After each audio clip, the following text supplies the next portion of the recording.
Diabetes. Diabetes, diabetes, diabetes, diabetes, diabetes, diabetes, Thank you, Wilford. Diabetes, diabetes, diabetes, diabetes, diabetes, diabetes, diabetes, diabetes, diabetes, diabetes, diabetes, diabetes, diabetes, diabetes, diabetes, diabetes.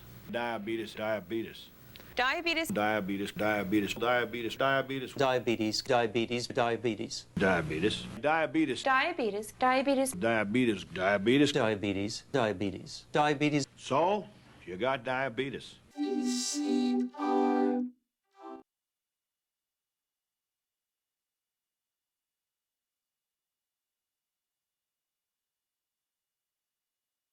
Ambulance, please. Call an ambulance, please. Okay, hold on. Where does it hurt? Ah, my stomach. ちゃんと痛いけど痛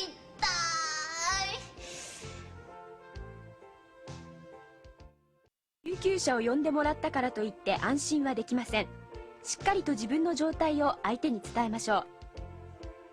I have a bad case of diarrhea. 私はひどい下痢です。I have a bad case of diarrhea. I have a bad case of diarrhea.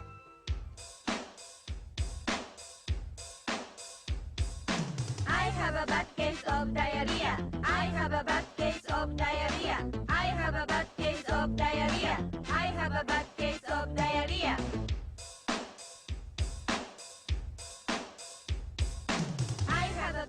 肩に手を乗せ I have クロスして A bad case お腹をさすって of diarrhea ジェスチャーゲームの要領です。感情を込めてやってみましょう。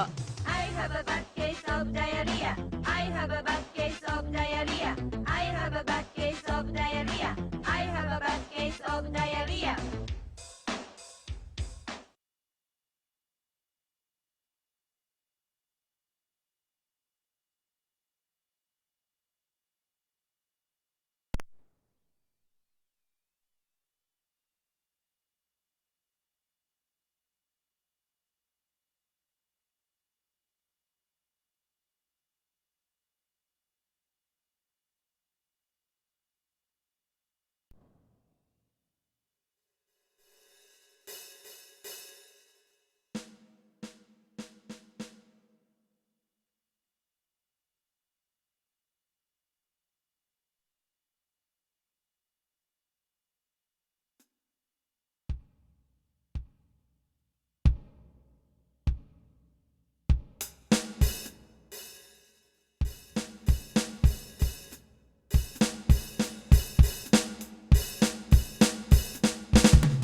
Discovery, go at throttle up.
Okay.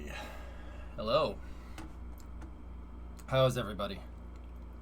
I'm back. And it's time for Space News. It is time for the Space News. We'll look you with the 35-month reset. Thanks, man. Good und der. Good. Sehr good. Yeah. Can I have some tendies? No.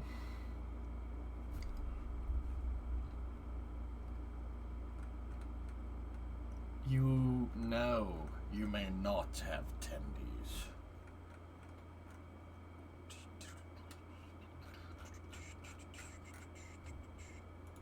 Mike was pumped. Let me see.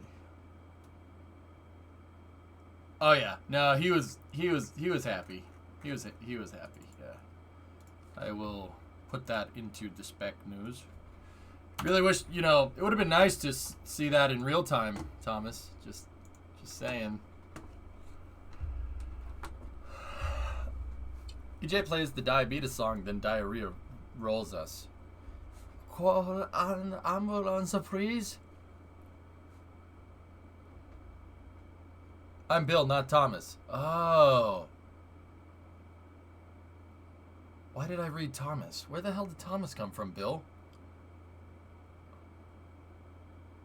Discovery, go at throttle up. I think I need to reboot. Where the hell is Thomas here? Okay, Thomas is here. What, did Thomas say something right before you, or did I just straight up just? Yep.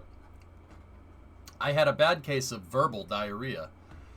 Came here, 31-month resub. Bill is Thomas, by the way. I mean, they smell the same, which is weird.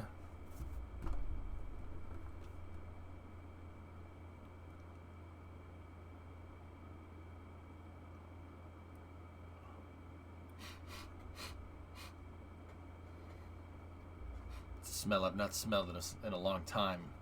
A smelly smell that smells smelly anchovies. Snack launch system. Is that how we're starting Space News, Kyle? Let's screw it. Screw it, man. Screw it. We're doing it. We're starting it, and nope. Snack launch system. This is great.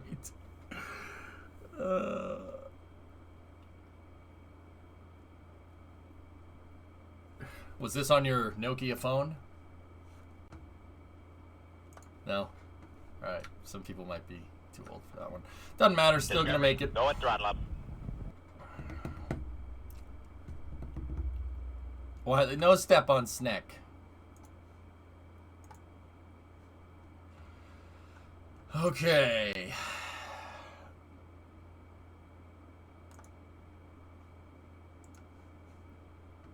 Sausage launch system. Nice. Please. Okay, Bill. I'm just kidding. Thomas, what's up? Can you recreate this photo with the real SLS core stage for the memes?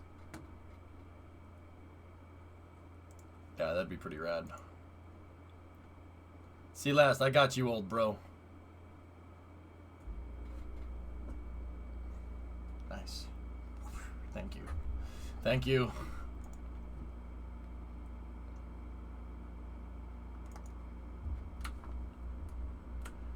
Brimo sent me a message. I went to pay the gas bill and the site's not working. Remind me later, please. Okay, chat. We need to remember. Chat, can you remind me to remind Brimo to pay the gas bill, please? Is this a thing that we can do? Chat, remind me to remind Brimo to pay the gas bill. No, you're not going to remind me to pay the gas bill? You want us to freeze? So I took that personally.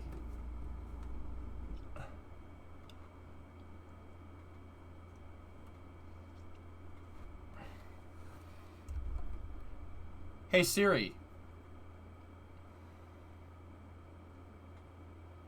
Hey Siri, can you remind me to tell Drummer to shut up in 10 minutes?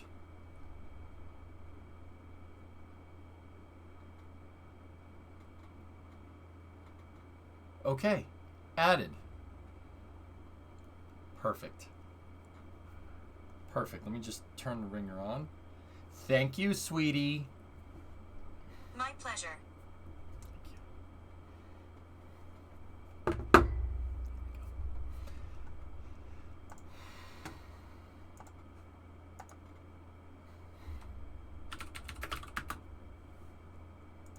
Show proof that it's added.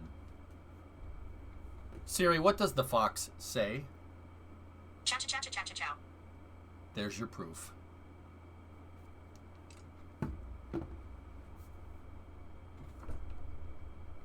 You guys remember that meme? What does the fox say? Hotty, hotty, hotty ho, DMCA-O. I want to know. Yeah, 2013 memes. Yeah. Well, I gotta go. All right, Willie. Discovery, go at throttle up. That's actually, ironically, a good song. All right. All right, I'm gonna head out. Bro, so what's this? Oh, it's the song. Yeah, I can't play it, but the Fox does the Gangnam Style Harlem Shake. Okay. Yeah, let's start space news. All right. So, the question on everybody's mind is, how does it work? I'm fully prepared to give a complete demonstration. I have coffee. Do I have water? Yeah, I should fill up the water before we start. All right, give me 1 second. I'll be right back.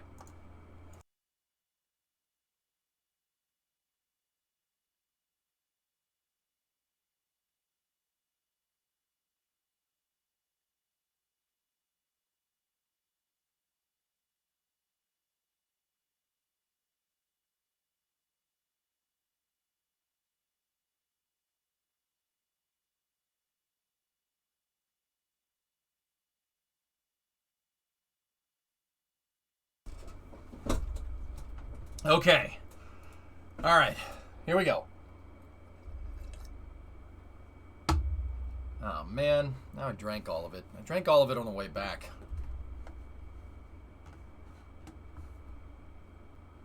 Okay. So, we have some pictures of Crew 1 coming down. We did watch them get out of the capsule, but they didn't really show us them egressing out of the capsule. But they seem to be in very good spirits. Vic seems to be quite happy. Shannon is very, very, very happy. Soichi is very Soichi. And then Mike just didn't need the stretcher, I guess. He just walked out. He just walked out of the capsule. He's like, yeah, I'm good.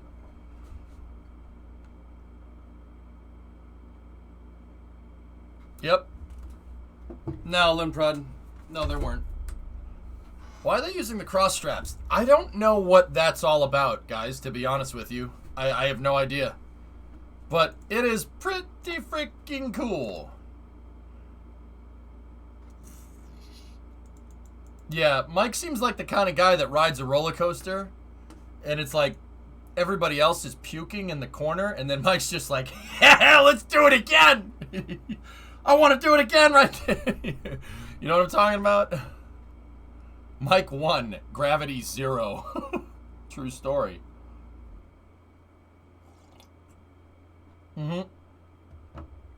Yeah, Mike is a let's get back in line at the amusement park kind of guy. Yep. You guys over in the corner puking his brains out. Ugh. Ugh. They didn't show us this, man. They didn't show us none of this, which really sucks, but hey, it is what it is. It's so you can grab onto something to help them out. Oh, okay, I got you. Yeah, that makes sense, Stream Keys. So yeah, Crew 1's back down. Dragon was successfully recovered. We watched it way late into the night on Saturday. It was awesome. Loved every second of it. Yeah, Mike's the man, Cairo. There's a reason why he's commanding the spacecraft. There's a reason why he's commanding the spacecraft, man. That was the first re-entry I saw live. I was really nervous. Just another day. See last. They didn't show the interior because a panel inside Dragon fell off next to Victor's head and they used duct tape. What? Oof.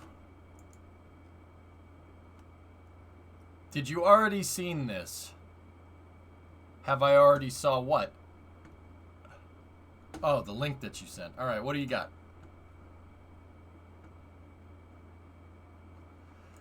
I have that queued up if you guys want to watch a movie. Let's watch a movie. Here we go. Across several sites in Europe, elements of the first Vega C are being produced, tested and prepared for shipping to Europe's spaceport in Kourou, French Guiana. There, all these elements will be assembled for Vega C's inaugural flight. Vega C is the result of excellent collaboration across Europe's space industry, with Avio as prime contractor and ESA overseeing the design and production of this new lightweight launcher.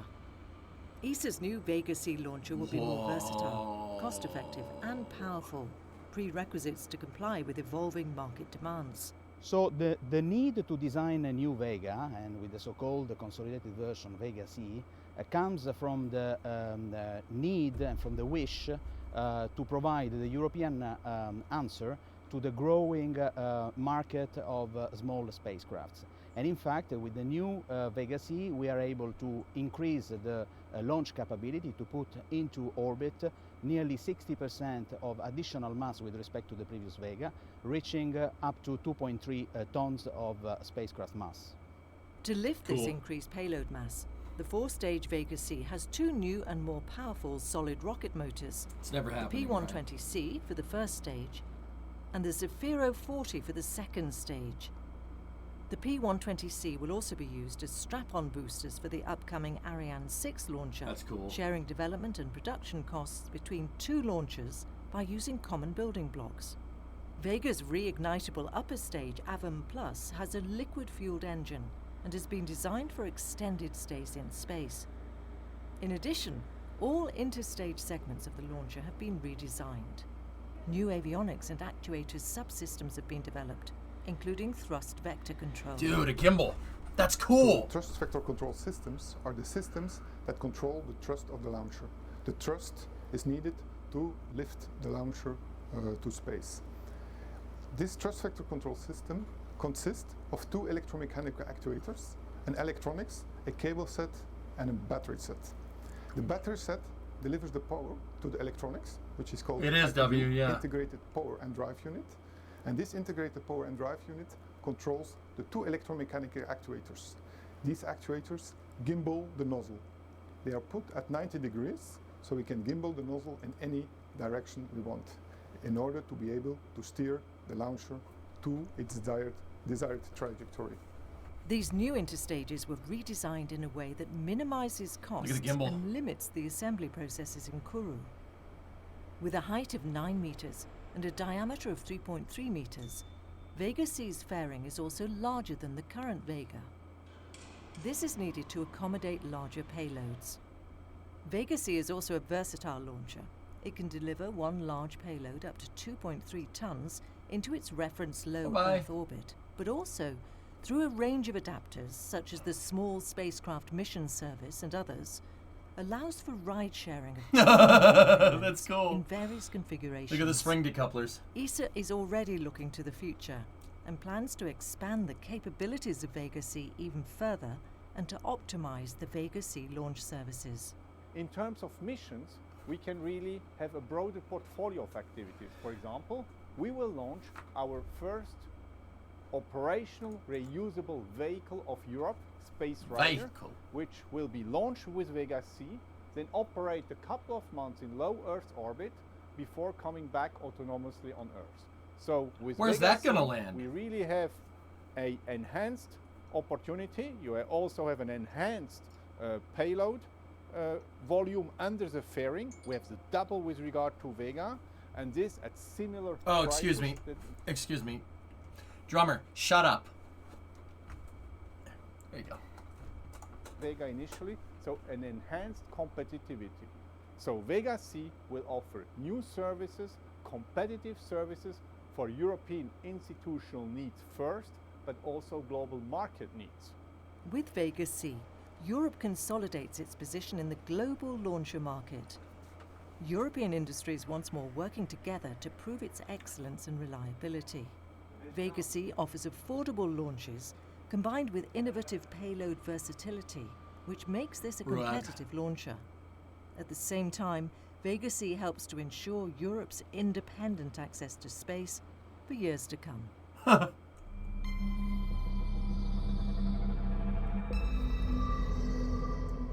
ESA.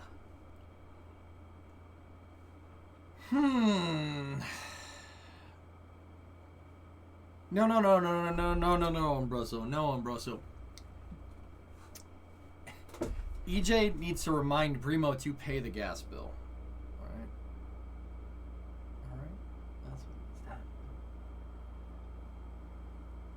They should just delete the second E. ESA. No, that's cool. Vega C is cool. That P120C is cool. The 120 refers to how much it weighs. It's 120 tons, so that's a big booster. You said like a ESA? Bruh. Iron, what's going on? And then they're doing Vega E after this, right? And then they're doing Vega E after this, right? Yeah, I don't know, maybe.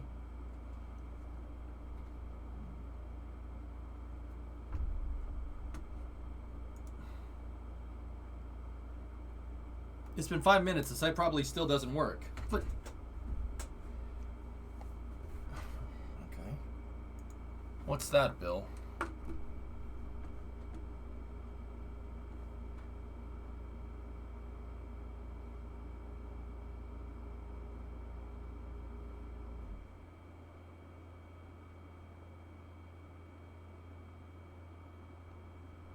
Okay.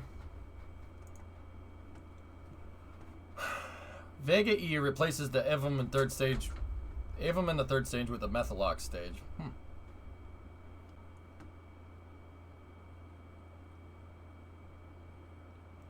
Bill Gates is getting divorced.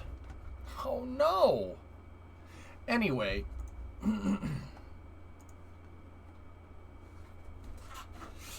Let's see.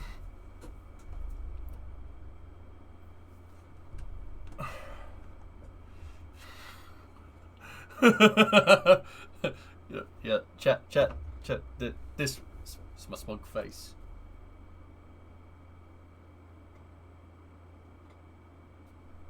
It's a smug face. Alright, let's see what we got. For lunar cargo delivery, NASA accepts risks in return for low prices. But Listen, Tranquility Base here. The Eagle has landed.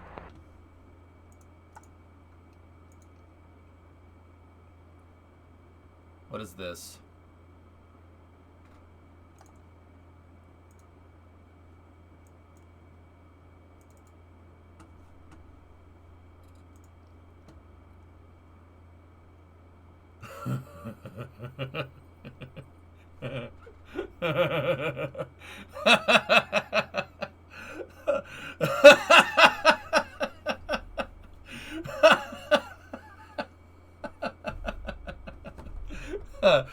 Oh, relatable.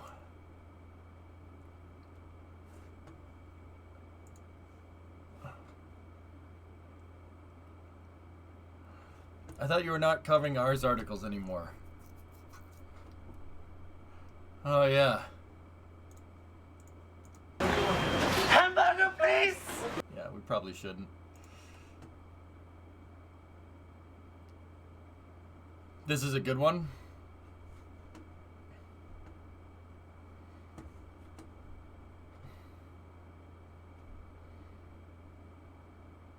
Link, please? Yeah, sure. I always thought it's alien key. Can I have a hamburger, please? Alright, yeah,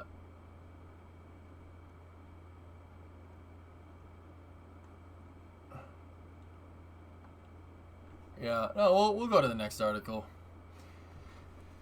Alright, what do we got? This one's coming from Mike Sheets. SpaceX is targeting June 3rd for the launch of its CRS-22 mission with its Cargo Dragon spacecraft carrying supplies to the space station for NASA. June 3rd for CRS-22, Cargo Dragon.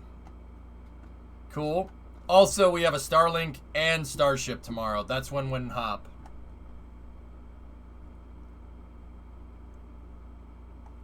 Important space news. Yeah, we'll get to that. But how hop? That's right. Okay, so we got June 3rd for a commercial resupply mission. And then, actually, that might... When that thing comes down, we might be good for the OFT. We'll be streaming tomorrow, then. Yep.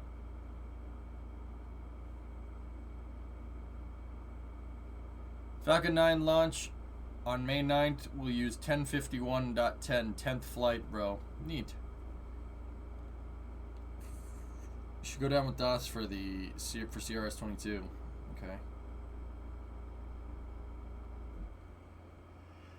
I'll see.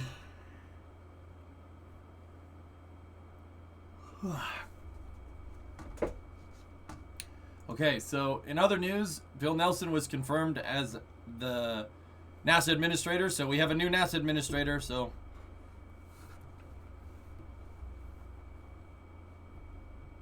Banana Wog. What's up, man? So, he's in. Once again, I want to listen to what he has to say, but it seems okay thus far. We'll figure it out, though. Miss the old one already? Yeah, I miss Jim, too. Miss Jim a lot.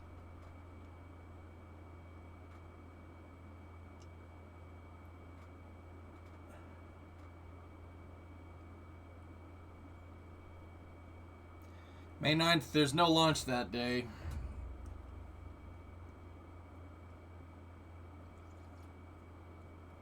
Yeah, Jim and Charlie Bolden were there, which is cool, Phil. What does Bill need to say for you to be on board with him?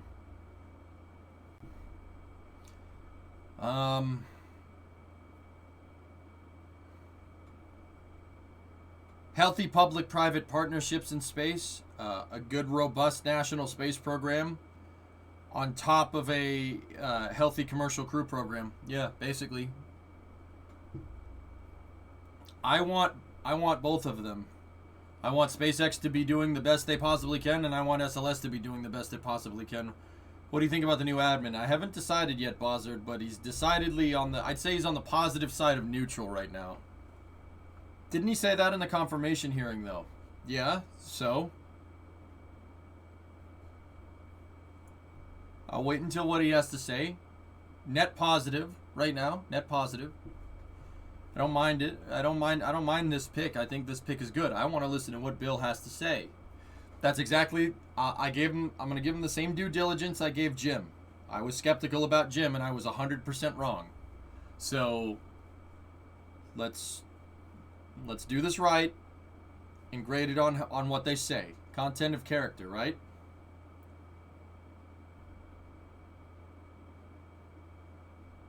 Yep. DMX once said, "Talk is cheap mouth." Yep.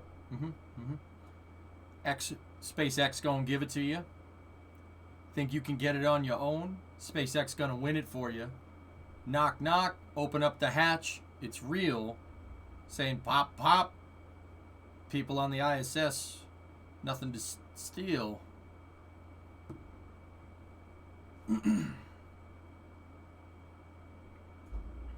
Discovery, go at throttle up.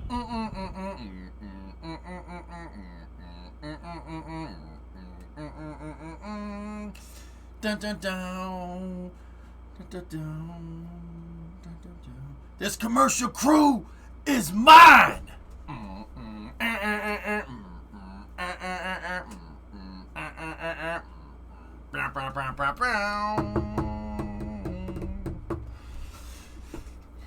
SpaceX gonna launch you.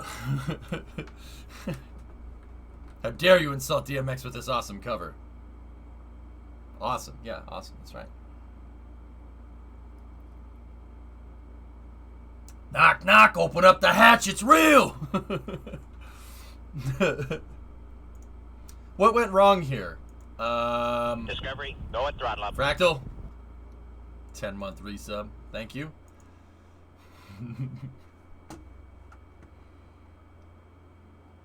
When the hop, when the hop, when the hop at.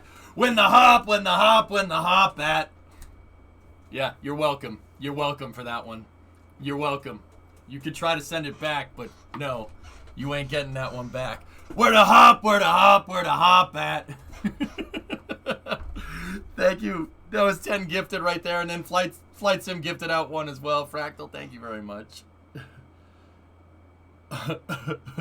When the hop, when the hop, when the hop. That's awesome. Yes. Did I see his monster truck hearse? Yeah, it was awesome. It was awesome. And then the Rough Riders, dude, the Rough Riders were sick. That was so cool. But did you sing the Kerbal song for them? Oh, God. I don't think they'll like that, Brimo. Can the new admin take more budget from the Senate for HLS? Senate doesn't control the budget. The administrator can't take money from them. And the administrator also doesn't decide where the money goes. Yeah, no, Buzzard, not at all.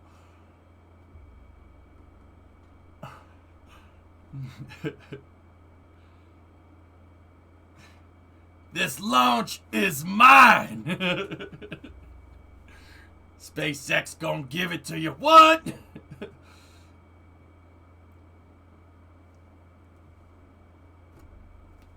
Will Roper from the USAF and NSSL stuff shows up again. Huh. Rocket engine startup sees opportunities in crowded launch. Go at throttle up. Oh, interesting. Josh the Group, 54-month resub, and then Dr. Hunts with a 33-month.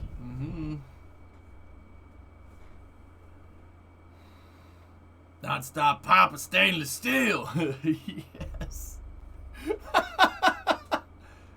Knock, knock, open up the hatch, it's real. I can't believe you'd rob these people of the Kerbal song. What's your take on For All Mankind? Season 1? Here, I will I will act it out in... I will express my opinions in choreography, okay? The first season...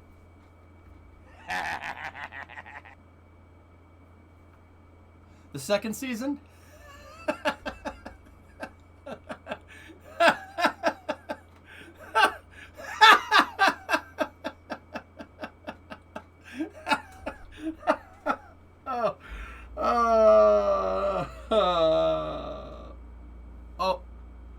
serious? Ooh.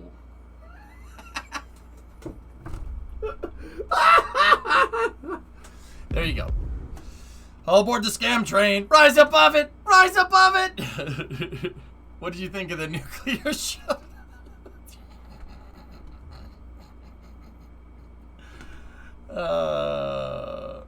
Angie, 9-month resub. Thank you for the bits, guys. I appreciate it.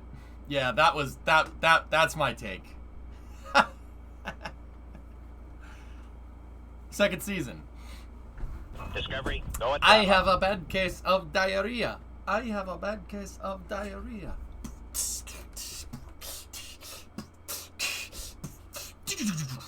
All aboard the scam train. There you go. Yep. Hot tub stream when? I'm not. Yo, nice shirt. Thank you. Thank you very much, Ziggy.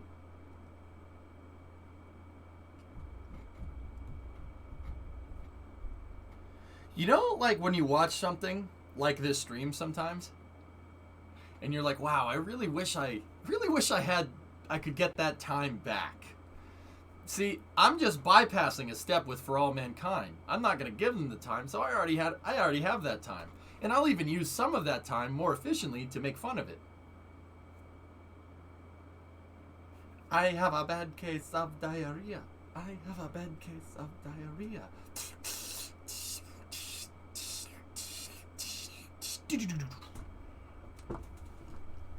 Alright, anyway. More space news. Yeah, okay, so here we go. Targeting Tuesday, May 4th at 3:01 EDT for the Falcon 9 launch of 60 Starlink satellites. Guys, we might get a we might get a Starlink and then a WinHop, like I have COD. Yep. Carrier, that's yep. India, Hotel, Alpha, Bravo, Charlie, Oscar, Delta. Yep. India, Hotel, Alpha, Bravo, Charlie, Oscar. Alright, sing the song. Discovery, go and throttle up. I forget what I said, Primo. Burbs, 27-month resub. So, okay.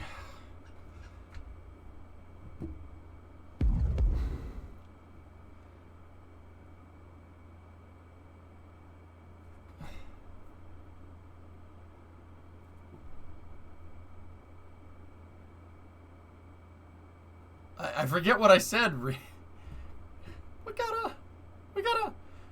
No, wait, what is it? I forget what I said. I was freestyling, man.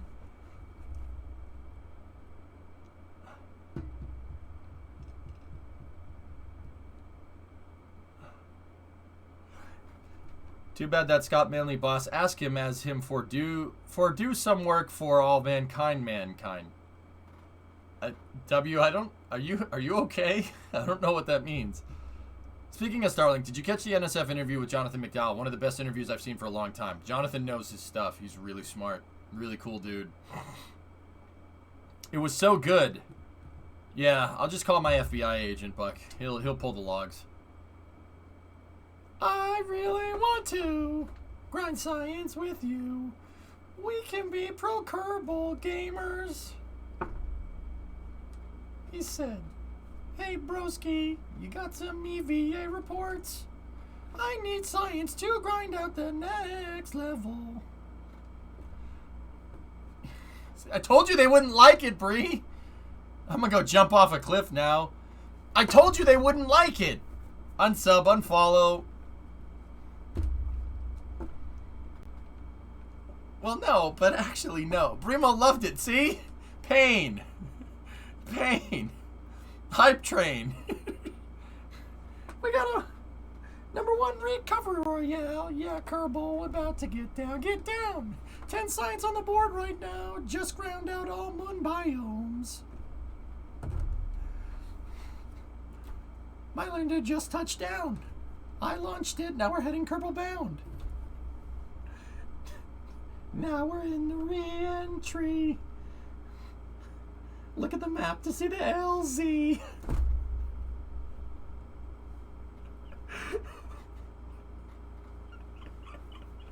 God damn it.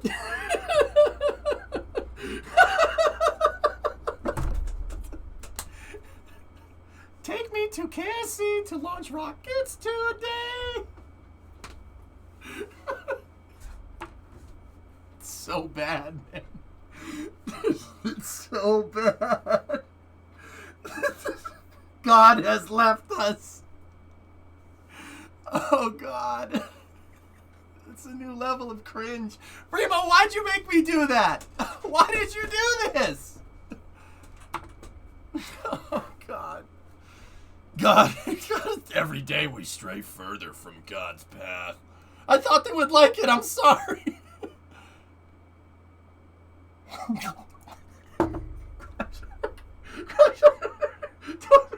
Don't forget to tell Drummer to pay the gas bill.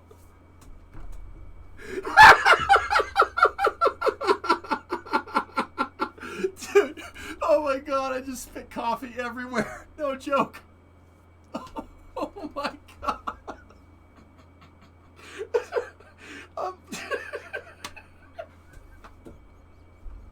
Don't forget to tell Drummer to pay the gas bill. Dude, oh my goodness. Oh wait, I got napkins, thank God. I added those to my streaming setup just in case. Because of allergies. Oh my goodness, that's funny. Oh, I spit coffee all over my desk, dude. This is bad. Oh my goodness. Drummer, pay our gas bill. Oh my goodness. Oh my God.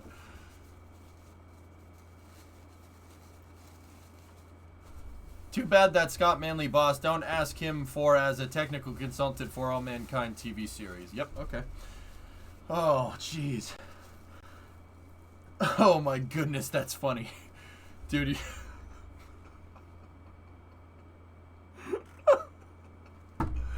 Don't forget to remind Drummer to pay the gas bill. Holy crap, that was, I don't know why that was so funny, dude, but it just made me laugh. Nobody say anything funny.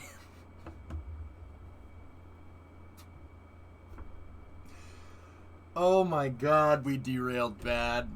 We should just play Derail Valley or something. This is ridiculous. Okay.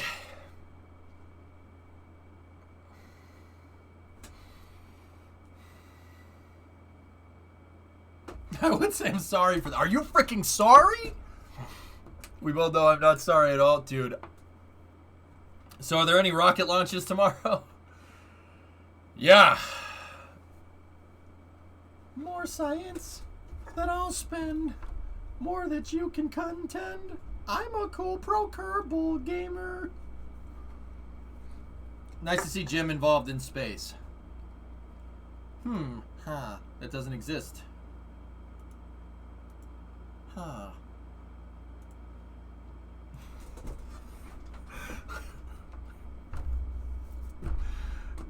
So, Brimo had Chug Jug stuck in her head. Brimo does not play Kerbal, nor has she ever listened to her song listened to that song willingly, and she had it stuck in her head. Yep. Yesterday. So I tried to come up with some Kerbal lyrics to make it even more cringe, and she ended up liking that even more. Which is... Listen, Tranquility Base here. The Eagle pay your gas bill.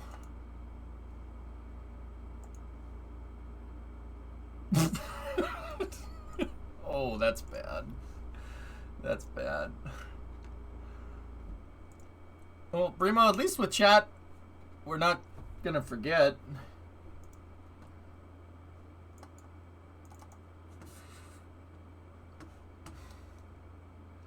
What is this? I have a bad case of Kerbal launching. I have a bad case of Kerbal launching. Okay.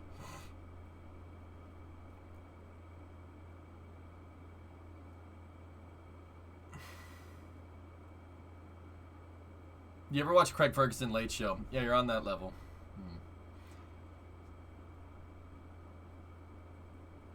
See you at the next SpaceX launch? Huh?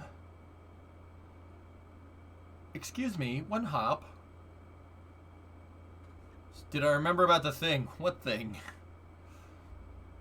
Drummer, I have like 80 things going on.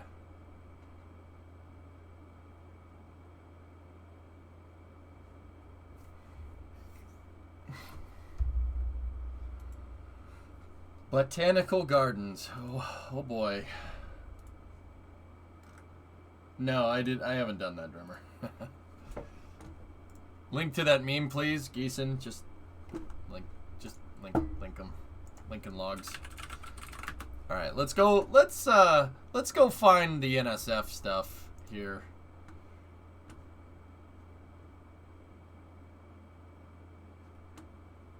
All right. Okay, we have 2 videos to watch. Let's see what we got. These videos are coming from NASA spaceflight. Mary Boca Chica gal down there is video.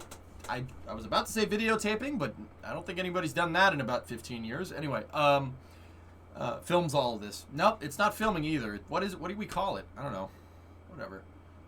They're gonna stack 16 in the high bay right there. Any lose on the Long March 5B landing spots? No. Recording. Yeah. There you go. Recording. Capturing moving pictures. That's a great album. Tank watching. There you go. We can record sound on the phonograph. Oh, excuse me. One crane.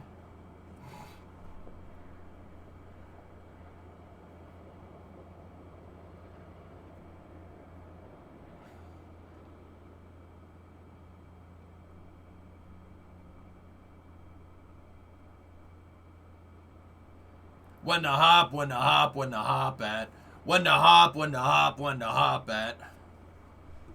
That's 1950s radio announcer guy voice. Fine, I'll give you that one today. You can see. No, wait, that's like 1930s. Do we want, wait, what decade? You want 50s? 50s. Okay, so like late 50s, early 60s, we can do that. 70s? 40 would be the Fast Times High Trousers talk. It would talk like this. The 50s announcer is a little more slowed down. A little more contrived. In other space news, Wick's getting back into the car. Hell yeah, dude. Alright. Well, I'll give you this one here. You can see here the SpaceX workers working extremely diligently to get the next vehicle made. Production is key at the SpaceX facility. Oh, be careful, workers. You don't want to fall. Falling would be abetting communism. So be sure to adhere to all safety standards at all times. Now they let down the nose cone, making sure to fight that stainless steel and mold it into a position that would mimic the vision of its creator.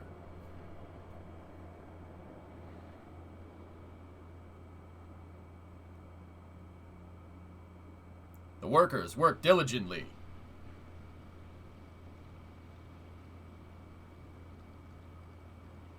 You can see here that these workers are doing nothing. By doing nothing,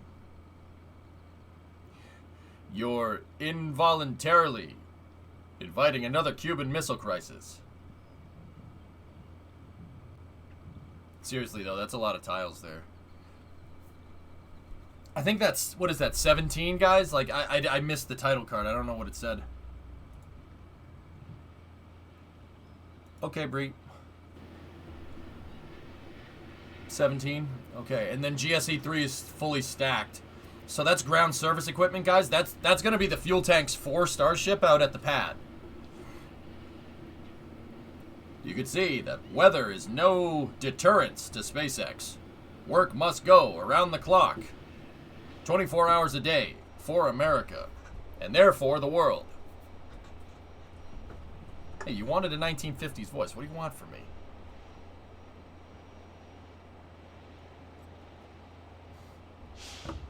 Yes. Here at the Boca Chica facilities in Brownsville, Texas. Actually, they would say Brownsville. Here at the Brownsville, Texas facilities, work is being done at all times. You don't get to Mars by doing nothing, let me tell you.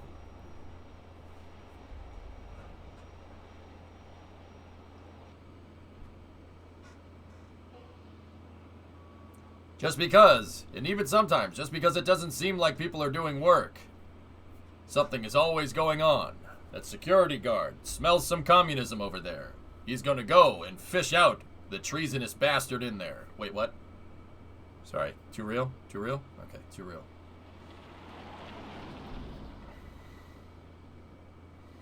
There might be some filthy reds over there hiding behind that ring, trying to steal our secrets. Calm down, McCarthy. Alright, enough of that. So we got some new production rings here, but note these guys here. The thing that looks like a tilt-a-whirl carnival ride right there. That's not what that is. Those are Vactor mounts, guys. Vacuum Raptor mounts. See those things? It looks like the top of a soda can. With holes in it.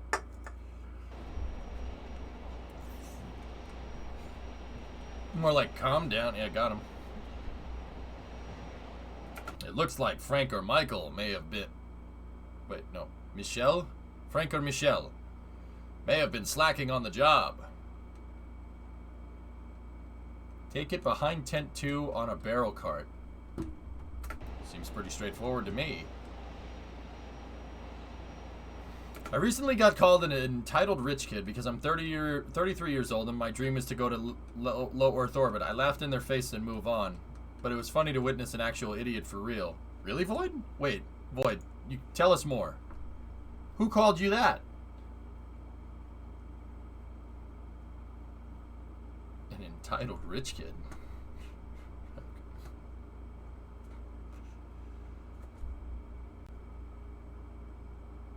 Did you call them an entitled entitlist?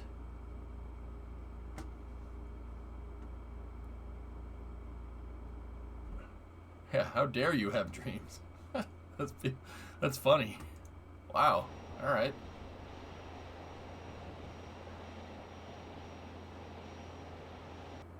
Oh, okay, Oforce. Did you work at SpaceX or?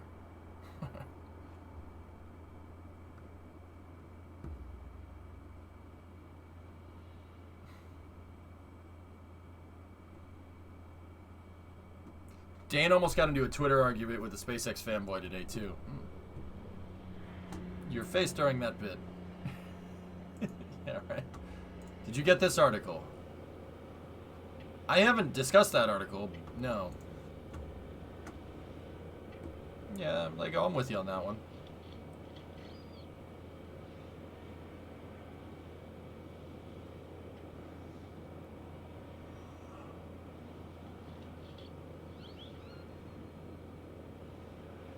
To learn about jobs in the space industry, I let out the fact that I want to go to low Earth orbit one day. Someone at a training facility where I live like 500 meters away from. An entitled rich kid. Yeah, I wasn't taken seriously.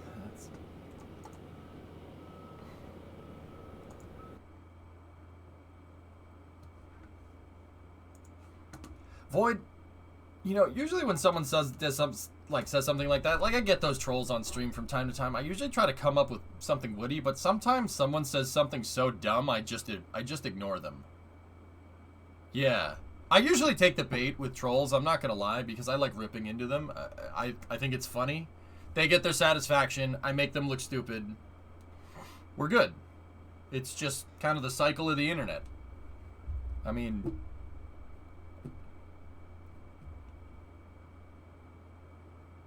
I'm a rich kid for having a dream. Oh, boy.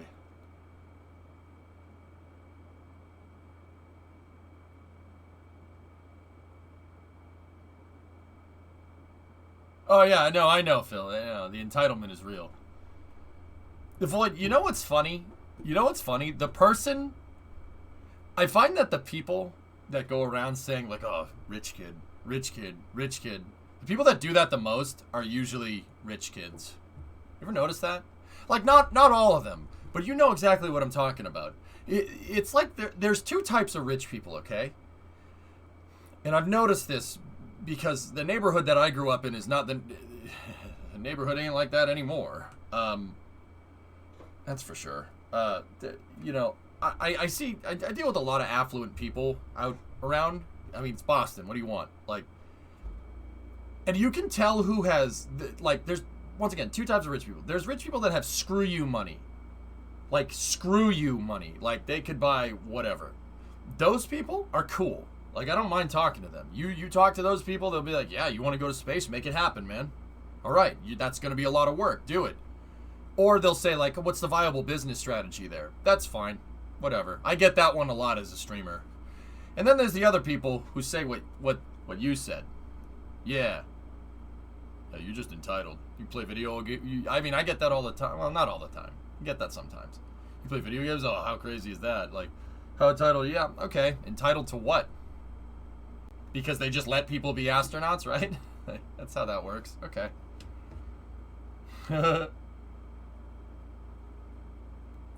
No, like, I find that the people that say that stuff are, like, they're envious.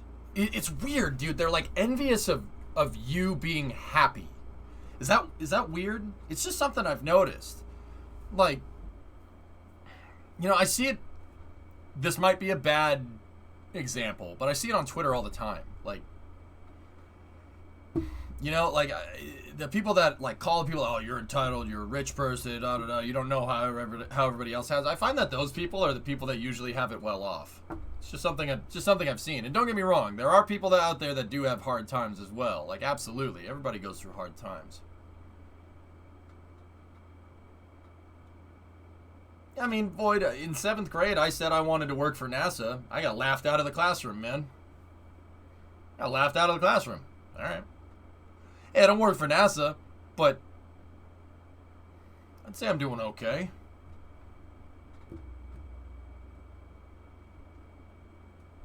Envious of you being happy is the root of so much, and it's basically jealousy manifested in name-calling. Yeah, I noticed that. Yeah, I got pretty close, Void. I'm happy. I'm pretty close. I mean, don't get me wrong, dude. I'd love to be an astronaut. I would do that. That's one of the few jobs I would take over doing this job. You know what I mean? Oh, yeah. Oh, hell yeah, I would do that. You know? Like, but, hey, I'm doing all right considering, you know? Like, it's like considering I'm doing pretty good. You know? Yeah, I noticed that, dude.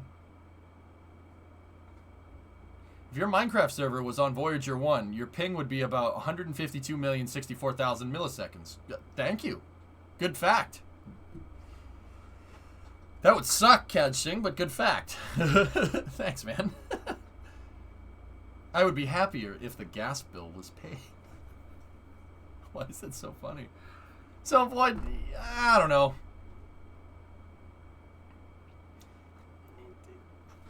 Azonku, let's see. What's up? You don't work for NASA, but you worked with NASA. That's right. It's more... Who is Gas Bill? He's the new NASA administrator. Gas Bill Nelson. Yeah. I have no idea how to thank everyone who reacted to my tantrum. Thanks, everybody. Yeah, Void, sometimes you just gotta tell people. Like, don't let it be a stake in your mind, dude. Don't let folks live in your head rent-free like that, dude. Seriously, just... Alright. You know, like, I only know Gazprom. Gazprom is good. That's good too. I mean, I do like oil. Oh, C-22, that would suck. Okay. Okay, Kyron. Did you see the knockoff starship from China? Yeah. What meme lives in your what meme lives in my What meme lives in my head rent-free? I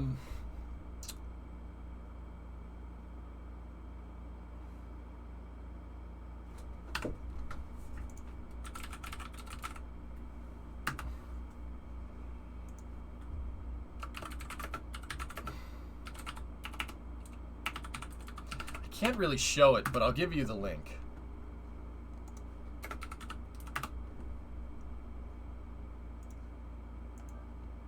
Here. This one's pretty bad. Here, check it out. Now I gotta watch it. I'm gonna watch it without the sound.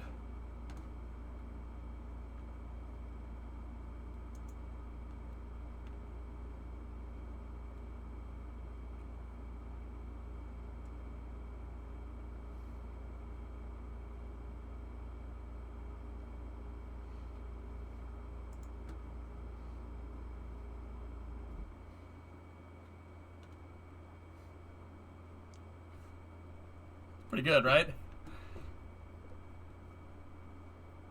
Yeah, that one. I find that really funny. Cause yeah, it's just a. If you didn't see it, you got to click on the link.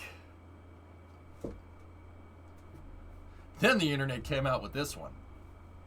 A meme so catchy, people probably don't even think about the context. But they should, because it's not just about laughing at random memes, but it's about being dank. Hey, chat!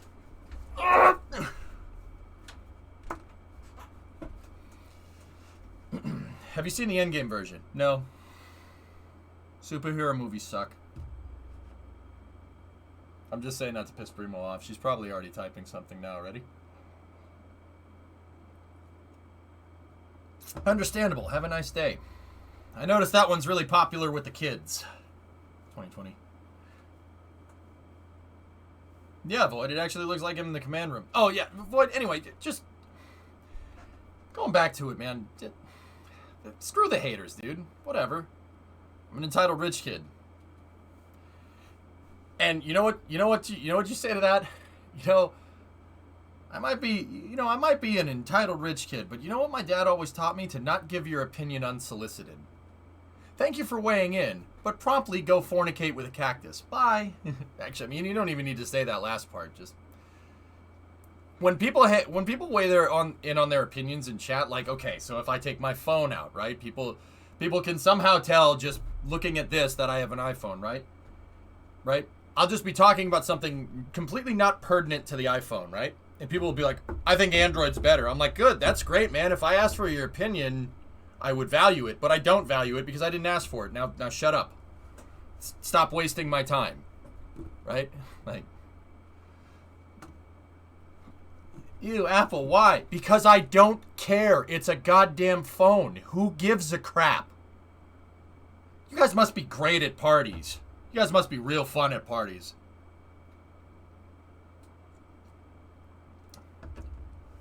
The people that make a big deal out of this are the people that stop at a red light and feel personally offended because the light isn't green, okay? Don't be like those people. Don't be like those people. Those people call people entitled rich people for having dreams, okay?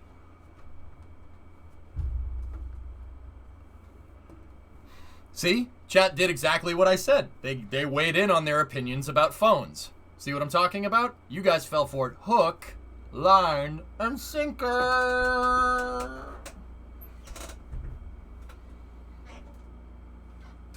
See what I'm talking about, Void?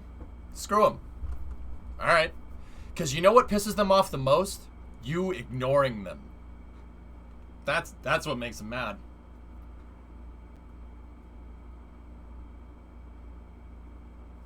It's okay, you have a NASA cap on. I forgive you.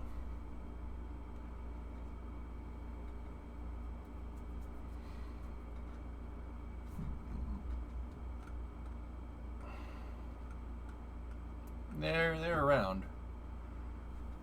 You received no points. Oh my God, have mercy on you. Ew, a Ford mug! Yeah, right? I don't get why you don't have a drawing on the cover. What parties? Yeah. Why did Chug Jug with you just blow up this year? I don't know. I think it's hilarious, man. But my opinions! Go fornicate with a cactus. Yeah. Bram, I don't see any message from you tagged to me. Oh, there it is. Oh, no, it's why you ignore me. Okay. Yep. Yep. Opinions go brrrr. Yeah. Boy, don't let them bother you. Just. Alright.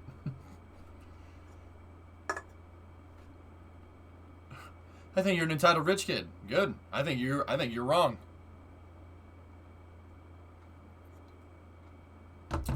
Be like the cat meme. You know that. Oh God damn.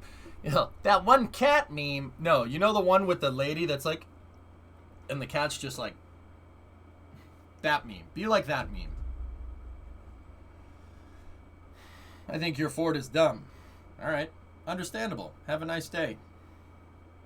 There are several cat memes. Entropy knows. You know what I think? I think that you're a great person, and that I hope you have a good day. Well, thank you. Just be better. Have you tried being better, Fivehead?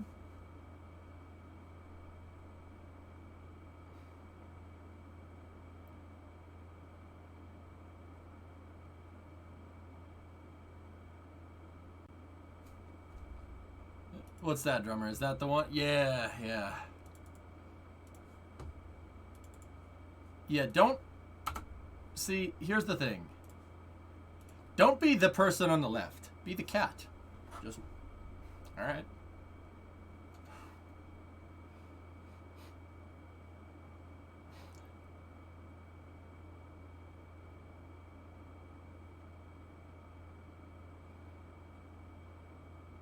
Yeah, you gotta just be like the cat.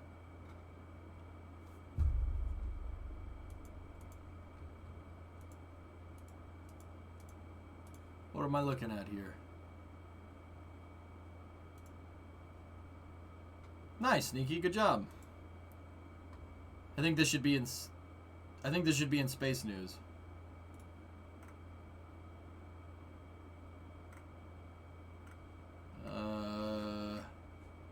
Okay.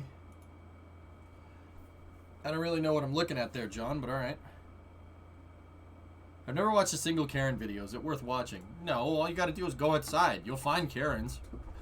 Don't worry, they'll let you know you're there by calling you an entitled person or whatever. Alright. Anyway, back to Starship.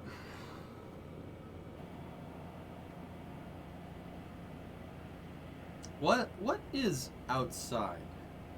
Yeah. The Navy's gonna license its satellite software. Cool. To be fair, we don't know what crimes that cat may have committed. Alright. That's fair, but... To call the cat entitled would be just... I think that would just be gross ignorance. That's just ignorant. You don't know... I mean, you're right. You don't know what that cat has been through. That cat could have murdered somebody. But also, that cat could have donated to charity as well, Fragment. I mean, you don't know for sure. That cat could be an angel. Cat could be a saint. That cat could be Jude Law.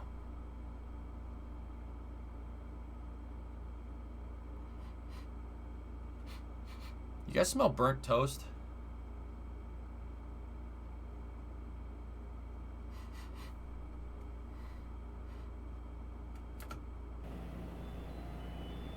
No, Corey, it's tomorrow. What's that building? So, okay. Alright. We're way off course. Let me go ahead and steer that ship back on to an even keel. That's not how that works at all. I'm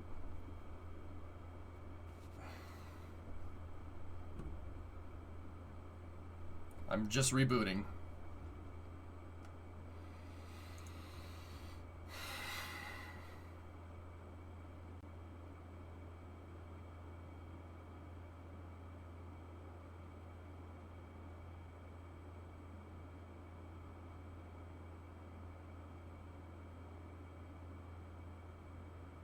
Okay, now I'm good.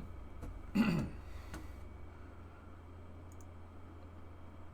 of ripping a sip for your garden. Nice, man. Put some wooden footings in there, dude, like the bottom of the swing set. It'll look real good, dude. Alright, system failure. Discovery, go Put and an throttle. SSD? Motorkid, I'm sorry, you can't upgrade the hardware. My hardware's from 1988. What's your hardware from? Alright? I'm sorry. It doesn't go that fast comparatively to you dang inside zoomer technology.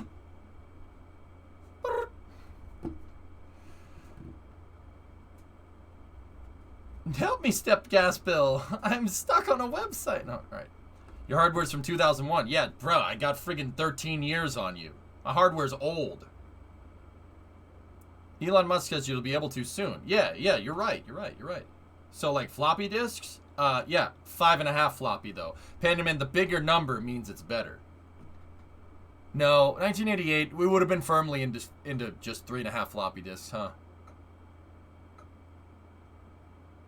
So, Corey, the window goes basically all day, dude. So what time? I have no idea, bro. SpaceX usually tests in the afternoon, but they have launched in the morning, too. See last, please. Haha, you think I can afford wood?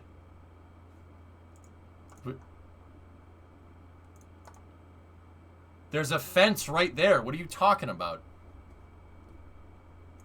And you... Alright. Alright. Alright. Alright. Alright. Alright. Alright. Alright. 2020, I didn't want to do this. Okay, so you're starting to dig your garden here, right? Look. You can't use the wood on the fence. You can't use that. You cannot tell me that you use this play place. This play place has been abandoned in place for a very long time, alright? So here's what you do. Take some of these boards off of the play place and use those for the footings for your garden. You cannot sit here and tell me that anyone uses that swing set.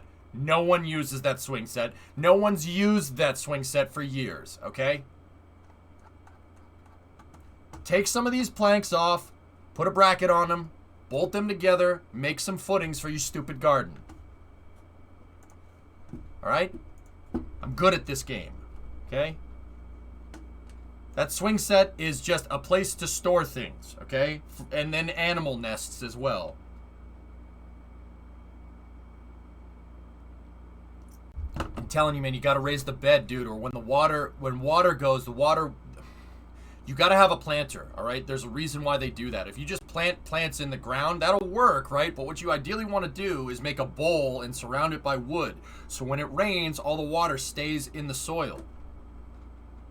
The water will go through the plants, through the soil with the plants. It won't pool, and your plants won't get stuck in the water because the water can kill them if you pool the water there. You gotta make a planter, dude.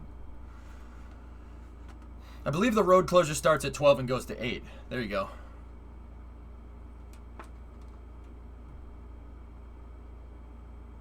Trust me on this one, okay? I got a green thumb, but you might not believe it, but I do. Plants. Brimo kills plants. Nobody brought that up, but I just thought I'd put that in there. Hi, Brimo. You kill plants. Just thought I'd let you know.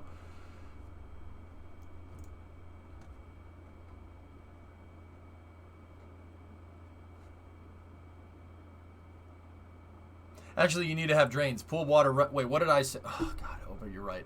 It needs to go... That's what... I explained it wrong. You're right. You need the water to go through and go into the ground. I said you want the water to pool with the plant. That's contrary to... That's why you make the planter. You're right. I'm wrong.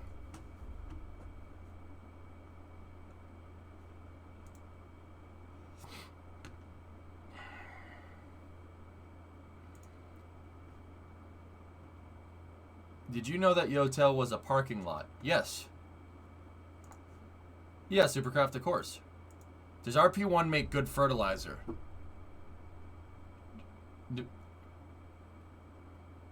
No. No, it doesn't. Ah, okay, oh, yeah, right. Maybe EJ's the plant murderer. Bro, I will grow plants. I can grow plants. I'm good at that. I gotta get my parents' permissions first? Yeah. I mean, going online. Yeah. Oh, you're talking about the garden. Oh, sorry. Can't be knocking things down on their property, and the plots are in a natural low zone, so all the runoff from our neighborhood flows there.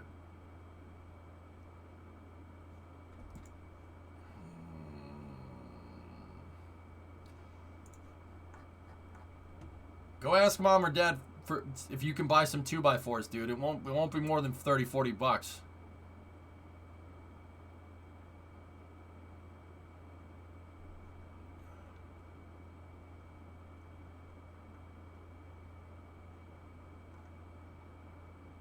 The TFR runs from 7 a.m. to 8 p.m. Central Time. Got it.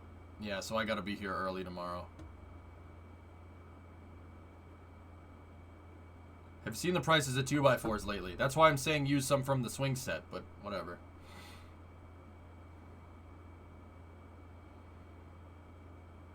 How can I manufacture my own oxygen-based fuel at home? Yeah, don't do that. Yeah, don't do that, Void. Yeah, just... Don't do that. Let's get back to Starship.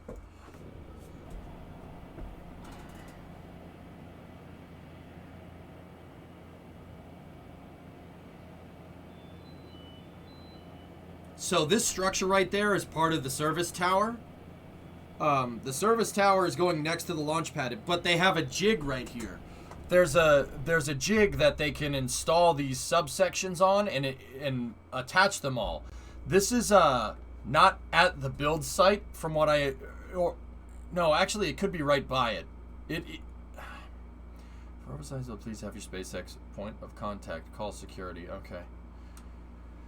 Thomas, is this at the build site or is it at the launch site? It's at the prop site. Yeah, that's what I thought. Okay, I knew it wasn't at the build site. So they're staging this stuff. So what they're gonna do is see the jig piece right here, this black jig piece. They're building it on that, and they're gonna put these subsections together, and then they're gonna move them out to the orbital launch site, and then they're gonna stack them.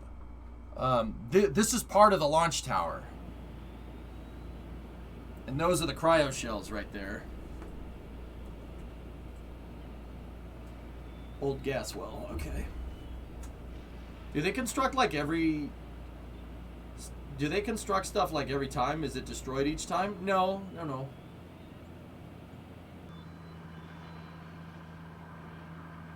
There's the cryo sleeves.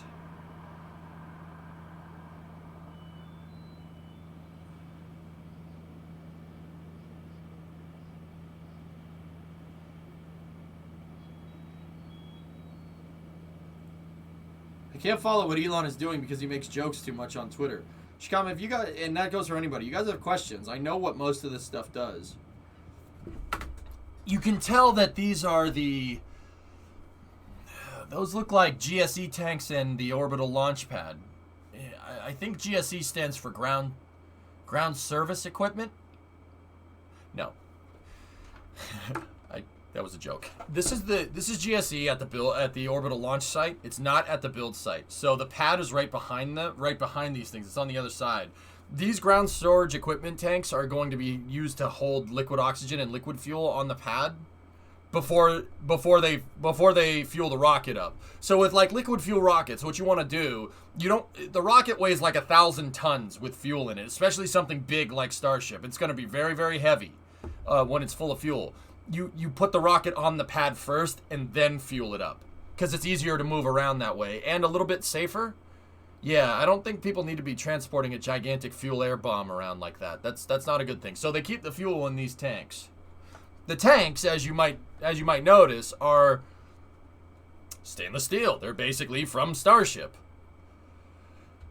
They're made on the GSE tanks are made on the exact same production line that Starship is. These are the same rings. But it's interesting that they're using the square bulkheads from SN5 and 6. That's very interesting. Also, Raptors are loose. It's not destroyed each time, Shikama. These GSE tanks are permanent fixtures. They're on a big concrete foundation. Those are permanent. The white tanks right there are permanent. And see, this is a rebar lattice jig for another ground service equipment tank. I think they're going to have 4 here, maybe more. Now, these tanks will be connected to this thing right here. This is the orbital launch pad. So there's going to be a big platform right here that's being held up by these 6 pillars. There's going to be a big platform right there, and the rocket is going to stack right here. Now, next to this is the structure I was telling you about, the launch structure. You see those pieces, those jigs that are down the road from here, that are like a kilometer down the road, or about 2/3 of a mile down the road. They're building it in a section like this. And then if you notice, there's little guide pins on the top. What they're going to do is they're going to build the subsections down the street, right? And they're going to move them here, and they have a gigantic freaking crane that looks like the Jawa sandcrawler that's going to pick up the entire section and stack it. That structure right here is going to be 500 feet tall. That's ridiculous. That's, what is that, like 180 meters almost? Yeah, this thing's going to be gigantic. 50-story building. Now, SpaceX has said that they plan to catch stuff. They plan to catch the first stage from this structure here. Structure is going to have some kind of arms or something on it to be able to capture the first stage and bring it down. Yeah, 143 meters, thank you. It's freaking gigantic. You got to see people standing next to it. This gusset right here is about as tall as a person. Maybe a little bit less. A person's probably from the bottom of the concrete to about where my mouse cursor is. This thing is friggin' huge. It just seems like they're always building stuff. Shikama, this is a once-in-a-lifetime opportunity here. You're watching them build a launch pad. This is not something we get to see every day, which is why I cover this so much. This is very, very rare. So it seems like they're always building its stuff is because Elon, and this is something he actually talks about on Twitter a lot. And once again, I don't speak for the guy. I just like to think that I know a little bit. I've been following him for long enough, almost a decade. I freaking was an Elon Musk fanboy before it was freaking cool, dude. I remember in like 2011 or 2012 or something, I figured out that the same guy that was making Teslas is the same guy that's making spaceships. And I'm like, I love this guy. This guy's the best. What a beast. I've been following for a really good time. For a really good time. Great. I've been following for a really long time. He always talks about, on Twitter, he talks about scalability. So it's easy to build a prototype, right? It's easy to make one car. It's really difficult to make 1,000 of them. What you're seeing here is them rapidly scaling up Starship production, okay? They're rapidly scaling it up, just like he did with Model 3s, just like they did with Model S and the Model X and the Model Y. He's trying to do that same thing, but with spaceships. This is why, Shikama, for instance, the fuel tanks are made out of the exact same thing that the spaceship is made out of. You know why? Less testing. It takes less time. If you pressurize a prototype fuel tank out at the the testing site like they did, you know that design is good to hold fuel for the spaceship, and if it's good enough for the spaceship, it's good enough for the ground. It's easier to store it on the ground, right? So you're scaling up. So to build the fuel tanks, use the same production line that you use to build the starships, right? That's scalability. That's the kind of stuff that he talks about. So it's always in a constant, like, crazy rapid succession of, not secession. Succession? Succession. Secession is something different. Succession of iterative upgrades in designs, because you're basically, Shikami, you ever played StarCraft?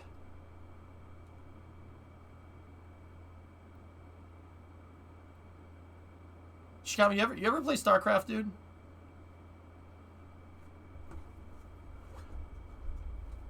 What's a fast expand? Can you tell me what an FE is? 2 racks FE. Do you remember that strat? It's a Terran strat. Well, you could do it with, I suppose you could do it with Zerg and Tosk, but a fast expand. What do you do with a fast expansion? I'm gonna channel Day 9 here for a second, because I used to watch Day 9 daily every day. A decade ago. It's actually what kind of decided to take that kind of thing and apply it to space. Discovery, go at throttle up. Here, right? Hop tomorrow. Need backup. 69-month resub. Nice. Zerg would be fast pull, but same effect, right? You must construct additional pylons. Ooh, a StarCraft tangent. Shikama, with a fast expansion, you don't necessarily have an army real quick, but you're constantly building things. You're playing for the mid to late game, right? So you basically fast expand, wall yourself in, scale production. That's exactly what SpaceX is doing here. That's exactly what that whole Starship site is. So right now, you're seeing a lot of stuff being built. You're seeing launch pads, fuel tanks, starships, test articles, testing pads. You're seeing them build storage containers. You're seeing them build, scale up electricity. You're seeing solar panels being put down, tracking stations, mission controls, high bays, low bays, tents, everything. Elon's basically doing a fast expansion down in Texas, right? And then everything will coalesce, and it'll just be like a freaking hurricane of freaking SpaceX launches. Just like Starlink. Starlink is the same way. You notice how Falcon 9 launched... Initially, Falcon 9 launched like once or twice, a year, like 10 years ago. And then it was like once or twice every 6 months. And then it was once or twice every 3 months. And then it was once or twice a month. And now it's every week. See what I mean? Slowly building up and then boom! That's Elon Musk to a T, dude. That's why you're seeing everything change. All this stuff being built. Hell, man. I have problems keeping track of it. I have problems keeping track of what all this stuff is, let alone how it's made. Like, how it's made, how it's fabricated. Like, dude, this thing came out of nowhere. You go back a week ago, this thing isn't here. You know? I know the press had a job to do, but I get a feeling the UK tabloids have an axe to grind against SpaceX, constantly against the company and or Elon. I don't get it. Iron, adversity sells, especially for journalism, okay? And you got to remember, all right, in this day and age, and guys... we're all on the same page here. Controversy sells with journalism. I understand that. Everybody understands that. I think we're all on the same page there. Having an axe to grind with SpaceX is profitable because the other things that people like is adversity, and they like seeing people overcome. Like, I don't know about you guys. Like, look at all this stuff that SpaceX has. Oh, it's Tesla. Did you guys hear that a Tesla caught fire the other day? Like, because gasoline cars don't do that all the time, right? Like, it happens, dude. Don't pay too much mind to it, man. Sorry for the stupid question. Years ago, Elon said he can't get American-made rockets and had to buy from Russia. Have any of the American aero manufacturers stepped up and started making rockets?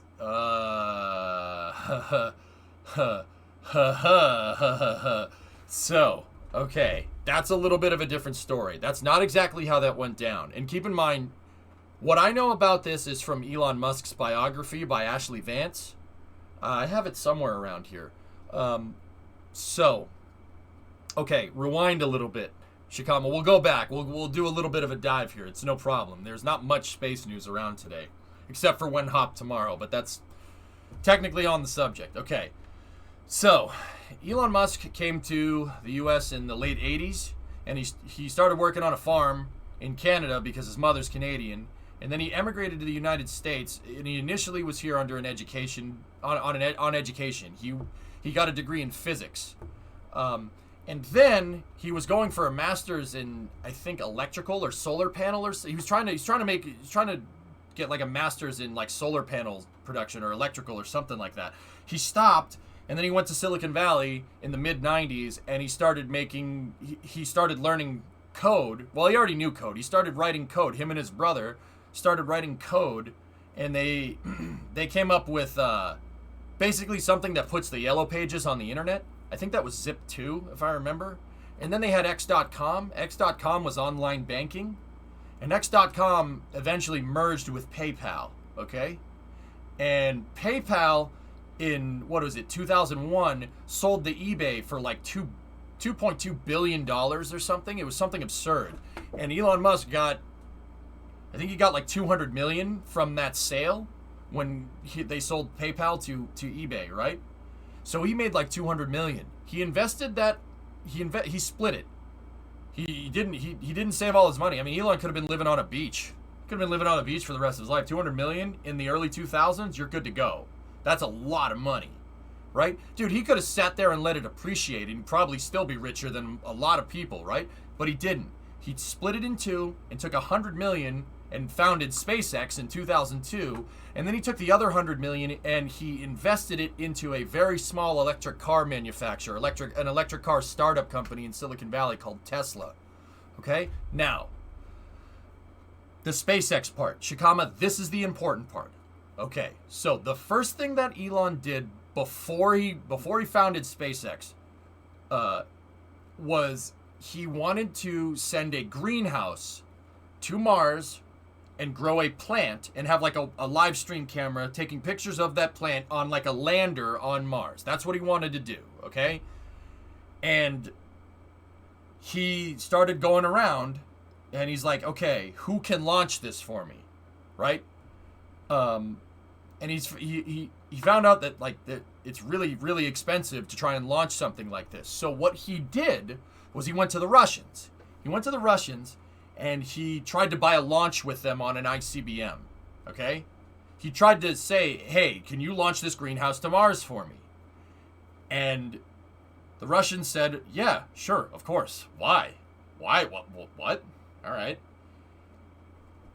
And the Russians said, I mean, yeah, we can do that for you. That's going to be like 500 million. And he said, 500 million? I only have 100 million. And they basically said, bye. See you later. No, we're not. No, you don't.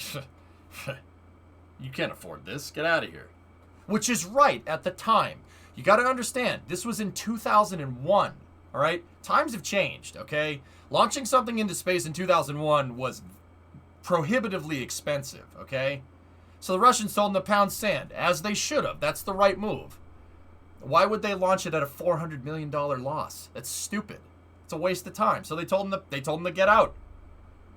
They said, what, you don't have the money? He's like, yeah, I have some money. He's like, no, they said, no, that's not enough. Get out of here. They took it as disrespect, right? If you lowball somebody enough, they're going to get mad. Especially the Russians. Don't do that. Don't lowball Russians. They'll take it as disrespect, right? So, MotoKid, I'll get to that in a second. So, Shikama, what he did on the plane ride back from Russia, Elon started doing napkin math. All right? He started doing napkin math, and he said, no, I can do this. There's no way it costs $500 million. The markup must be insane. I can produce rockets for less. I know I can do that. So he invested $100 million, his remaining $100 million, because he already invested in Tesla. He invested $100 million. He founded a company in Hawthorne called SpaceX, okay? Space Exploration Technologies. The idea behind SpaceX is to launch for cheaper, because that's the problem that Elon Musk ran into when he wanted to launch a payload into space. So he founded SpaceX. SpaceX initially started in 2002. They started with like 20 people, and they tried to make a rocket get into orbit. Now, keep in mind, that was unheard of at the time. Unheard of. That was about as far-fetched as Starship is right now. Like, stainless steel, flipping and burning? What are you, nuts? In fact, Elon has said many times that all of his investment buddies, all of his Silicon Valley buddies called him an idiot for starting a spaceflight company. That's stupid. And a car company? A car company. A car company. An American car company. What are you, nuts? Well, he didn't start Tesla.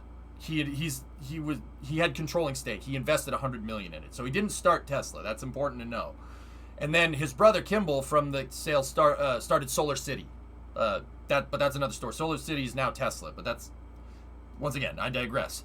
So they started building rockets. And Elon had enough overhead. They had $100 million. They had enough overhead for basically 4 Falcon 1 launches. They launched the first one. The engine shut off after about 20 seconds and it fell into the water. They launched the second one. Residual thrust during staging caused the first stage to impact the second stage, and they launched the third one. Propellant inside of the second stage started vortexing, and that started giving a gyroscoping effect on the second stage, and the second stage eventually tumbled and crashed. They launched the first 2006, 2007, and by the fourth launch in 2008, that was all the money they had. That was all the money they had. So they launched the fourth Falcon 1 in 2008. It made it. It made it. It made it into space. First company to ever privately launch something into space. And NASA saw that. They saw it, and they gave Elon a contract for Commercial Orbital Transport Services, COTS, which eventually became the Commercial Resupply Program and the Commercial Crew Program. NASA bailed out Elon in 2008. They really did. They bailed him out by giving him the contract to make Falcon 9. So basically, I could keep going, but this entire decade from about 2010, when the first Falcon 9 took off, to about 2020, when Bob and Doug flew into space, had been Elon ramping up Falcon 9 production. Ramping up Falcon 9, ramping up Falcon Heavy, and doing rapid reuse and reusability. Okay? Rapid reuse and reusability. You understand what I'm trying to say. That was him trying to get Falcon 9 going. Falcon 9 had probably, like 20 launches halfway through the decade? SpaceX is up over 100 now. Easily up over 100. They've launched more this year than pretty much everyone else in the launch industry, including the Russians, right? So he's ramping up Falcon 9, and now that Falcon 9 is kind of finished up, there's a few upgrades here and there left with Falcon 9. They started a replacement. Just like once Falcon 1 got operational, they started replacing it with Falcon 9. So, I mean, the latter half of that story is extremely condensed. I could go all the way through it, dude. I've been following, like I said, since about 2012. So I got a decade of following SpaceX under my belt. I mean, yeah, it's been a crazy ride, dude. I hope this 20 to 30s decade will be Starship's decade.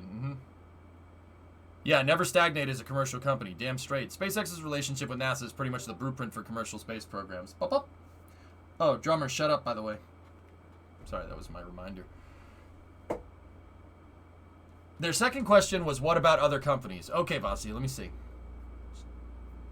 Shikama, that was, like I said, long one. But yeah, he invested in Tesla when it was two guys building cars in their garage. That's correct. Yep. He should have done some research before asking. Like, hey, want to launch to Mars? Maybe check. Yeah, I don't know, Revel. Maybe. I don't know what rocket he was trying to procure. It was an ICBM, so it was probably, I don't know, some R designation. I don't know ICBMs that well. Let me just scroll up, Vasya. I believe you. Have any of the other aero manufacturers stepped up and started making rockets? Discovery, go at throttle up. Shikama, Elon Musk, somebody said it in chat. Elon Musk and what he's done with NASA has completely changed the game. Not just from a reusability standpoint. They literally changed the meta of launching things into space. So, like, think about it like a meta change. Like, people are still launching. The way you launch something into space is still the same. Think about it like a meta change going from, like, propeller planes to jets. That's the change we're talking about. It's a paradigm shift in the mentality and the economics in the industry. God, I sound like some stupid TED Talk. No. Basically, they profile the low-cost vertical integration SpaceX did, and literally they showed that they can win contracts with NASA. You can win money from, or not win money, that implies that it's a prize pool. No, you can get contracts from NASA if you reduce the cost. NASA will want to do business with you. NASA actually has an initiative called the SMB, Small Business Initiative, right? There's a whole subset of NASA that promotes spreading contracts around, specifically to small businesses and contractors, to spread NASA out so nobody consolidates anything in the market and the program gets canceled, for instance, right? Elon Musk basically pioneered that, working with NASA like that. And have other aero manufacturers stepped up to the game? There is so many, I've lost track. I'm not kidding. Shikama, there are so many U.S. civilian aerospace manufacturers trying to launch things into space at this point in time. I've lost track of all of them. I'm never disappointed when I come for the rocket review. Thanks, Drippy. Yeah, I think it was a Niper rocket. That sounds right. SN-15 got moved till tomorrow, Casper. They pulled the TFR late last night. It's nearly what Ford did with the Ford Model T. Yeah, vertical supercraft. I've said this once, I'll say it again. Elon Musk, he's a Ford guy. Like, I can't prove it, and I don't speak for him. Straight up. He's a Ford guy. He copied Henry Ford's playbook. Like, Elon Musk did with the electric car what Henry Ford did with the Model T. You're absolutely 100% correct. Just keep freaking building. Any revenue that you make, put it right back into equity in the company. Right back into it. And keep scaling. Keep scaling up. Keep scaling up. Eventually you flood the market with Teslas. Dude, I see more Teslas on the road than I do Priuses nowadays. That's saying something. And you know what I like? Teslas are cool, man. They're a cool car. That's why I like Teslas. Priuses have no soul. They have no soul. It's gross. Electric vehicles are cool. Especially Teslas. Teslas are cool. They're a cool friggin' car. You could say followed him to a T. That's because the soul is a Kia. Well, you're not wrong. He copied Henry Ford's, he copied his playbook to a T. And this is why I like telling people about Ford. And this is why I like Ford. I don't like Ford, like, a lot of people like Chevy and a lot of people like Dodge because of the hardware that they make. And that absolutely has a lot to do with it. Why I like Ford is because Henry Ford literally invented the car business. He invented it. Nobody else had done that before. And this is just kind of 6 degrees of separation. Henry Ford based his business model off of firearm manufacturing. Go figure. Everything always comes back to violence, doesn't it? It's kind of funny how that works. It's almost like it's part of the human equation. Damn human condition. Where's Kevin Flynn? We need a grid. No, he saw that firearms were using interchangeable parts, and he's like, holy crap, if I do that with a motor carriage, I can make tons of money. Everybody could use this. Elon Musk, wow. Okay, so actually, let's go to Henry Ford first. What Henry Ford did was he came up with the idea of doing vertical integration. This is called Fordism to this day. It's an economic model where you do everything under one roof. Everything. Henry Ford went to the rubber manufacturers that would make rubber for like carriages and stuff. He said, hey, how much rubber you make a year? And they're like, I don't know, 100 tons? And he's like, I need 1,000. They're like, we can't do that. He's like, fine, I'll do it myself. Then he went to the steel mill. How many railroad carriages do you make a year? And they're like, I don't know, like 20? And he's like, I need 500. I need 500 rail carriages worth of steel. Because Henry Ford chose Detroit because Detroit was manufacturing rail cars and bicycles and all this stuff. They already had an industrial base set up before the automobile, which is cool, right? And he's like, I need more than that. I need to make my own steel mill. Screw this.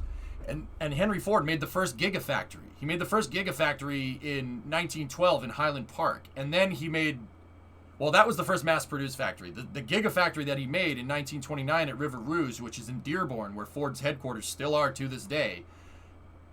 I'm telling you, that Elon Musk copied him. He copied, and that's not like, oh, he copied him to a T. Like, no, the playbook is the same, right?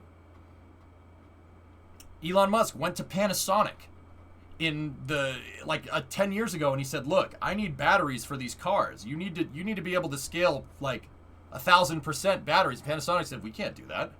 He's like, fine, I'll make my own damn battery factory. And he made a gigafactory in Sparks, Nevada. Same thing. Dude, the playbook is eerily similar if you go back and look at it. Yeah, I mean, yeah, Cyborg, that's the fact that every single car company is coming out with electric cars nowadays is that guy's fault. I wouldn't call it a fault, but you understand. CRS mission is on Thursday, Velo. Yep, here's a cool pic. You can see individual sensors, brackets, and holes. Okay, yeah, I will check that out. So, Shikama, you ask, you know, like, has everybody scaled up? Yeah, dude, the guy changed the meta. He changed the meta for how you make rockets. It's ridiculous, man. It's crazy stuff. Like, it gets me kind of fired up, dude, how one guy can have that much frigging drive. That's really cool. That's inspiring stuff. What was your other question? I saw that Toyota is likely to build a hydrogen-powered car. Good.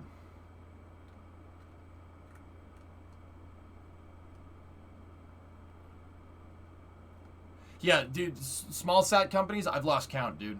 So the question now is, the NASA return ship has changed, I assume, because of Elon's success. I mean, yeah, absolutely, man. Have you read Henry Ford, My Life and Work? I guess yes. I haven't read the book, actually, Monica, but I've read a lot about Henry Ford. That's why I like Ford, because Ford invented mass production of automobiles. That's their baby. And Ford continues, and I'm going to sound like a stupid promo for Ford right now. They continue to keep that innovation going. I mean, Ford pioneered the small, affordable car. They pioneered the compact car in the United States. Mass-produced compact car with the Falcon. And then the Falcon, they pioneered a mass-produced sport coupe based off of the Falcon. You may have heard about it. It's called the Mustang. And everyone copied them. Everyone copied them. Now, Chevy was the first one to make like a real, in the United States, to make a real sports coupe. The Corvette. Duntov was a friggin' genius. The chief engineer of the Corvette. He's a friggin' genius. Ford competed with the Thunderbird. But, you know, Ford isn't responsible for all the things here and there, but they're responsible for a good amount of it, dude. Good amount of it.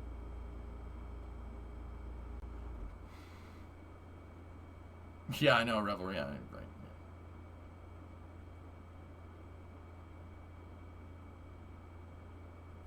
Yeah, Supercraft, whatever. I'd prefer the industry kind of find their own way as opposed to someone saying you should do business this way, but that's just me. C22, you got more pictures? Here you go. The whole thing. Oh, that's cool. Ford sponsorship when? Fragment, I'd do that.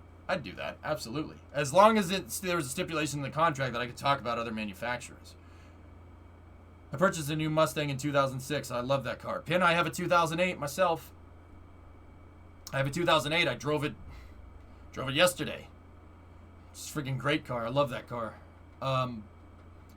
Yeah, no, don't get me wrong. I harp on Chevy because it's funny, but I like Chevys too. I don't really mind them. I don't really like anything from Chevy in the last 10 years with the exception of the Corvette. But I digress. We digress a little bit. But yeah, Shikama, there are so many small aerospace startups that are trying to launch stuff into space now to try and cash in on some of the, the wake of what SpaceX, that trail that SpaceX is blazing. I've lost count. Peter Beck over here is probably one of the first other people to market with the Electron rocket, who's pioneering small rocket reusability. Electron, the rocket that Peter Beck makes, is it's like the size of an ICBM, 2-stage carbon composite, and they're trying to reuse rockets now. They're almost there. They're very close. Like, there is so many that I've lost track. Totally lost track, dude. So there's Rocket Lab, there's Launcher, there's Astrospace, there's ABL,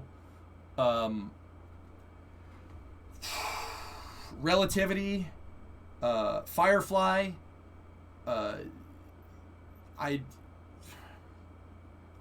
there's more. I know there's more.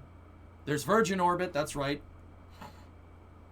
I mean, Blue Origin isn't SmallSat, but if you want to count Blue Origin, there's Blue Origin in there. I mean, ULA is there too if you want to throw them in, right?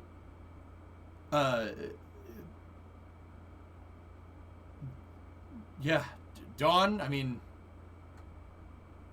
Arca, I guess. High Impulse, there's Maston doing their thing, Sierra Nevada. It's ridiculous. It is ridiculous. We've never had so many ways to get into space in history. The only time we even came close was at the very the beginning of the 1960s when everybody had ICBMs. Yeah, Rocket Factory, ISAR Aerospace. We're not just saying names in chat, Shikama. These are all real companies. So what does the internal combustion car market... So when does the ICE car market prices crash in favor of EVs? I don't know, man. We're not getting rid of internal combustion engines anytime soon. Our whole civilization is built off of petroleum, particularly the automobile, particularly manufacturing. Even manufacturing EVs, you need oil to do that. The machines that make the machines need petroleum to run. Remember that? But I don't know, man. Good. Hopefully the prices go down. Then I can buy all of them, and I can fuel my carcane addiction. Did I say that out loud?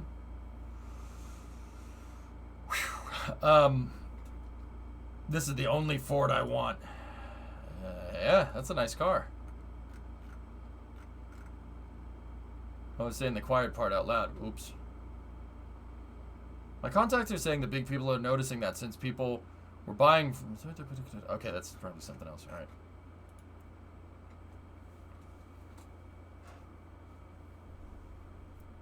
Where are you in space news? I know Starship is last. What do you think Elon's tweet to Bezos can't get it up to orbit? I don't think Elon takes Twitter seriously. Now, I'm not asking for anybody's opinion on the matter, to be honest. That's just what I think. I don't think he takes Twitter seriously, so he makes jokes and crap posts on Twitter. Yeah, that's what I think. I enter chat to partake, and all I get is get back to studying. What?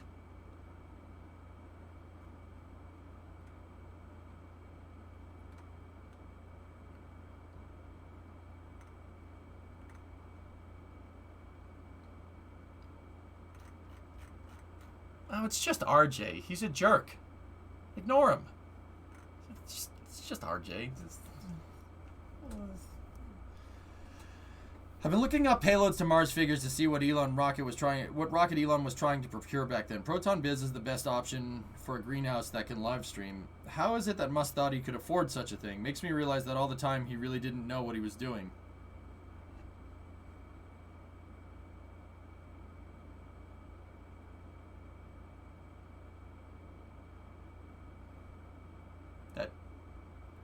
I mean, MotoKitty clearly did because SpaceX exists. But yeah, I see what you're saying. You know, like, Okay, no studies for me then. Wait a minute. Note to self.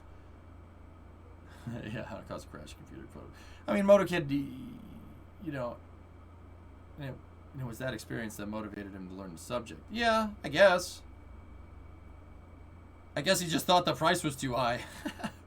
And the Russian said, fine, do it better. And he's like, all right, I will. I think he proved that he can do it better, don't you think? Not to harp on our Russian friends, you know what I mean? I mean, they're basically the catalyst for SpaceX even happening. I mean, for better or for worse. Thanks. Spasiba. Thanks, guys. I mean, fine, I'll do it myself. That's exactly what Henry Ford did, man. It's so close, dude. Tell me about taking stuff personally. Don't. Came here. On the playground when I was a kid, kids used to say, sticks and stones may break my bones, but words can never hurt me. They're just words. Who cares? Dude, you think... Came here. You think there's people in here that don't say that don't say hurtful stuff to me? It happens all the time. It happens every day. I ignore them. Who cares what they say? I make money off sitting here talking about space and playing video games. Are you jelly? Good. You should be. This job kicks butt, and it's awesome. It's a lot of work, but it's awesome. I don't care what they have to say. You're stupid. I know. I say that all the time. You guys don't believe me. That was about Elon going to Russia. Yeah, right? Yeah. Yeah, okay. So Elon maybe took it a little personally. But the Russians did too, so.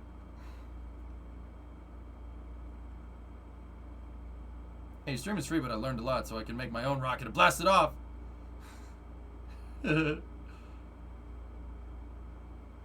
See. Hey, Ian. Thanks for the host, man. Stop, he's already dead. I hope your charger only works at one... Oh. You're a bad person, man. I hope your charger only works at one specific annoying angle. I can't believe you'd say that. I can't believe you'd say that. I hope you order food, alright? I hope you order food and they get the order wrong. And I hope it's Uber Eats so you can't take it back. Boom. Destroyed. And you know what? It doesn't even have to be something that you don't like that they mess your order up on. So like if you order tacos and they give you burritos, it's just not what you were craving. That's what I hope for you. Okay? Boom. You want mean? You got mean. I hope your bathroom lights flicker. Oh God. Why would you say that to someone? Wow. He chose violence. Oh, Crab Shark, I'm looking at your message. That's cool. That's cool, man. Ruthless. I mean, I would say I hope you step on a Lego, but that's what everybody says. Go and throttle up. Hey, Access, tier 2, 62-month resub. Thanks, man. I hope you catch the side of your pinky toe on a floor jack wheel. Oh, you're a bad person. You are a bad person. I hope Jeb dies in your next save. Oh, God, that one hurt, but I'm all right. That one hurt. Okay, that hurt a little bit, but I'm all right. I can take it. I'm tough. I'm tough. Are you? Yeah, I'm good. That one hurt a little bit. I didn't think I was going to be personally attacked today. I hope your fire alarm never shuts off. Oh, you're a bad person. Oh. Oh. Ow. Oh. That's horrible. Why would someone wish that on another person?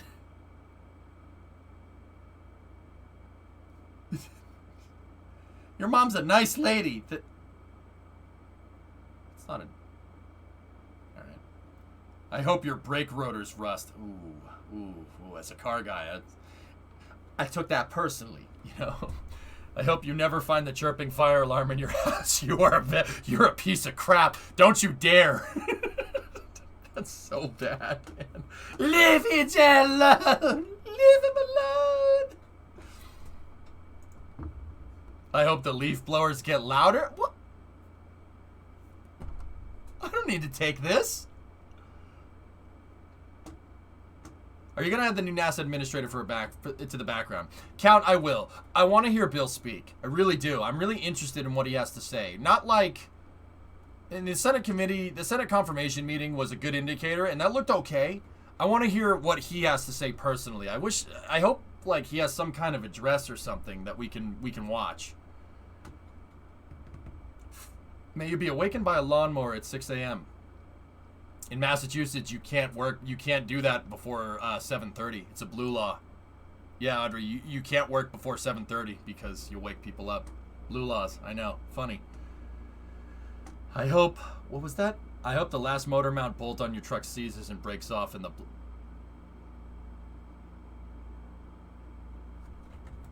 You are an hole. You. Why the would you wish that on somebody? You are a maniacal piece of stupid.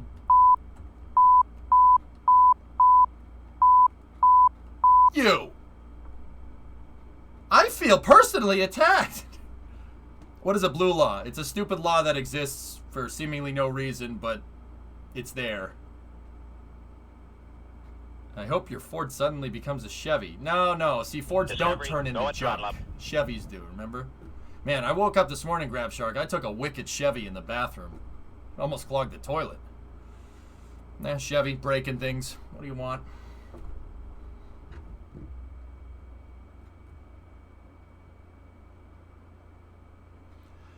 So I got an interview with Tesla. It was literally a conversation. You have any tips on how to get hired? Do your homework. Know what you're getting into. Maslam, 68 months. Boop. Yeah, of course, Hendo. Yeah.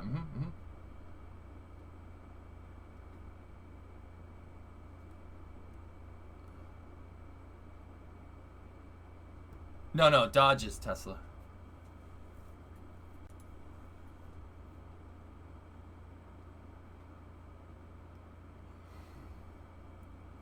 Oh, we got a new Phil Sloss article. Oh, boy. Oh, all about that core. All about that core. All about that core. Stage. No solids. Doesn't have them. Not yet, at least. Oh, very nice. You know what? Of all the streams covering SN15 tomorrow, I'll only watch yours because it's the best. Thanks, Liam. Thank you. And there's some stiff competition. Oh, Wildin', that's terrible. Did you watch Indy yesterday? Yeah, I saw some cars go upside down. I didn't watch the whole race. I hope you have a bad case of diarrhea. Don't tempt me. Yeah, let's get back into the rest of the Starship video. My computer fans are always loud, Goocher. It's no big deal. The shuttle video on the big screen, is that real or a render? This one? Oh, that's real. Yeah, that's a real picture. They put cameras, they put a lot of instrumentation cameras, Reveril, towards the end of the shuttle program, like super high-def cameras, on the SRBs and on the external tank, so they could watch the shuttle's thermal protection system on the way up and make sure nothing hits it. Oh, yeah. Yeah, that's real. That's a real picture. It's my favorite angle of any shuttle launch ever. That is awesome. We'll get to that Starship video in a second. We can get to that. We can get to that in a second. Here, check this out. It's from a collection of these videos here. Look. Headphone users.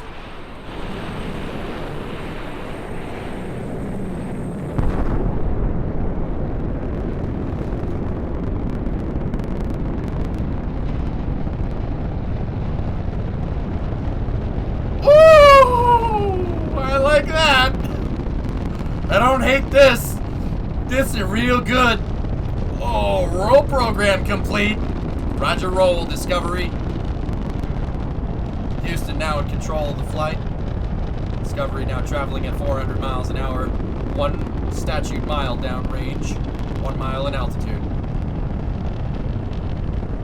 Shuttle now throttling back to 66% of rated performance as they break through the sound barrier here. Shuttle has entered transonic. We are in the transonic regime. Clock T plus 40 seconds. All systems looking good. Shuttle is now transonic. Woo! Go faster. Thank you.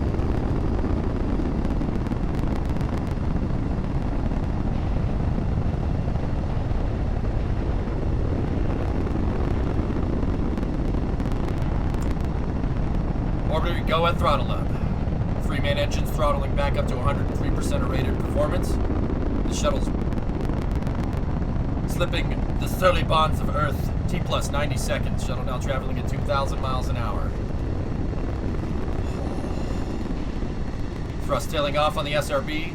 Standing by for separation. Oh, that's badass, man. Oh, that's so freaking cool. I love it so much. I love it so much. Watch, watch. You can see it. Yay! Yay!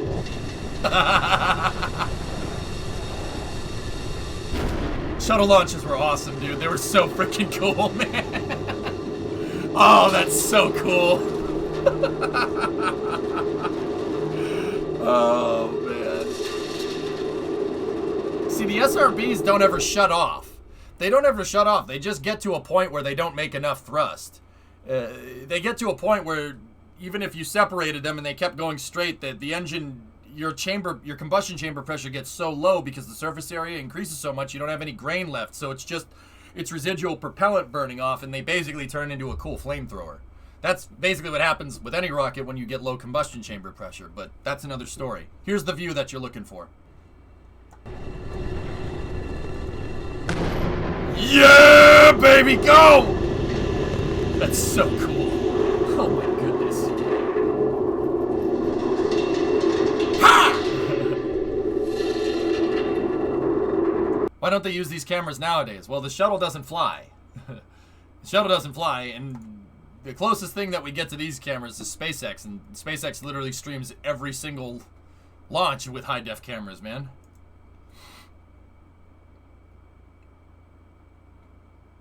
And then there is another one. Yeah, the boosters basically tumble down, and because they're flipping end over end, they slow down enough. And they're not going fast enough for re-entry. I mean, the casings get a little scorched. But they have parachutes, and they come back down and land. They went and fished them out and would tow them back. It's really cool, actually, man. Yeah. This shot, though. This is my favorite shot in any of the shuttle program.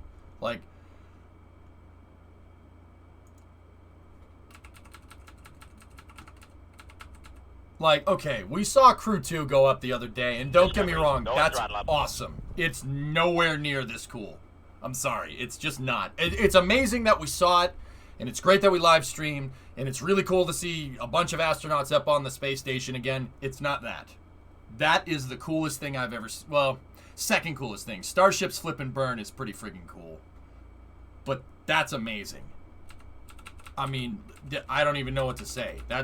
I have no words. That is one of the coolest freaking things I've ever seen.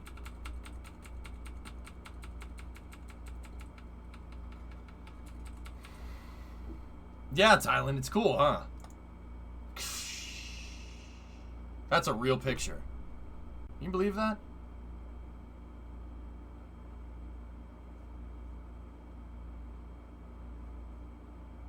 The fact that it flips over and you could see the other SRB over there is ridiculous to me. There's the sun.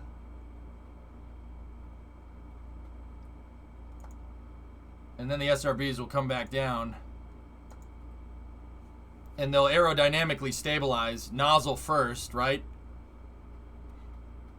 The reason why they aerodynamically stabilize is because all the power unit and the gimbal actuators and the nozzle are down at the bottom, and that's the heaviest part. The center of mass is low on the SRBs. Don't get me wrong, it's not as low as a liquid fuel engine, but it's still enough to stabilize out. You can see that there's some residual propellant burning off inside of the SRB. That's just normal. See the other? This is from one SRB looking at the other one. Isn't that cool? Now, aerodynamically, they're going to slow down. If you notice, the SRB is kind of crooked, right? It comes in a little crooked. Kind of like Falcon 9. It's very close. But the fact that the center of mass is a little bit higher makes it do this. It makes it oscillate during re-entry. And those oscillations actually slow it down because the SRB is turning left and right and it's acting like a big speed brake. It's using differential drag to slow down. We've done this in KSP. You can do that. That's absolutely a thing. And then once it hits the lower parts of the atmosphere, it'll stabilize out, and then they'll deploy the chutes. The SRBs are light enough to carry parachutes because they're basically just a hollow tube. And even then, they still hit the ground. They still hit the water going pretty fast, man. But a thing that a lot of people don't know is that they jettison the nozzle. There's the 3 chutes. They're using 3 big honking chutes for that, and then there's the drogue for them. They're steel tubes, not aluminum. Like Jebstone. Pretty much. Twitching. Yep. Survivability of a joyride on an SRB round trip. Yeah, I wouldn't. So, right there, they pop the nozzle. The SRB is using a blader nozzle because that's the only way you can keep it cool. So they have a detachable nozzle. They'll pop it off and see the nozzle hits the water and it'll just sink. And then the SRB, sploosh. I mean, it hits the ground going pretty fast. Like, but once again, it's just a steel tube. Another cool thing that the SRBs do is that if you look,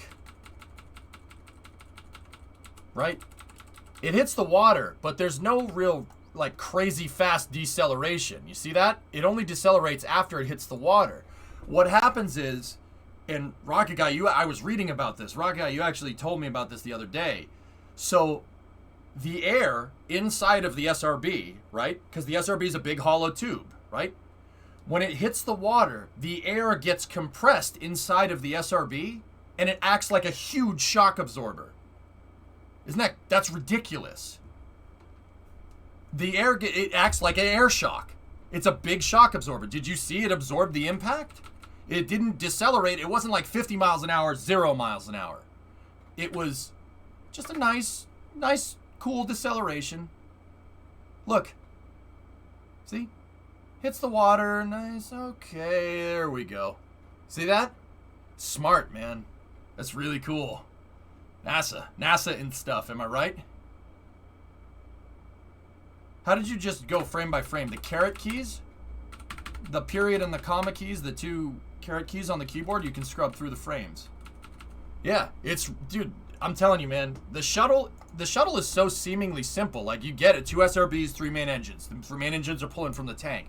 There's so much little things here and there with the shuttle that you'd never know unless you went and looked. It's smart, man. That's part of the reason, that's part of the reason why you can't parachute down a liquid fuel booster, for instance. When the liquid fuel booster hits the water, there's nothing inside of it to act like a big damper, right? It'll just hit the water and obliterate itself. Even if you have parachutes, slow it down.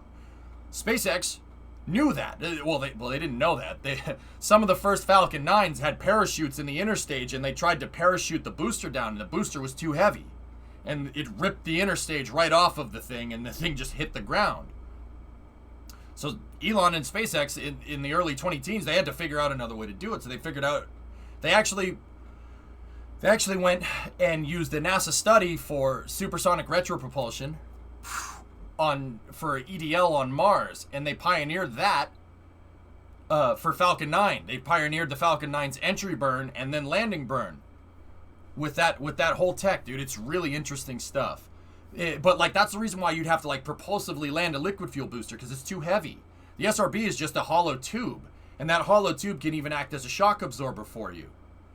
That's why the SRBs have parachutes and Falcon 9 can't. It's too big. The parachutes just rip right off.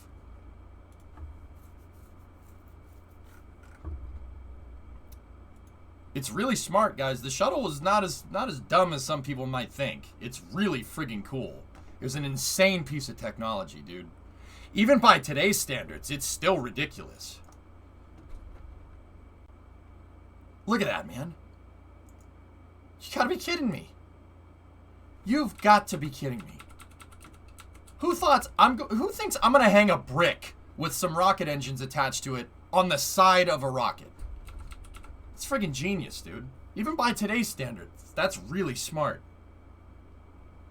Somebody asked, Papa Bear, of course. Anyway. Oh, man, I wish we still had that. That would be the only thing that would make this better right now. If the shuttle was still flying and it slowly handed over manned spaceflight to commercial crew. The problem with SRB reuse is that it's just an empty steel shell. Most of its cost was in propellant and processing. Yeah, Camir, but I mean, even all that propellant and processing, dude. Do you think that would be less cost than like refurbing a liquid fuel booster? I don't think so. The solids were a good idea. That was I'll go ahead and say it. That was a smart idea for a low-cost solution. It was really smart. It was the best they could do, man, considering this. I mean, guys, this thing was designed on paper. On paper. Freaking paper. Give me a friggin' break. Dude, I can draw a stick figure on paper. Does that help? They designed this with no computer. Like, that. With no computer. How do you do that? How does that even happen? How is that possible? You know how much time you need somebody just bookworming math for you, like in the corner, trying to figure out that thing to get it to work? It's not like they had CFD. It's not like they had even Kerbal to friggin' make sure that they could get that right. No, they had paper. Paper. Paper. Okay. How do you figure it was designed without computers? The shuttle's design was finalized in 1972, Soapbox. 1972. Okay, you have basic computers that can do some math out for you. Great.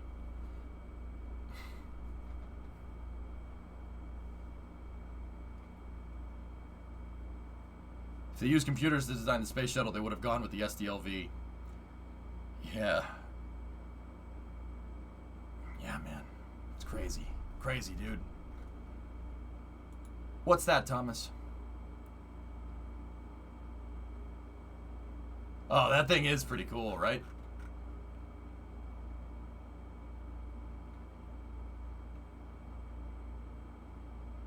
What's review? It's just French for saying review. I have it, Naroku, yeah. I mean, the shuttle was insane. If we designed it nowadays, if we redesigned it all and put it all back together, I think the shuttle could be great. I think it was great for what it was. It's unbelievable. I hope Starship vindicates my shuttle, man. I really do. Why did Buran need jet engines and the shuttle didn't? Why did Buran need jet engines? Well, Buran didn't need jet engines. The one that went into space, Ryan, had no jet engines on it, and it autonomously landed itself from space back on a runway in a crosswind, which is pretty damn frigging impressive for our Russian former Soviet counterparts. That's really impressive. Something that we wouldn't have been able to do that until the X-37 came along about 20 years later. It's pretty damn impressive. Buran didn't need jet engines. They could have put jet engines on it, but here. The Russians could have afforded to put jet engines on it if they wanted to. Now, here, I'll show you a picture of the shuttle, the space shuttle and Buran next to each other. You tell me why. Why could they afford to put jet engines on this, but not that one?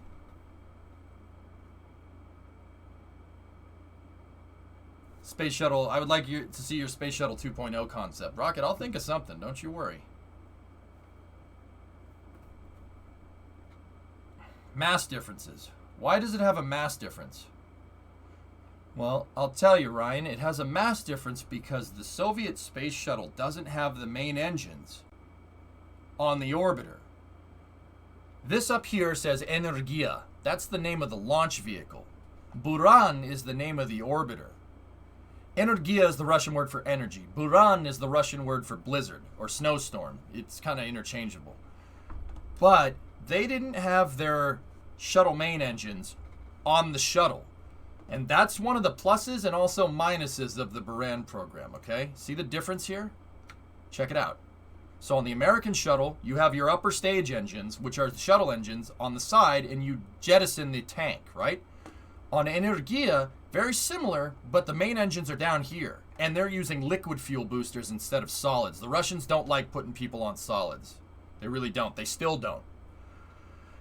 The reason why we have solids is because ICBMs. We wanted to make solid rocket ICBMs. The Russians, I mean, that's just a little bit of a difference in opinion on the engineering. But, I mean, both ways work, right? Did it fly? Yeah, it flew. Clayton, it flew really good. It landed itself. They launched it into space on Energia. Now, here, let me explain this. They don't have any orbiter maneuvering system pods up here. The OMS is built into the back because there's no main engines on this thing. So that afforded the orbiter to be a lot lighter. So the Russians could have put jet engines on it if they wanted to. But they never did. They didn't need to. They ended up putting a big fuel tank back here and 2 orbiter maneuvering engines. So Buran theoretically would have had way more delta V in orbit because its dry mass is a lot lower than the shuttle. But you don't get your upper stage engines back with Buran Energia. But you don't get your upper stage engines back. But the crazy thing about Buran Energia is that you don't need to have the shuttle on the side either. Buran Energia can do what SLS and the shuttle can do with one integrated launch vehicle architecture, okay? So what does that mean? The shuttle doesn't need to be on the side.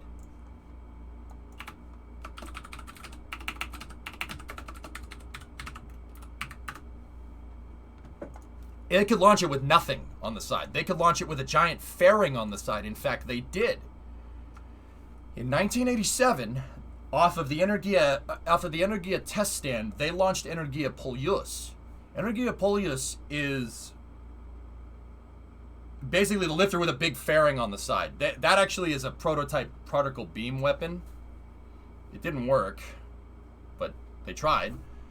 And they had a mock-up of a functional cargo block on this. Buran Energia could launch with no shuttle on the side. That's the reason why the engines are on the stack instead.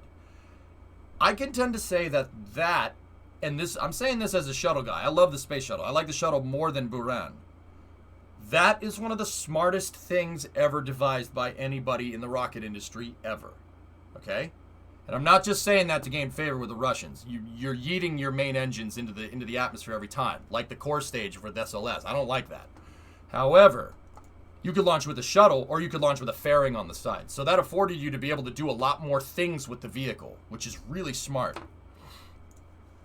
That's a really smart design. What I can tend to say that the best of both worlds would be Buran's side boosters with an American space shuttle on it, with the external tank and the 3 main engines. That way you get everything back. And these RD-170s, excuse me, they can be refurbished. The Russians make their engines pretty damn robust because of the oxygen-rich stage combustion cycle that they use. They could be reflown. Sure, why not?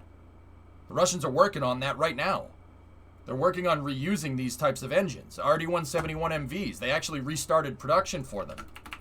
The RD-171 MV, which is a modern variant, that's not what MV stands for, but that's a modern variant of the same engine. See that? They're not building a space shuttle again. They've said that they're not going to. But the engines, though. What about Energia Uragan? Vasya, Energia Uragan was a good idea, but I don't think that would have worked. That's just opinion. No, I don't know better than Glishko, all right? If you really want my honest opinion. Energia Uragan was a good concept, but we never really would have known if it would work. If it would have worked. That is the real contribution right there.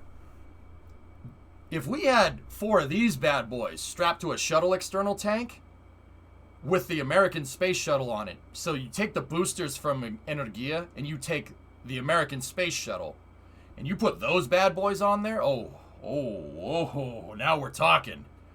Now we're talking. I don't think that this would have worked, man. You would have had some serious aerostability issues here. Cool as it may be. I mean, that's really awesome. That's a really cool idea.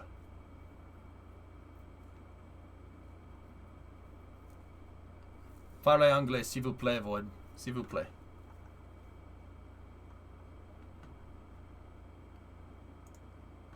Real life example of Buran with jet engines.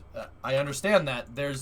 Yeah, so if you're in Europe and you want to see a shuttle, there's OKGLI, which is the AFTA from the Buran program, the Atmospheric Flight Test Article. They put jet engines on it because they could fly it with jets. It's no problem because there's no main engines in the back. That's how they did their flight testing with Buran. Can Falcon Heavy carry the shuttle? No, Niroku, it's too big. The shuttle's almost as big as a Falcon Heavy, the triple stack of Falcon Heavy boosters, man. These orbiters are 60 metric tons, so about 124,000 pounds. They're heavy. They're really heavy. The space shuttle that was never copyrighted by NASA. Why did the Russians have their own copy or their own version? Well, Clayton, it's not a copy, right? First of all, it ain't a copy. I mean, they literally took the main engines off. Buran, they decided to use the... Okay, it's actually a funny story if you really want to know. So this turned into story time, and that's okay. That's fine. I don't have a problem with that. Clayton, you tell me, what do you see on the screen? What's that? They didn't steal the blueprints, Lego. Like, you can tell from the architecture that there was some design influence, but Clayton, what do you see on the screen? You type it out. It's not a trick question. It's a Saturn V, right? The Upgoer 5, right? An N1, nice. So it's a Saturn V, right? Now,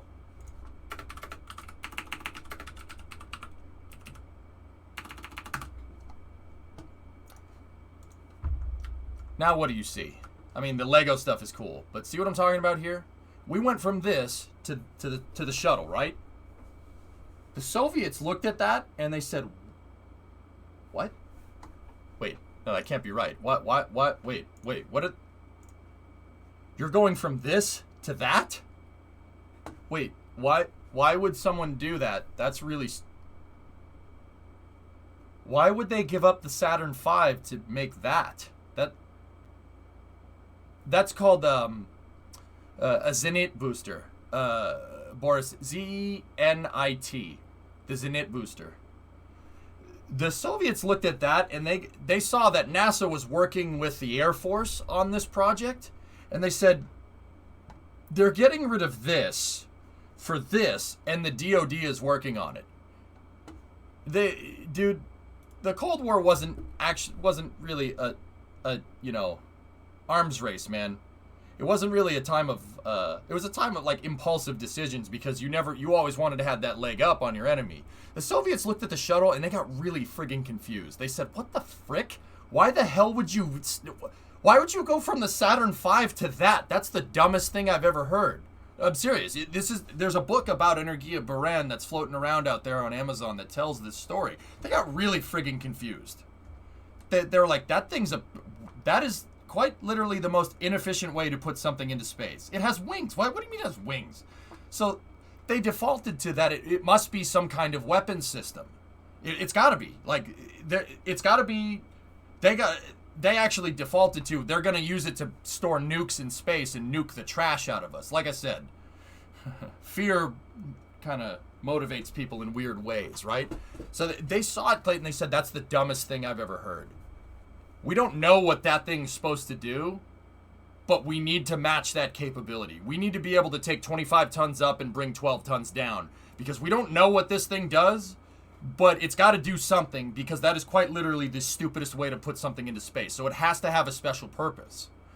The Soviet Union thought that the Americans were going to fly up and steal their space station modules and satellites and whatnot. Right? So they're like, we need to have that. We need to have that capability like now, because we don't know what that thing does, but we're going to figure out what it does. They did the equivalent of Cal Naughton Jr. in Talladega Nights. I'm a little bit confused by your tactics. I'm going to keep acting tough until I figure out what's going on. They got really confused. The Politburo was like, why the hell would you get rid of the Saturn V? You just beat us in the space race and you're gonna not use that? What do you do? Why would you do that? That's stupid. And turns out they were right. Funny story.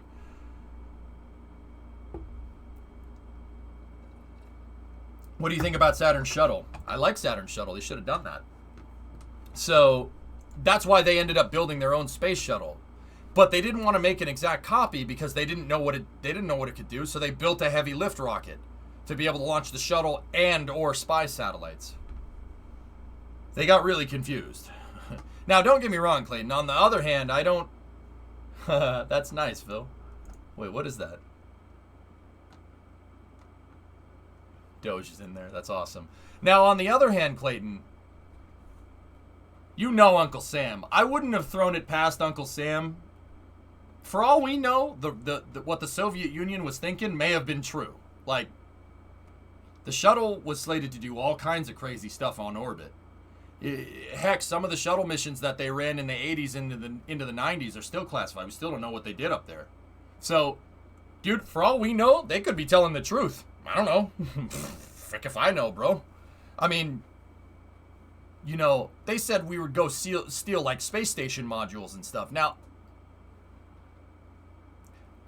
that's crazy. But also, that sounds like us. Yeah, that sounds like an American thing to do. We're going to take your space station mod. Yeah, that sounds American. I'll be honest with you. As an American, that sounds like us. You know? That sounds like something we do. Like, I'll be like, come on, does it not? Of course it does. That sounds, that's exact. We would do that exactly. That's exactly what we would do. Like, so I don't blame them for being like, why would you do that? But no, seriously, they genuinely got confused. They said, why would you get rid of the Saturn V? That's dumb. And the funny thing is that they were right. I ain't got nothing going on this weekend. Why not? Yeah, that's right, Crash. We did. Yeah, so, like I said, for all we know, they were telling the truth. Like, that sounds like something we do. Like, steal their modules and stuff? Yeah, that sounds right. That sounds like us. I mean, like, it's kind of a crappy thing to do, but all is fair in war, I guess. Like I said, the Cold War arms race is very interesting. It motivated a lot of people to do a lot of really weird stuff. By today's standards, I guess. But then again, you can't look at people from the past through modern social constructs, you know? Like, I don't think you can do that. It's like how we all know that Christopher Columbus was a bad person. But at the time, he wasn't a bad person. But we have the hindsight to know that that's not a thing that you should do to people. Yeah, that's bad. That we shouldn't do that. Yeah, what you did, don't do that. But at the time, like, you understand the construct of the time, like, that was done. That's totally normal. They're savages. They don't know any better. Like, that's probably shouldn't do that. That's pretty frowned upon. You probably shouldn't have done that. The CIA had already done that to an extent, yeah, but nothing on orbit, God. You know how embarrassing that would be if like we stole one of those things. Like, we'd be like, yeah, we stole it from you. They'd be like, no, you didn't. Actually, if we genuinely did take something, we probably would have never have known about it.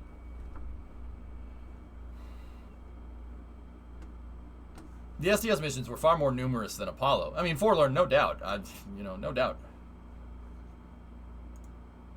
Some people don't, but yeah, well, hey. Humanity learns, dude. We'll figure it out. Didn't they steal stuff from us, too? Of course. Duh. They stole B-29s from us. And then copied them. So what?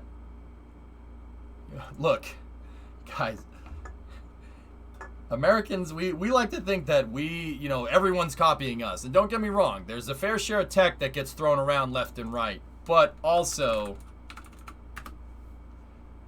the Soviets came out with this in 1976, okay? 1976, they came out with a MiG-105, the spiral space plane. What does that look like to you?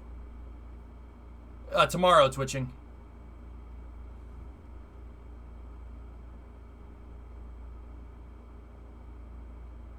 I don't know what that means, Naroku. Look, it ain't no coincidence that the Soviets came out with the Spiral program in 1976, and then the HL-20 came along in the 80s out of nowhere. Oh, the Personal Launch System. Gee. Interesting. But see, here's the thing. The Spiral program was based off of the HL-10. Look at this.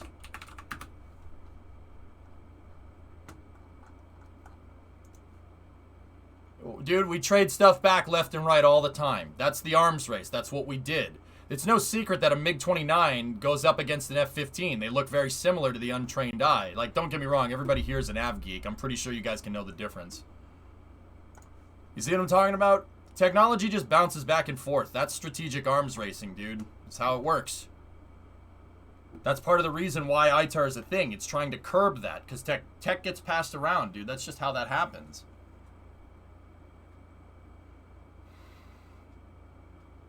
Didn't the CIA take apart an early Soviet satellite? Scott Manley actually has a great video about that. The Soviet Union was doing an exposition in Mexico, and they brought flight hardware for a satellite, or I think it was a satellite, and the CIA went down there, stole it for a night, and then returned it. Yep. This stuff happens, dudes. Oh, that's cool, Niroku. Is that for the shuttle model? It is. Oh, I like that a lot. That's cool. I mean, and like I said, all of the liquid fuel rocket technology comes from modern liquid fuel rocket technology in the form of like an injector plate, liquid fuel tank, oxidizer tank. That comes from von Braun. That comes from von Braun's work on the Aggregate 4, or the V2, if you like to call it what Stupid Mustache Man calls it. Hey, your mustache looks stupid, all right? It looks dumb, okay? At least Stalin has a really cool mustache, right? You just look like you got a little, like, pubic hair on your face or something. It's weird, all right? He's an idiot. But, I digress. Going back to it, the Aggregate 4's technology is based off of an American's technology, believe it or not. Von Braun and Oberth's work that they did on liquid fuel rocket technology is based off of Robert Goddard, an American who made the first liquid fuel rocket engine. And then Robert Goddard's work is based off of Chinese fireworks, man. The Chinese were the first people to make rockets. They made solid rockets for their fireworks. So, I mean, the tech it gets passed around, man. This stuff gets passed around. The IP gets passed around all over the place. Charlie Chaplin wore it well. Okay, that's fair. Yeah, Tessa, yeah. Everybody spies on everybody. Anybody that thinks that's not how that works really doesn't understand things. I mean, what do you think MI6 is for? Like, what do you think the CIA is for? What do you think the FSB is for? That's what these guys do. You try to get a leg up on your enemy, right? And yeah, Vasya, engineering is derivative. Like, duh. This is why all cars look kind of similar. Like, you got 4 wheels and a steering wheel. Like, funny how that works, huh? Isaac Newton was a big inspiration for Goddard, if you think about it. Yeah. The Nachrichten sind. Yeah, I mean, Zevi, there's that, yeah. I mean, everybody tries to limit arms. You don't want anybody to get this tech that doesn't understand it. That's what ITAR is all about. Every country has some type of rocket arms proliferation. We're not the only ones. I mean, heck, the Russians cooperate with us on ITAR because we don't want people that are crazy to have a frigging rocket engine. Because they don't understand that it could really mess stuff up if you're not careful. Everybody cooperates on that stuff, dude.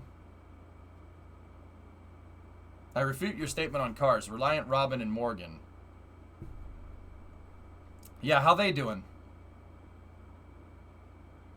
How are they doing, Tessa?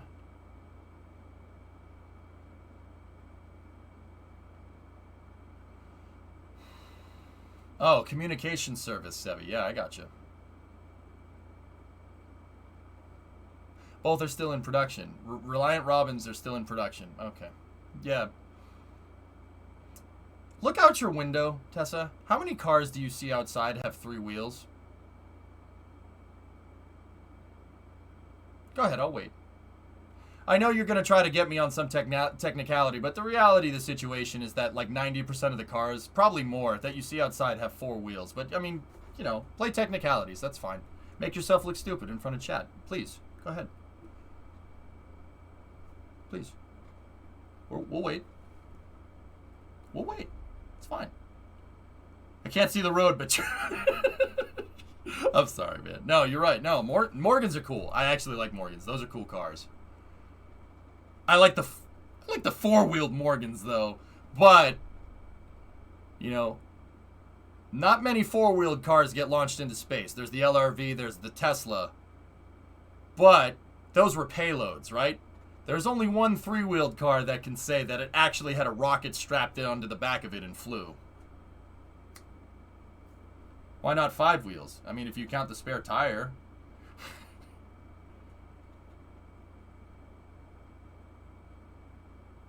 Shuttle Reliant Robin still is my favorite Top Gear episode to this day. They actually made a car into a space shuttle, and it makes me insanely happy. That's awesome. That just makes me happy. More cars should become space shuttles. So, in terms of automotive vehicles and the aerospace industry, there's Chevy, the LRVs. The LRVs are made by General Motors. So, the Moon Rovers. There's the Tesla that's in space from the Falcon Heavy test flight. And then there's the Reliant Robin.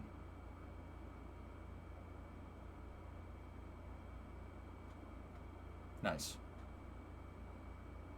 Shuttle Reliant Robin or Lipstick Rocket? I'll take the Shuttle Reliant Robin, Lego. Thank you very much. Would you count the car that Mythbusters launched with the jet takeoff? Well, that didn't go very high, Dead Crew, but sure. I remember that, Mythbusters. You remember that? That car obliterated itself when it hit that wall. Can you believe that? It hit the wall so hard, the paint shattered off. That's crazy, dude. You know how fast you need to be going to do that? The Reliant Robin was suborbital, though. So what? It's a car. How about the Tyrrell six-wheeler? I mean, that's never been launched into space, but Zerka, bet you it could go fast enough to get some air. Transit special for you, Rip Sabine. Respect, man. Long March 5, be fast. Too soon. Alright, Lego. Be good, man. Let's finish watching this Starship vid.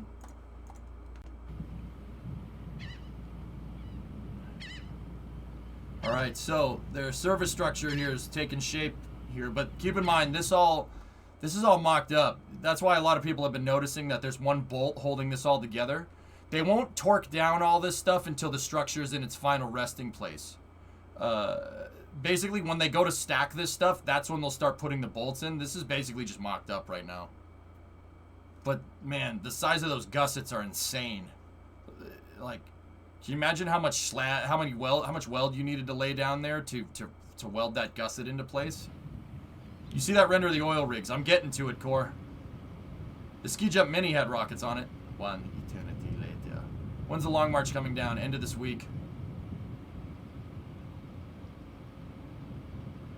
I mean, Forlorn, that's probably one of the funniest things I've ever seen. I watched that rocket launch, which is still crazy.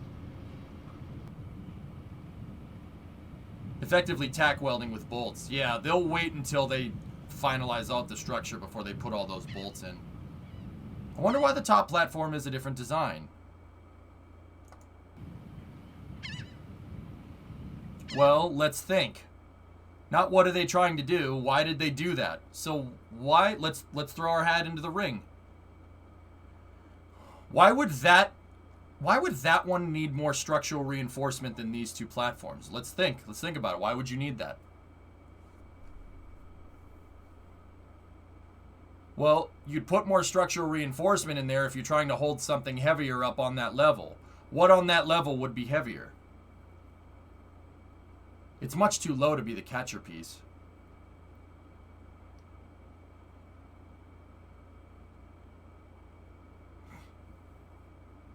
They're probably planning on building something here that needs stronger reinforcement. Now, guys, what that is, the hell if I know. But this structure clearly has an elevator. There's clearly room left over for an elevator shaft in the center, which is kind of standard for service structures. It's for walkways. Could be. The next segment, yeah, it's possible. Man, they really made that dirt berm big. This dirt berm is 3 stories tall at this point, guys. This is the berm that separates the fuel farm. See that white tank? That's where the fuel farm is for the orbital launch pad. You'll see the launch mount here and the service structure that we just looked at over here. That should give you some... I mean, look at it compared to that front end loader and the truck. Chevy, gross. I mean, it is a long bed. It's cool.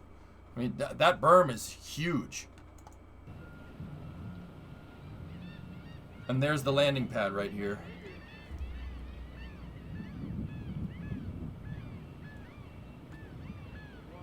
Bobcats. No, that's a Takeuchi fake Bobcat. Yeah, Tessa, it's big. Any idea why the triangular pieces are upside down when 39A is right side up?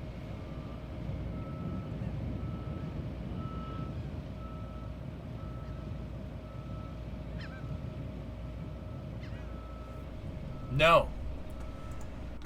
Any structural engineers know why the cross members would be going down instead of up? On NASA service structures, they're 45'd out like this, but it's opposite.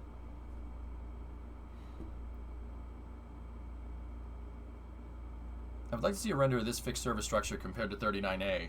It's very similar in design core space. What are these called? I think they're called triangulated members. I think. Instead of making an M, or instead of making kind of a, I guess well, these are reversed. A 45 comes up here and goes to that and then comes down. Someone read the blueprints. At what position on the chronometer will the vessel spring forth? Wait, what? Dish, I missed that if that's a reference. Yeah, this one's a V. The other one, I guess, is a W. Yeah. That's so force that comes from the side gets directly absorbed into the vertical structure. That was my guess, Jack, but I didn't want to say it.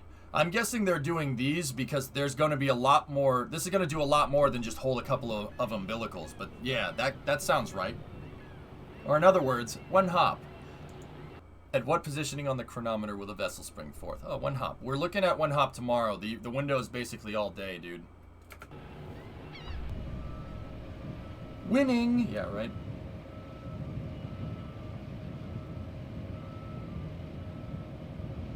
I'm curious why no X. X gonna give it to you.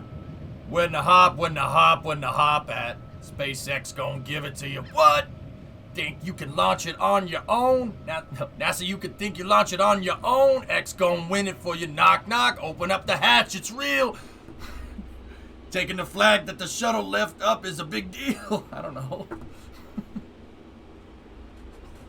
When the hop at. It could work, dude. It could work. Anyway. Dear Lord. Everybody's like, okay, leaving now. Yeah, maybe, Tessa. Yeah, maybe. SCP's like, I'm leaving now. Bye. Unsub. Why do you guys hate me? So why is there no X? You don't need it. You don't need an X. Half of it is fine. Triangulating at 45s. 45s and 90s is what you want. Actually putting a cross member like that and having an X could... The X could... I'm not a structural engineer. I don't know the right word, but the X can buckle that way. Having the M's or the W, or well, the W's or the V's are much more structurally sound because you're triangulating everything. With the X, you have an obtuse triangle, and it's all about the angles with that. It's just geometry. But once again, I don't know the right words for it. I usually am good at articulating this, but I don't know the right words. I know that the X would not be as strong as the M. Thanks, Polybridge. That's right. Stress riser. Thanks, Crash. Yeah. SpaceX gonna give it to you. What? Think you could get the flag on your own? X gonna give it to you. Knock, knock. Open up the hatch. It's real. It works. And you guys are upset that it works, okay? I studied crane building in Dutch, not English. Okay.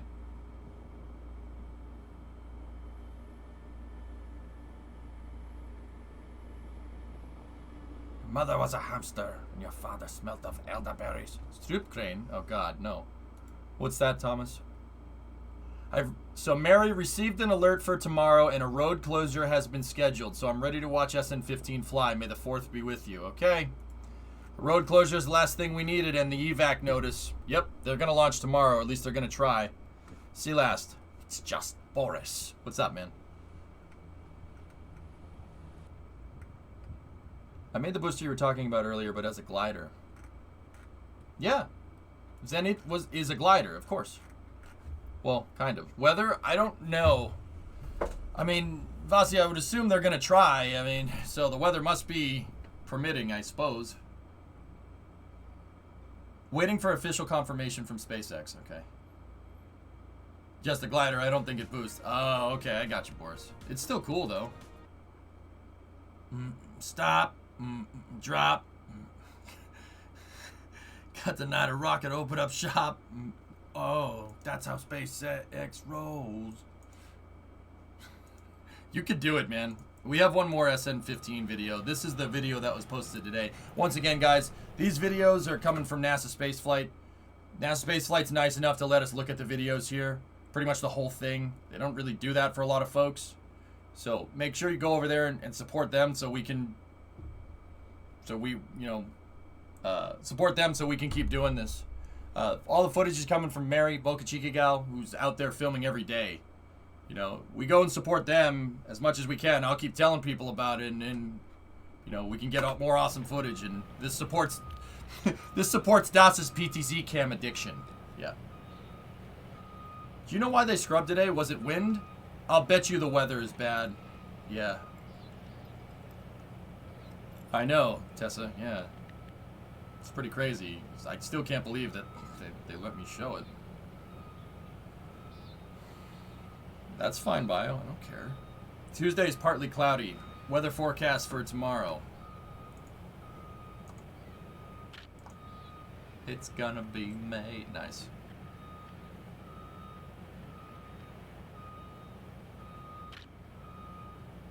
Okay, so the weather doesn't look too good tomorrow, but it looks okay. It's not the best, but it's not the worst either. What would 50s NASA say to, hey, this giant rocket that will take people to space, we're going to build it out of a fancy grain silo made in a field? I mean, Sir Nine, you want to know the messed up part of that? That's what NASA was doing in the 60s, man. Seriously. That's what they were doing, man. I mean, you need to look no further than like Complex 34, man. NASA was just building and stacking rockets right out on the pad. Even heavy lift vehicles like Saturn 5, not Saturn 5, Saturn 1. Saturn 5, they basically built a pedestal out in a field just like this and started stacking the thing. I don't know what the wind limitations are, Secret Me. We don't have that information.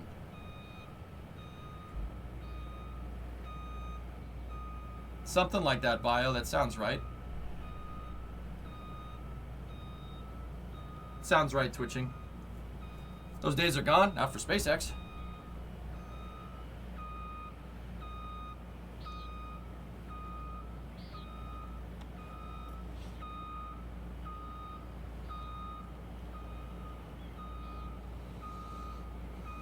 What's the nose cone sitting next to SN15? It's a dynamic test stand. We think it's made for... They built it for testing aero conditions of a starship going up into space. So basically, how well the nose cone moves the air around. I mean, NASA would probably approve of this. They'd probably be like, yeah, fine. Ugandan, 10-month resub. Thanks, man.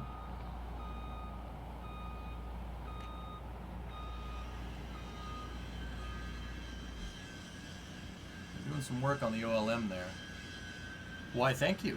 No problem, dude. Do you have any idea when we'll see a full stack Starship? Well, Gene, SpaceX said the summer for an orbital stack and an orbital test flight. SpaceX sets the bar extremely high, and they're very ambitious about their goals, even self-admittedly. Like they've said multiple times, we're aiming for the summer, but I'd say realistically, we'll... okay, like a very, very kind of open-ended way to say it is like sometime this year. I would say sometime this year. If SpaceX says they're going to shoot for an orbital stack by the summer, yeah, there's a lot of leeway with rocket science, dude. The thing is the thing about doing this stuff is that, you know, you decide to build a rocket, and it's one of those things where you keep encountering things that you didn't anticipate. Why? Because rocket science is difficult. There's all different types of things. There's mechanical engineering, there's electrical engineering, there's software engineering nowadays, there's, you know, obviously aerospace engineering, and all these things have to go right. All this stuff has to go correctly. And sometimes when you're developing it and you're figuring out the right way to do it, that does take time. This is the reason why cost plus contracting exists with NASA and SLS, because you're going to run into barriers that you didn't see. So what does that mean in plain English? Schedules have a nominal window, meaning that it might take 4 months, it might take 5, it might take 6. You can't really give a definite answer. And I'm not SpaceX, so I leave my answer even broader to you. So I'm going to say sometime by the end of the year, we'll see a full stack Starship. I don't know if that orbital test is going to happen in the summer, because they're not even finished with the pad. However, the pad is moving at a very, very fast rate. You know, this pad's springing up really quickly.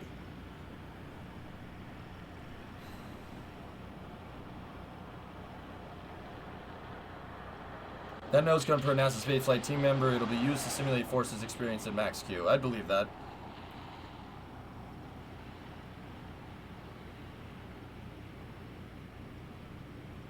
Are you saying you can't schedule innovation? Yes.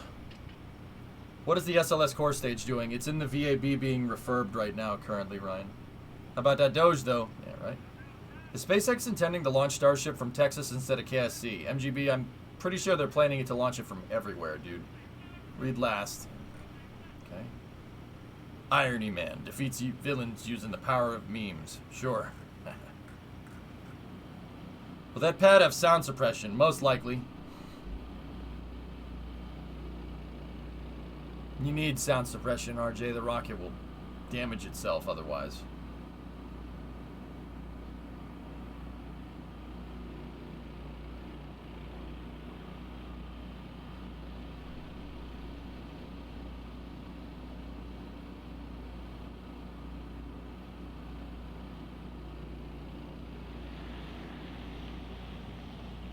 Forces and displacements in triangles are clear and easy to calculate. Also basics for CAD finite elements starting in the 80th. Yeah, for the structural engineering stuff. Yeah, absolutely. Can confirm it looks like that. Oh yeah, Scary? Chatting with friends, this just came up. Silicon Valley in Fallout canon. Silicon Valley doesn't exist, Jackery. Instead of inventing the digital processor, we invented compact nuclear fusion. That's where Fallout's timeline diverts from ours. So basically digital computing never existed. They never invented the processor. Everything uses tubes. And it's all analog. All the computers are analog. Well, not analog. They're not digital, but they're like vacuum tubes and stuff. But they invented compact fusion. So instead of the digital processor, we got fusion. That's why that's where Fallout diverges from our universe. In Fallout lore. Sometimes they change that. Fallout eventually did develop digital processors, but they're way behind. Just like we'll eventually develop fusion, but it's way behind our digital processor. Dude, it's the most real-life Star Wars place I've ever been, by far and away. Mos Eisley? That's cool, man.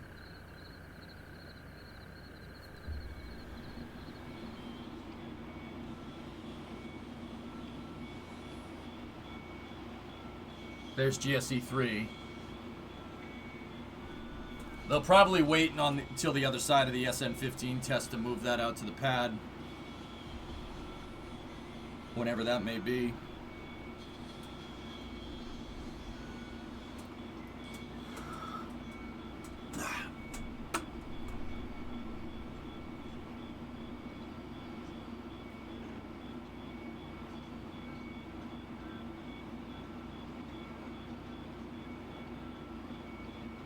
Fusion.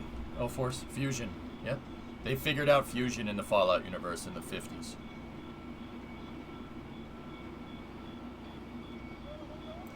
I was looking on a map to show my son where Chincoteague was, because I was there once when I was 5. I didn't realize it's right next door to Wallops. Yeah, you can watch rocket launches from Chincoteague Island, yeah? Mm-hmm.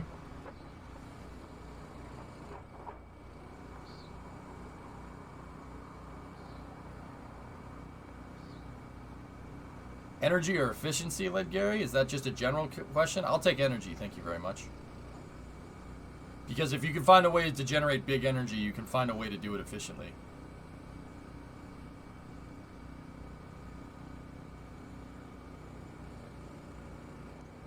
It might be, Bram, yeah. So there's the SN-17 barrel section right there. They're clearly ramping up tile production there. The tiles are made at the old Starship production site in Florida, believe it or not. Oh, okay, Led Garrett. Yeah. Okay, I got you. Yeah, you're right in that regard. Energy versus efficiency. Yeah, exactly. Discovery, go and throttle up. When will Electron launch from Wallops? Sometime this year, RJ. AKA, I'm not sure. Serenity, 4-month reset. Thank you.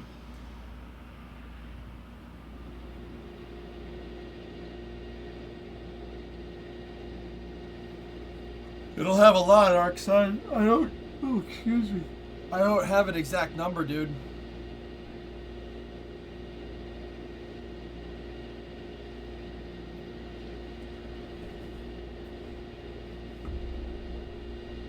That's right, Swordfish.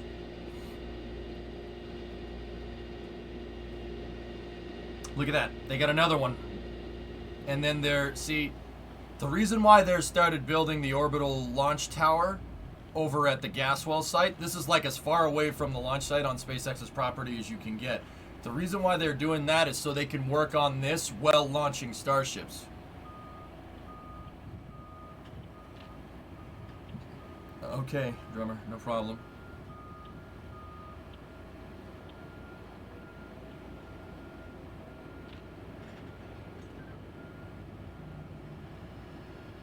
Yeah, see the sub-assembly back there? They're working on it behind whatever this is, well, not whatever this is going to be. SpaceX wants to produce fuel on site. That's what all these cranes are for. They're going to build a propellant factory here, making liquid oxygen and liquid methane. Also, adopt a highway, please.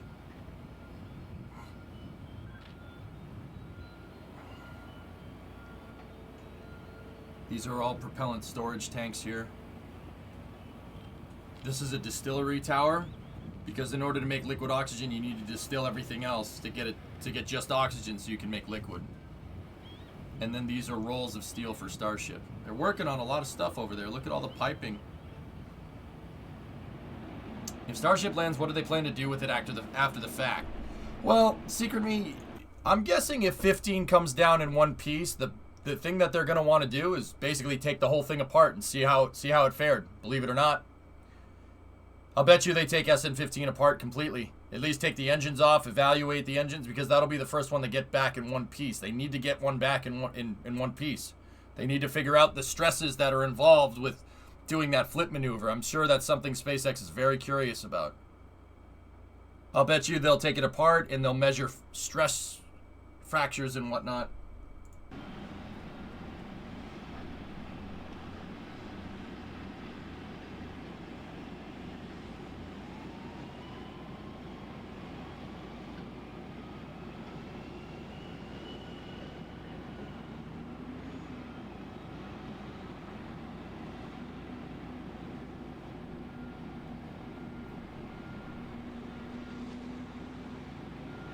Jeez, scary. Just got a message, man. Good, because then you can cut your hair. I don't want to.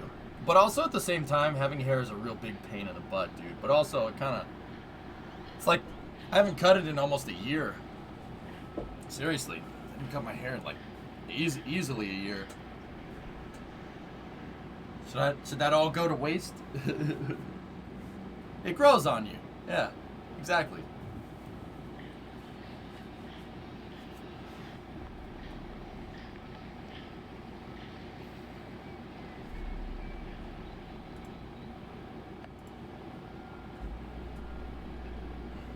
Like, it's annoying and it's a pain in the butt, but also don't want to break the streak, you know?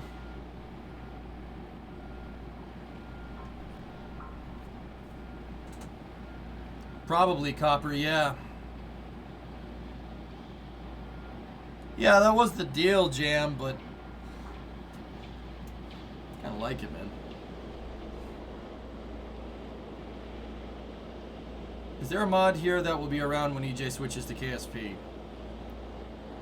Yeah, I saw it, Tessa. That's cool.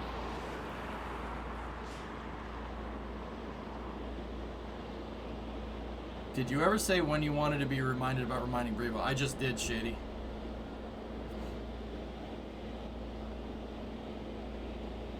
Yeah, chasing. I don't know, man.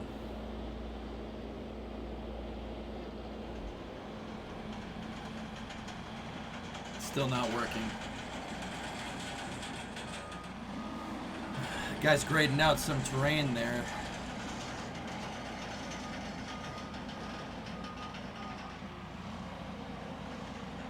Raptors are loose. No trespassing.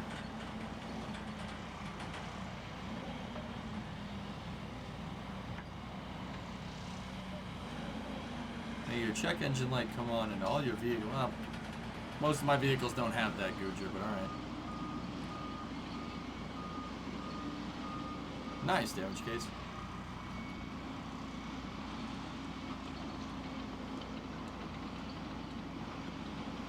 It's okay, that guy is on the case. I see what you did there.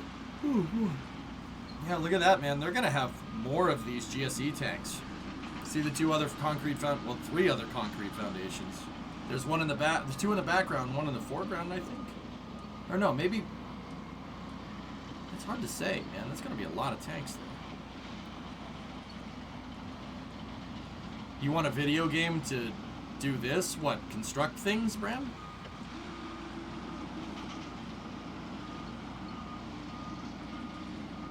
My guess, Flight Sim, yeah.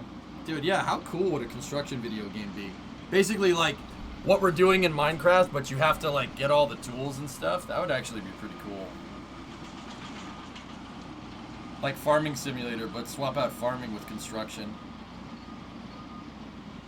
It's a thing. I'm sure it's a thing, not how Bram and I are thinking about it, though, Drummer. That's the thing. Haha.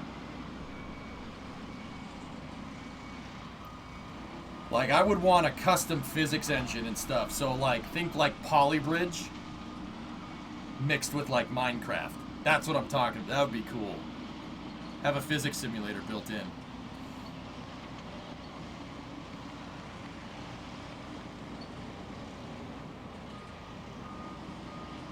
Classic Sim Tower, yeah, right? Mixed with Mud Runner? Yeah, that would be sick, dude. Polybridge Eco Satisfactory. Something like that, C22 would be sick, dude.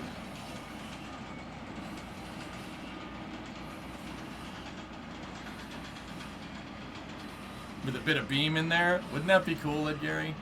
Just basically a big soft body, or a soft body physics simulator for construction. That would be cool, man.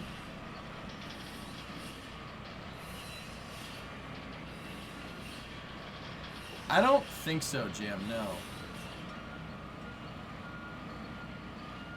Set in the Expanse universe?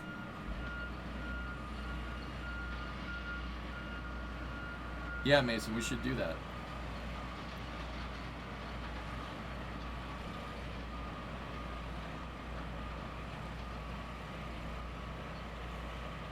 That's good, Zonku. Secondary action is realistic animation. Oh.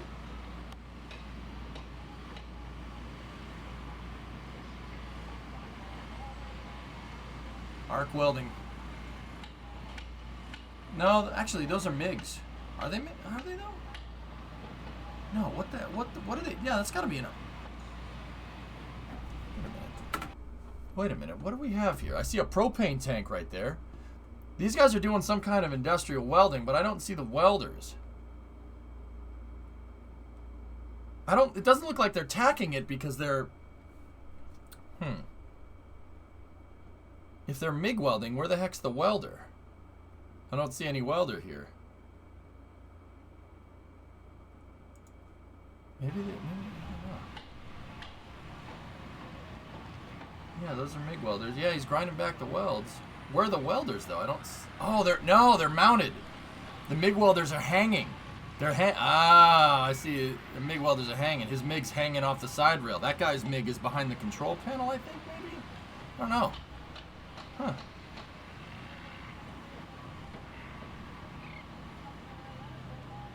Interesting. That's a TIG welder? I don't think so.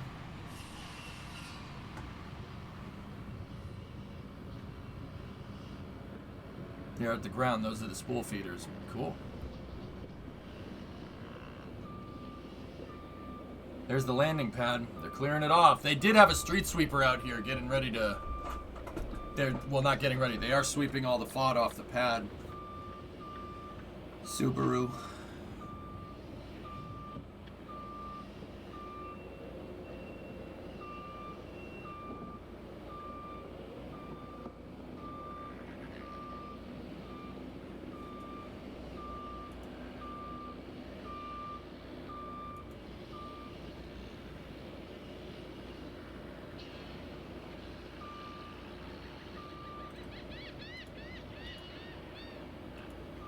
Yeah, that's kind of neat. Kind of neat, Everest, but not really what I had in mind. I mean, kind of, but I'm talking about not just building like residential houses, dude. Discovery, go at throttle up. Hey, Brew. 18-month resub.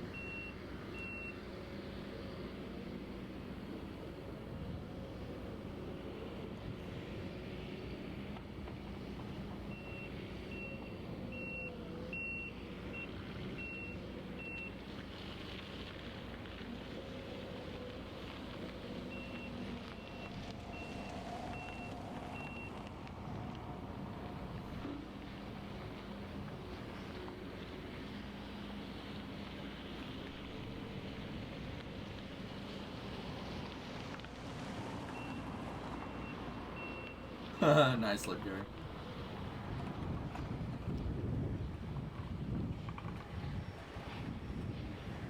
Air gas truck. Wonder what he's hauling. 1972, liquid methane. Is it an air gas truck? I don't think it is. No. Stabilis. So, I know it says refrigerated liquid methane right there. I see it. But you can always tell what a truck's hauling because the number 1972 is liquid methane. There's different ones. There's 1993, which is fuel oil. There's 1203, which is gasoline. There's a bunch of different numbers for this stuff. Liquid oxygen has its own one. Liquid hydrogen has its own number. Yeah, there's a whole table for them, Crash. Exactly.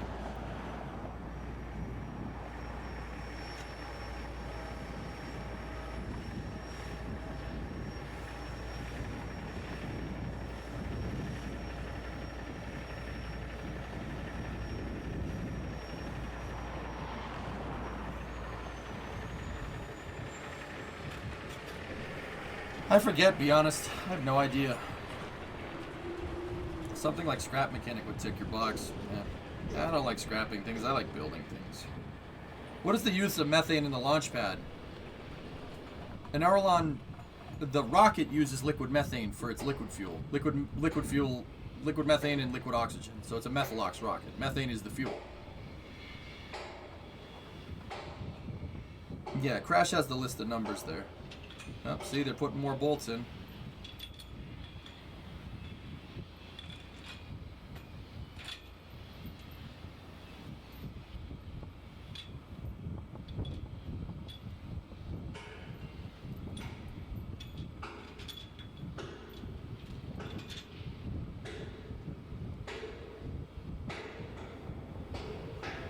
That's one of the propellant storage caps right there on the left.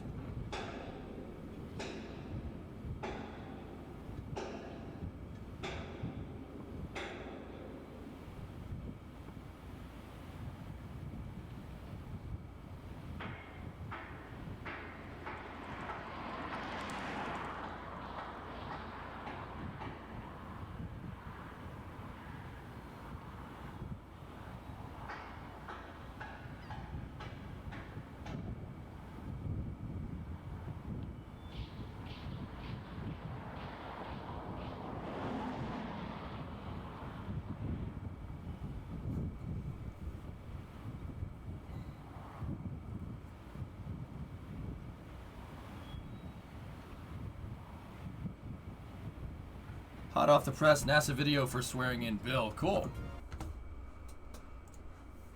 Cool. Okay, that's the Starship stuff. I do have some pictures from SLS if you guys want to check that out. They're pictures of the forward join on core stage 2. This is the one that's gonna, this is the SLS, the first SLS is gonna launch people. So this is the inner tank of the rocket. This is the part that holds the front of the SRBs together. So the two SRBs would be right here. And there's your liquid oxygen tank right there.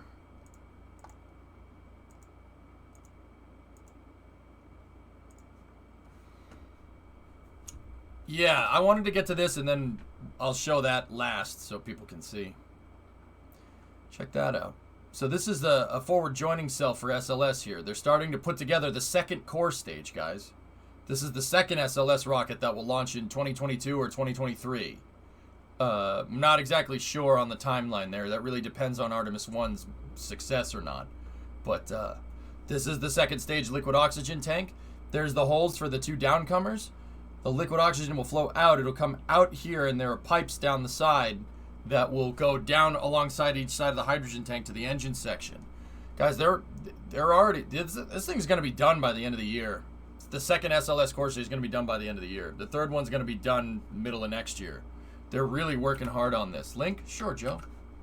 What facility? This is at Michoud in Louisiana, where the first core stage was built.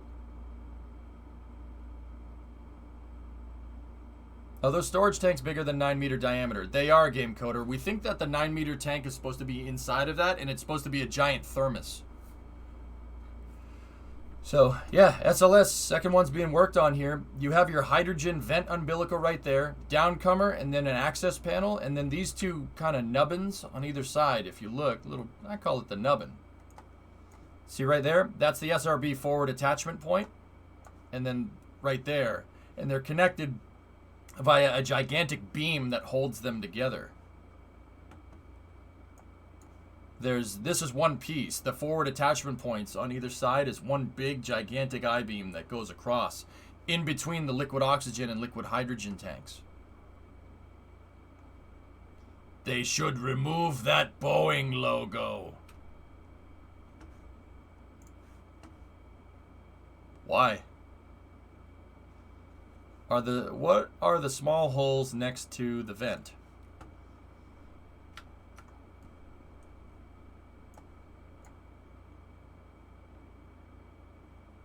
These are electrical. That's the hydrogen vent line. And they standardized the umbilical.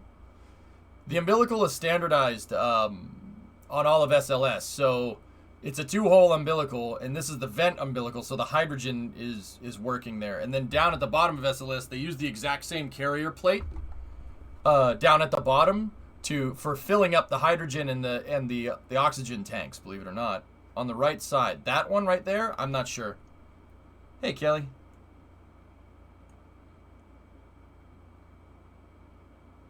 Doesn't inspire confidence. What? What are you talking about?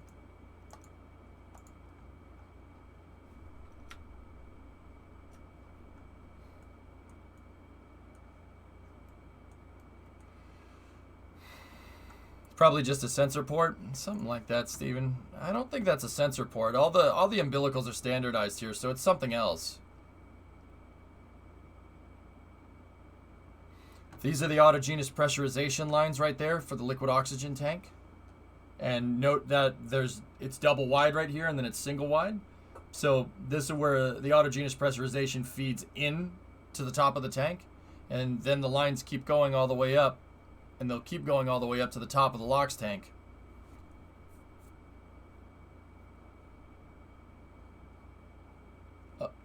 Yeah, I don't think that's what that is, Crash, but alright, sure. There is one over here, so I'm not 100% sure what those are. Is that tape on the bottom of the tank? Yeah, it's a cardboard piece of tape over the LOX downcomer umbilical. And then those things are sensors. They have sensors on the tank for something there. That tape's probably not flight hardware, if I had to guess.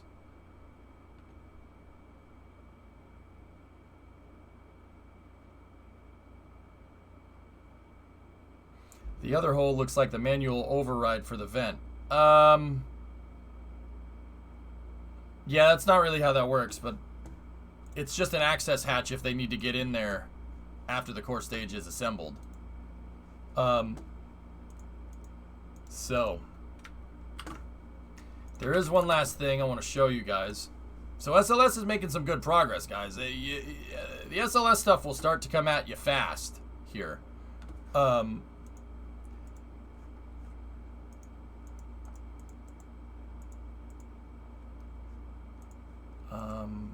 So check this out. I'm not exactly sure what this site is, but what happened with the crane experiment? Will you still try and develop Cranezilla? We could.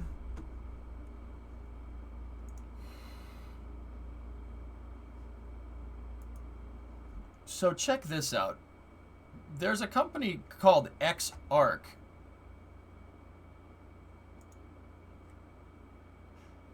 Location. Oh, okay. We can, yeah, Zonka, we can, that kind of has a lot to do with this. Just, so I guess we'll cover that one first. So Paulina Kalin took pictures of the berth where that SpaceX bought. SpaceX bought a berth at the port of Long Beach here, and that berth was originally for sea launch. Sea Launch was an oil rig that was converted into a launch platform, and it originally was moored in Port of Long Beach. The rockets that they launched were Zenit 3 SLs. And once again, it's a converted oil rig. A company in Russia called the S7 Group bought Sea Launch, so they moved it from Long Beach to Severomorsk up in the northern parts of Russia. This is on the other side of the world right now. And the Russians, I think, are going to convert it for Soyuz 5. However, it was berthed in the port of Long Beach. That's where they stored it. And SpaceX actually bought the storage pier for it. Yeah, they bought the storage pier and the processing facility for Sea Launch, which is very curious. Soyuz from the sea. They want to launch Soyuz 5 from this thing. Yeah. So, okay. This brings me to my next point. There's a company called XArc Partners, or XArc Exploration Architecture Corporation, which partnered with the United States Transportation Command, US Transcom, and they announced they're looking to space to quickly move critical logistics during time-sensitive contingencies or to deliver humanitarian assistance, helping to protect and sustain the joint force in support of national objectives. So, something quite interesting is from this. Do we have the image? I'm wondering if we have the image. They posted this on their website, so check this out. There's an image here, and like, okay, C-17, all right. So transportation, yeah, that's part of the U.S. Airlift Command. I see Stratolaunch, or an early concept render of Stratolaunch.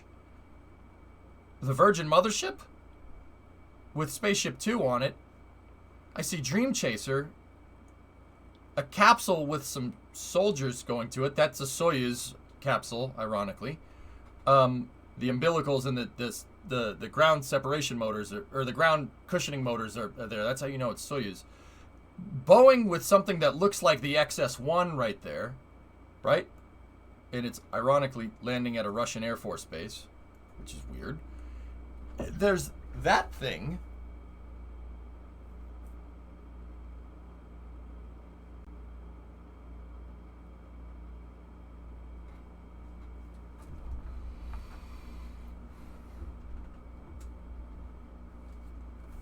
And then there's all the way on the left.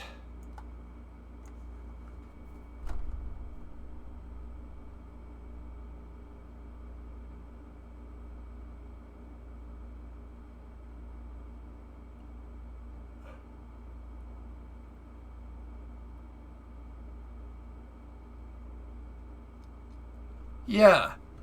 Look long and hard at this picture. Now keep in mind, like, judging by the, like, all these other pictures, like this thing behind my head right here, I'm fairly confident that this is not like a finalized render, but it's the first time we've ever seen any indication of what Starship on the oil rigs is supposed to look like. I mean,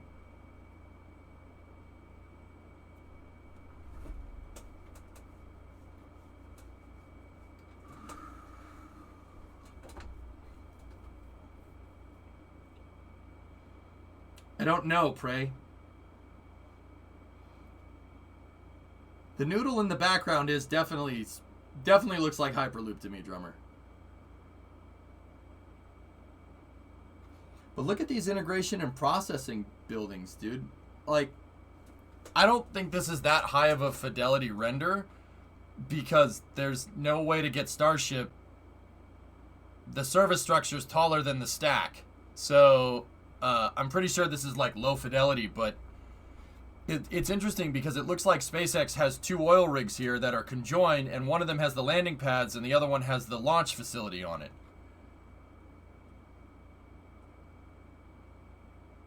Yeah, Zonku, I know. It's just very interesting. It's an interesting picture. This is the first time we've ever seen any render in any capacity of Starship and its oil rig thing. But judging by how weird these other pictures are,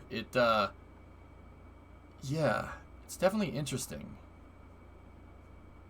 And what does XArc do?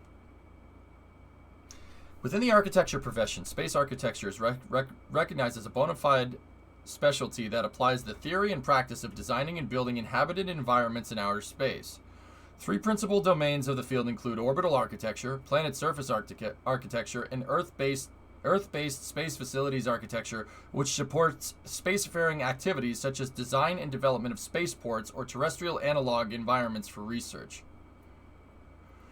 There was a lot of buzzwords in there. Basically, they work on how spacecraft work together in space, what the base would look like on the surface of another planet, or what a launch pad would look like. Last, please.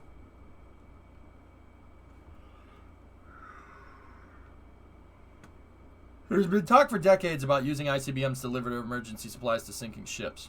Okay.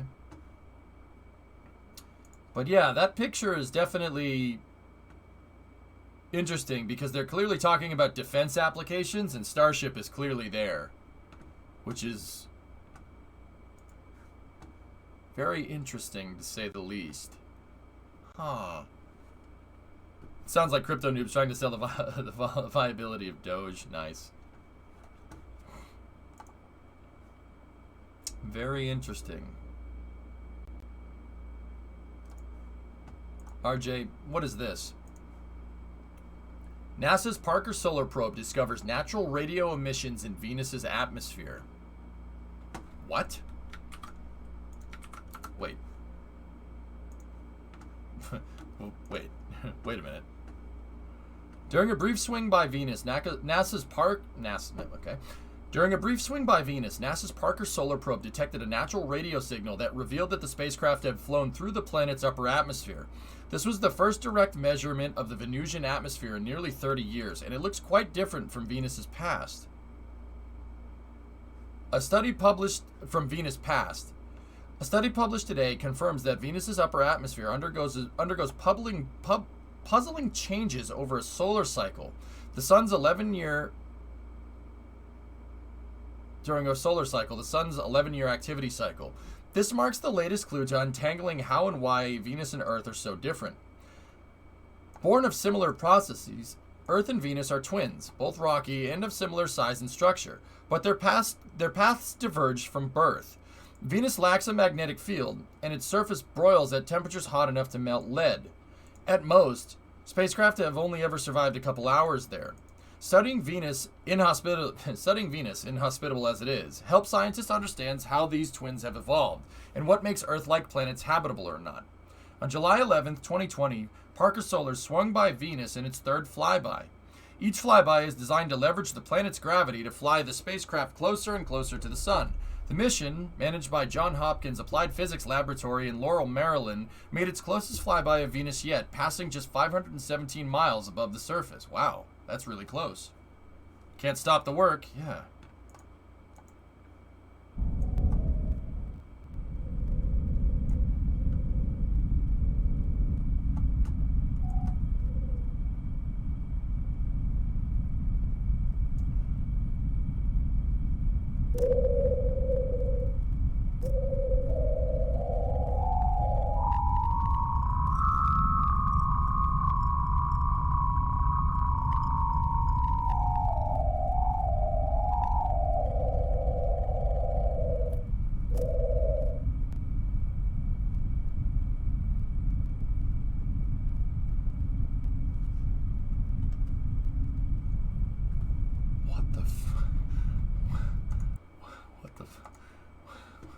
What the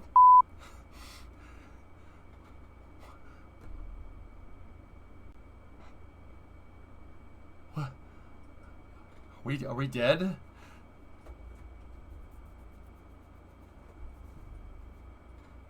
What the What the hell? What was that? Can I read? All right. What?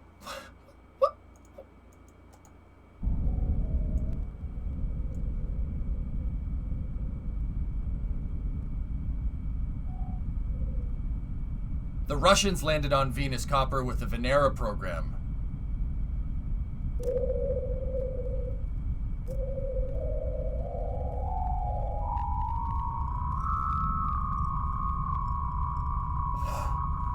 What in the balls is making that noise?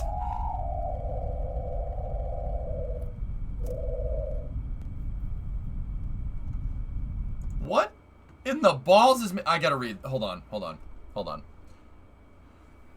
I was just so excited to have new data from Venus, said Glenn Collison of NASA's Goddard Space Flight Research Center in Greenbelt, Maryland, the lead scientist on the study. Published today in Geophysical Research Letters, a Venus expert, Glenn Collinson, has pored over all the Venus data available, past missions like NASA's Pioneer Venus Orbiter and the ESA's Venus Express several times.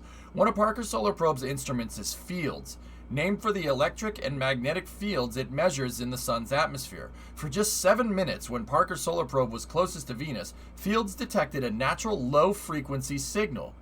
The thin frown of data caught Collinson's attention. The shape and strength of these signals seemed familiar, but I could not place it. Then the next day I woke up, and I thought, oh my gosh, I know what it is. Collinson recognized the signal from his previous work with NASA's Galileo orbiter, which explored Jupiter and its moons before the mission ended in 2003. A similar frown appeared whenever the spacecraft passed through the ionosphere at Jupiter's moons. Like Earth, Venus sports an electrically charged layer of gas at the upper edge of the atmosphere called the ionosphere. The sea of charged gases, or plasma, naturally emits radio waves that can be detected by instruments like FIELDS. When Collinson, I keep wanting to say collision, but when Collinson and his team identified that signal, they realized Parker Solar Probe had skimmed Venus's upper atmosphere. A pleasant surprise, though one they might have expected based on previous data. A surprise to be sure, but a welcome one. The researchers used this radio emission to calculate the density of the ionosphere that Parker Solar Probe flew through. Researchers last obtained direct measurements of Venus's ionosphere from the Pioneer Venus Orbiter in 1992. Then the sun was near solar maximum, the stormy peak of the solar cycle. In the years that followed, data from ground-based telescopes suggested that big changes were taking place as the sun settled into its own calm phase, solar minimum. While the bulk of the atmosphere remained the same, the ionosphere, which is at the top, where gases can escape to space, was much thinner during solar minimum. Okay. Without direct measurements, it was impossible to confirm. The observations from Parker Solar's recent flyby, which occurred 6 months after the latest solar minimum, verify the puzzle in Venus's ionosphere. Indeed, Venus's ionosphere is much thinner compared to previous measurements taken during solar maximum. When multiple missions are confirming the same result one after one, that gives you a lot of confidence that the thinning is real.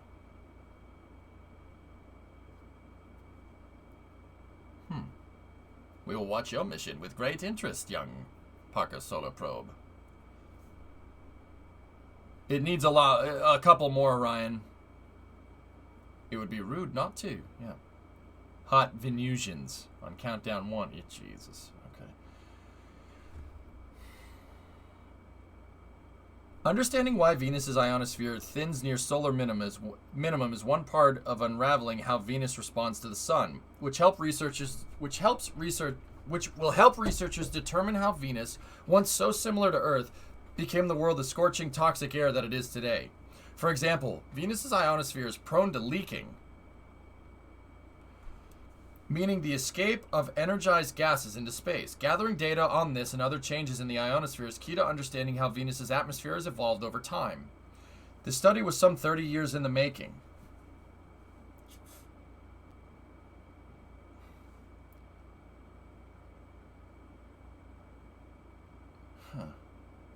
It took a mission to Venus and decades later a state-of-the-art mission to the Sun. The goal of flying by Venus is to slow down the spacecraft so Parker's solar probe can dive closer to the Sun. But we would not miss the opportunity to gather science and provide unique insights into a mysterious planet such as Venus.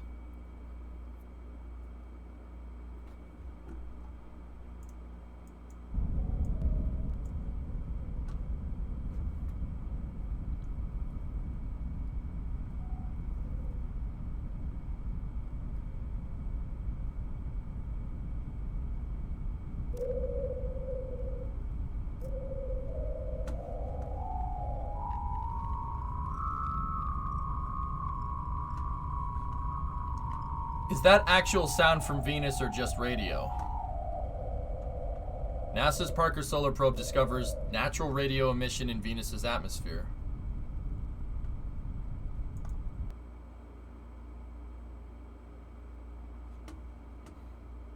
Interesting.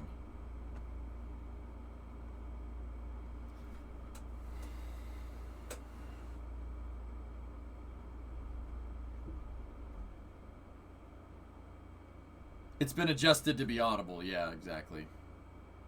That sound, though. I was reading about Earth's Van Allen belts last night. I would assume other planets have similar belts. Venus doesn't. Mars doesn't, Mason. It's one of the things that makes our planet really damn unique, dude. We'd all be dead if it wasn't for that. If it wasn't for the magnetic field, we'd be screwed. Like, screwed. Like, stick your head in a microwave, screwed. That's why Mars sucks. Yeah. I mean, living on Mars, Zonku, will definitely be a challenge when we get to that point. It'll be really difficult.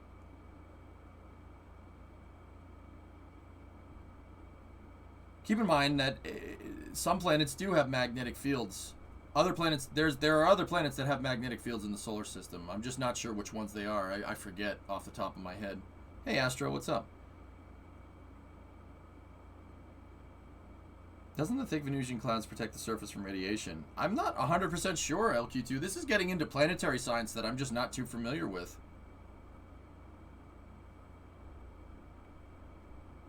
Jupiter has a magnetic field, yeah. Earth is a weird anomaly, dude. It's a weird one.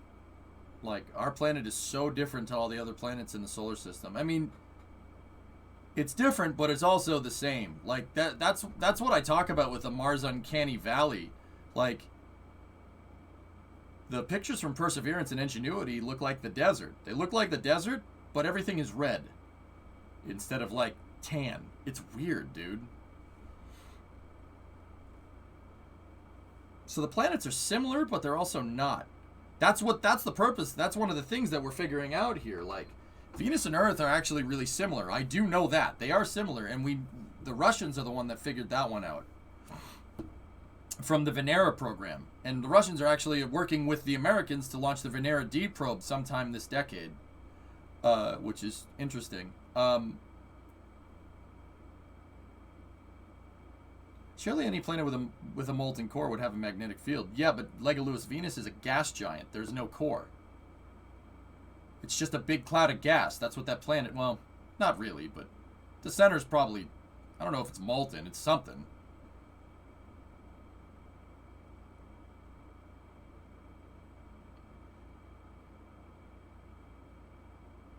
Did I say Venus? I meant Jupiter. I'm sorry, guys. I misspoke. Venus has rocks on it. The Venera D probe took. I meant Jupiter. Sorry, I misspoke.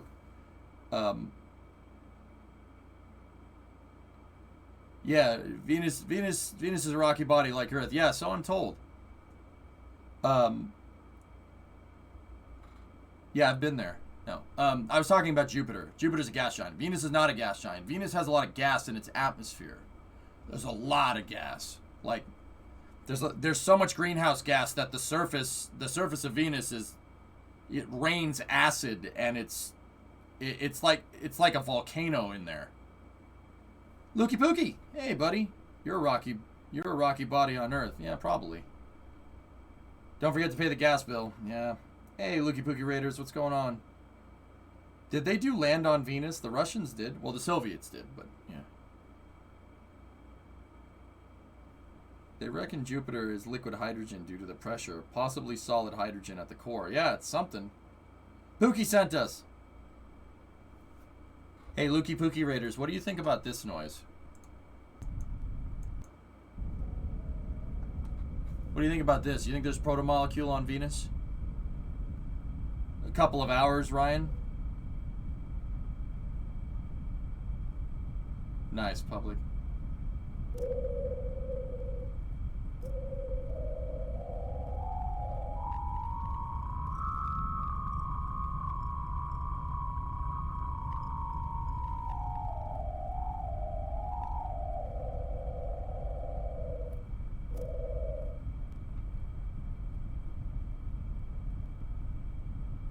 Stop it, it's too scary, says the guy that says he's not an alien. Huh. Pookie send me. What's up, Lizzie? What was Lukey Pookie up to? Link, please. Sure. Good find, RJ.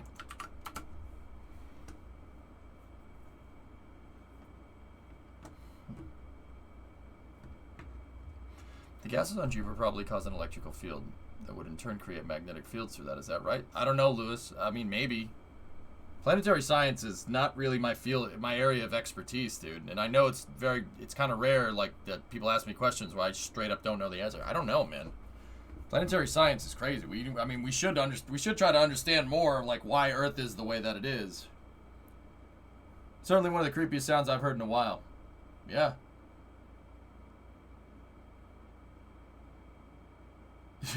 Nice. P. Nice. Was it Mercury or somewhere else that lander that lasted a few minutes? Mercury was the name of a manned spaceflight program. No,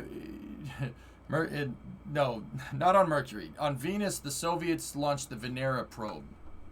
Here. Let me show you. There's one of them in the Smithsonian.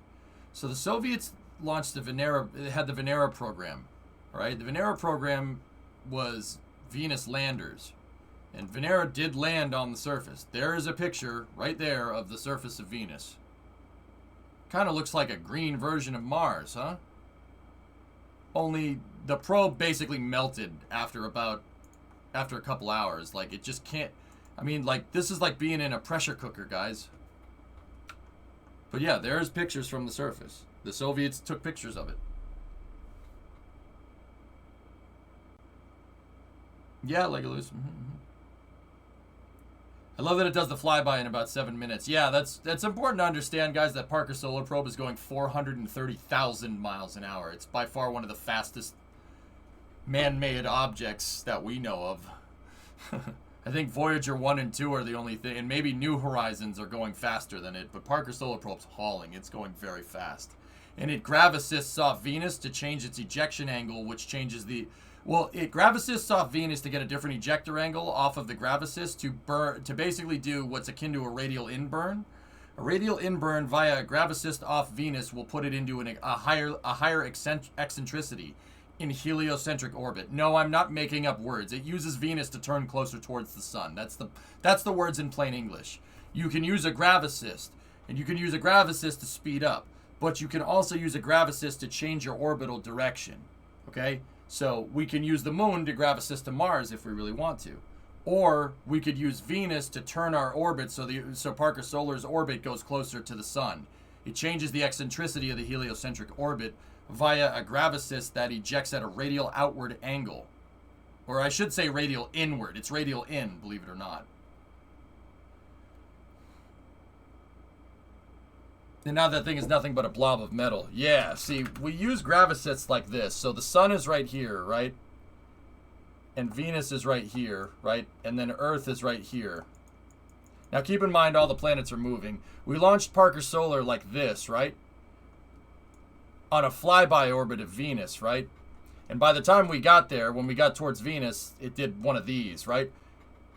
Venus changed its trajectory. So if we just launched it and Venus wasn't there, Parker Solar Probe would have been something like this, right? But since we launched it, right, and it went here, Earth would be better off down here, right? E. It's a weird looking E, man. That has too many E's. Right? This is not to scale. So if we launched it, the thing would have been like this. But we launched Parker Solar and it gravicisted off of Venus. And it basically took the left at Albuquerque, right? And what it's been doing since then is it's going to do something like this. And Venus will be there again. And it's gravicisting off it again. What it's doing is that every time it gravicists, right, off of Venus, it's changing the eccentricity of the orbit because it's burning radial in on a heliocentric trajectory. Or in a heliocentric orbit. So what does that mean? So Venus has directions that it's orbiting. It's orbiting prograde, so that's PG.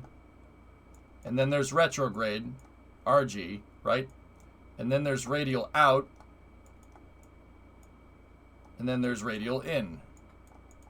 Right? So, and then there would be an axis this way that's normal and anti-normal, but that's another story. We're not using that. We're using radial in and radial out to get the probe closer to the sun, right? So the ideal way, if you have Earth like out here, right? You have Earth out here and you wanted to get something into an orbit like this, right? So this would be a very highly eccentric heliocentric orbit. A very elliptical orbit around the sun, right? You'd need to basically eject off Earth this way and step on the brakes as much as you possibly can. Anybody that's ever tried to get to MOHO and KSP knows exactly what I'm talking about, right? But that would require crazy amount. You'd need a huge rocket to do something like that. Earth is going this way at about 66,000 miles an hour. You'd have to basically get that to near zero. So we don't have a rocket that can decelerate 66,000 miles an hour. You would need 3 Delta IV Heavies to do something like that. So what we did, what we're doing with Parker Solar is we launched it coming from Earth, and then it gets near Venus, and Venus changes the direction of its orbit. Changes the direction of its orbit, so it's aphelion, or perihelion, excuse me, PE, which is the periapsis of a solar orbit, the lowest point in an orbit around the sun. Aphelion is what it's called. Gets lower and lower every time. It'll shoot out this way, and then Venus will come around again, right, on its orbit, and it'll shoot it closer to the sun this time. So the PE will get even lower every time. This basically we're surfing off Venus and using its gravity to get closer to the sun instead of building one big rocket to just brute force it down there.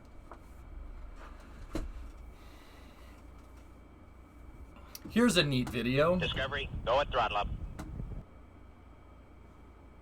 Yeah, here, I'll show you. Take a look. Watch, ready?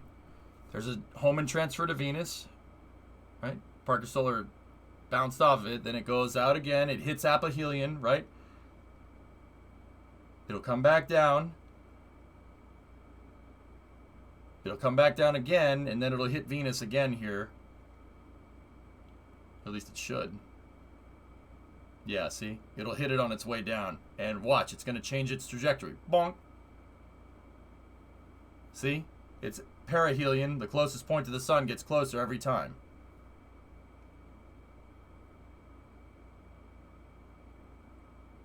See?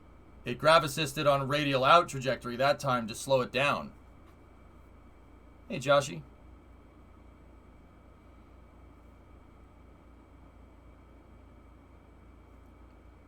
Whoop. Tomorrow, Joshy. See that? Isn't that cool? That's how we shoot probes around the solar system. We basically sail, not the right word, but we basically sail off the gravity from planets to get probes in certain spots because we don't have a rocket powerful enough to just straight yeet that thing into that kind of orbit right there.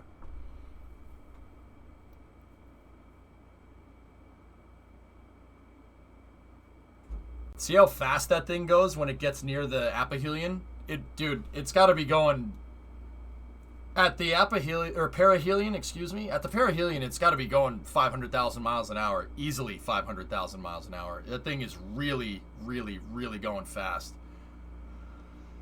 And this thing, Parker Solar, gets so damn close to the sun that they have a huge heat shield that's made out of reinforced carbon, the same stuff they made the space shuttle's nose cone out of, and we know that can withstand 3,500 Fahrenheit, or no, I think it's 3,200 Fahrenheit or like 2,600 C. I'm making up numbers, but see how it keeps grav assisting off of Venus and uses it to get closer? The people that can calculate this stuff is incredible. Yeah. Pretty cool, huh? GNC. This is all GNC, guys. Guidance, navigation, and control. GNC engineers engineer that stuff. That's all software at this point. So if you like software engineering and the applications of orbital mechanics, you could be a trajectory engineer. NASA's always looking for people. Will it fall into the sun at some point? No. Eventually, it'll grav assist off of Venus so much that it'll enter an orbit where it doesn't intersect its trajectory anymore.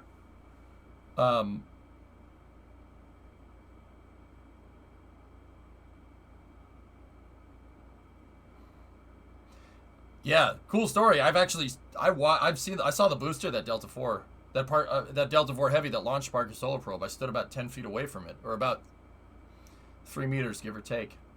It's big. How far ahead in the future do they have to take into consideration when they plan for gravity assists? Well, Joshy, they plan pretty far ahead, but you're always going to have orbital perturbations that'll screw you up. Everything up there affects everything. Every time I was about to say Moho. Every time Mercury gets near Parker Solar, it'll pull it in a direction, give or take. But once again, the thing about orbital mechanics is that stuff stays on a pretty predictable schedule with orbital mechanics. It's Newtonian physics at its core. Objects in motion stay in motion, at rest stay at rest, unless acted upon by an outside force. So in space, if you throw a ball, right, if you just chuck a ball like out the airlock of the ISS or chuck a sus person out the airlock, they're just going to keep going with the force from the airlock venting, and they just keep going in that direction until something finds them. You know what I mean? The Parker Solar Probe, it's pretty easy to predict that trajectory, you know, but there's always stuff you have to take into account. There's solar ionic perturbations, so solar winds that will push the satellite in a couple of different orbits, or a couple of different directions here and there. There's Jovian gravitational perturbations, so I'm not making up words, I swear. Jupiter's gravity affects that probe, even from that far away.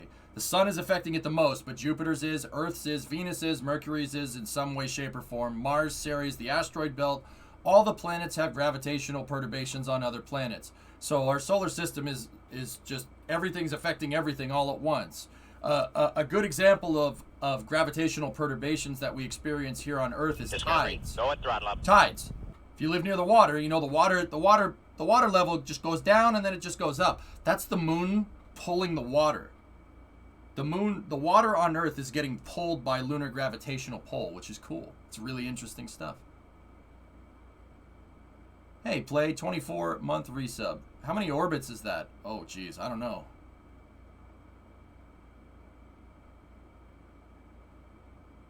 Discovery, go at throttle up.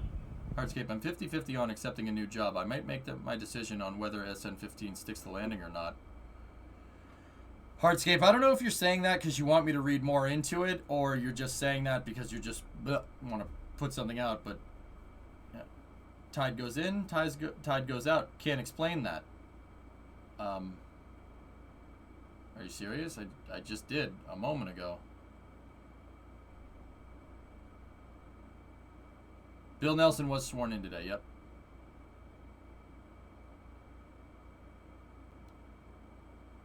Phil, 28-month resub. Ah.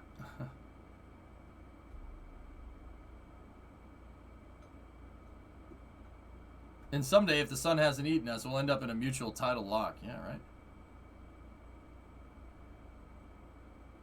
What if there's unexpected debris passing by danger close? Can that significantly alter the orbiter probes? Depends on how big the debris is, Brian. I mean, you'd need like an asteroid the size of a football stadium to do anything of even remote use. Like if it's just if it's an asteroid the size of, like the size of a soccer ball or something, it's not a problem. It's not going to do anything.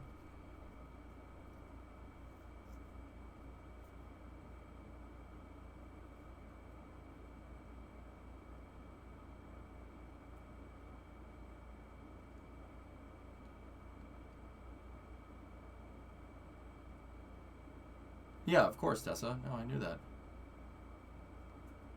It's a joke to a Rule 8 person. We'll do it live. Frick it. Whew. All right. Pretty cool space news. It's 8 o'clock. What's the goal for the hot tub stream? There is no goal for any hot tub stream.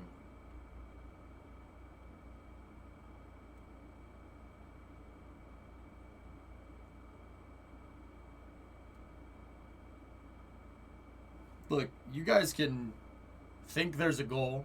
You can tip as many subs as you want. You can donate as much as you want. You're not getting a hot tub stream from me. My dignity does not have a price.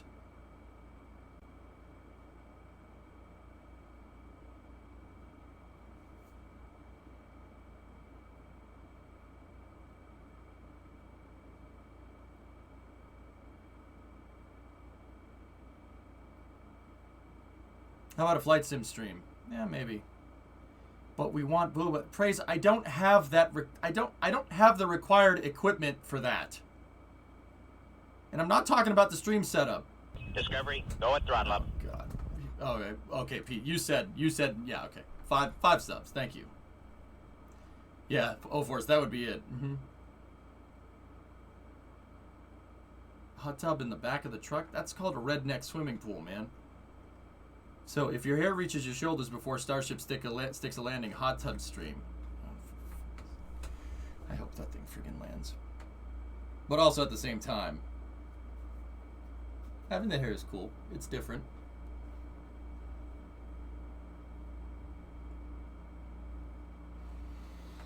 Everyone has a price. Goaty. Discovery, go at throttle up. I don't know. Chasing Cutoff, welcome to Mission Control. You're go at throttle up.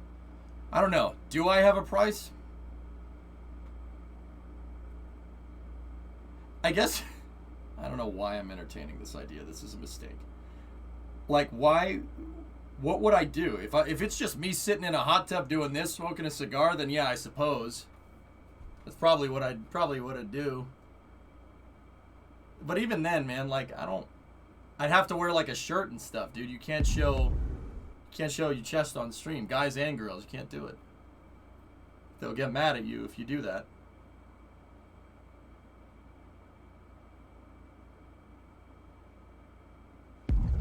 Yeah, dish rag. Well, that's the plan, yeah. More important, what kind of cigar? Cohiba, dude. Would you do it for a space trip?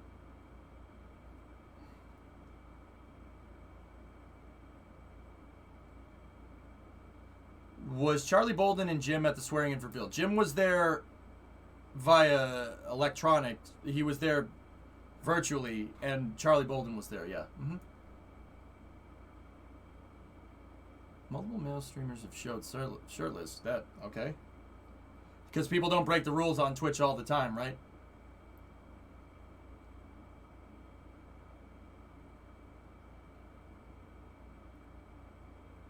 No. Apocalypse. This is getting weird. I think you guys are getting confused. I think even if I grew my hair out and did a hot tub stream, I don't think that's the goods you want. I mean, it might be. I don't judge, but I still probably wouldn't do that. Didn't answer the question. Would you do it for a space trip? No. Probably not. Would you do it for a dragon flight? No. No, I wouldn't, dude. I don't want to be remembered as the guy who freaking did a hot tub stream to get into space. That's gross.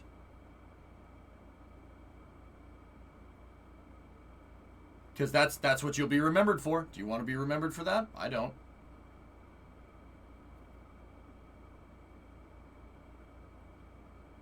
It's tempting, K-Mir, but you think people do that nowadays? Just act on impulse?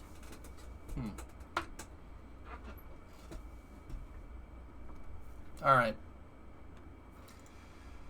Okay.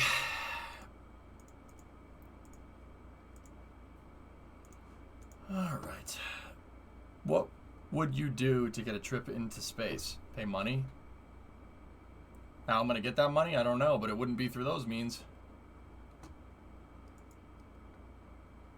Not for lunar free return? I don't know, man. Have you seen Armageddon? I think a shuttle that size would be awesome. Pretty sure it's a shuttle the size of a starship. It's a shuttle the size of a space shuttle, Joshy. Here's the link you need. Deep Descent.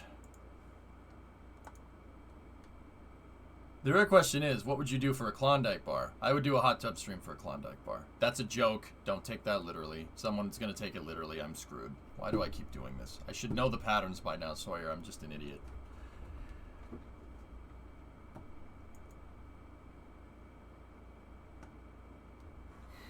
I should know this by now. I should know that chat's going to do it. Whatever. Whatever, man.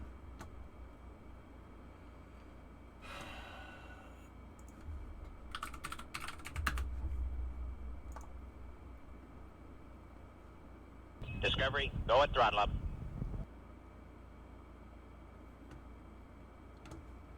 How dare you break wind before me? Yeah, I don't know what that's from, Mason. A new NSF vid? Oh, these guys. Shady, 13-month resub.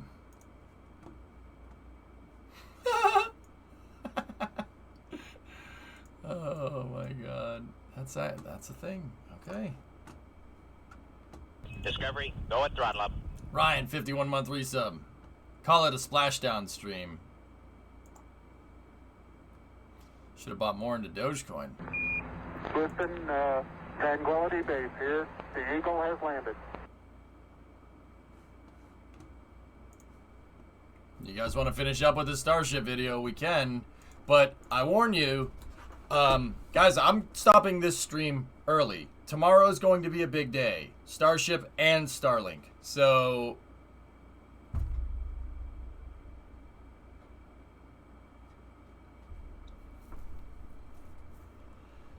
I mean, we need the swearing in. I don't know what, I mean. Did you use the wire you got in a few days ago? No, not yet, Steven. I was going. Truck streams have been targeted for Tuesday. It's just Starship for the last 2 weeks has also been targeted for Tuesday. Sorry, this is my fault.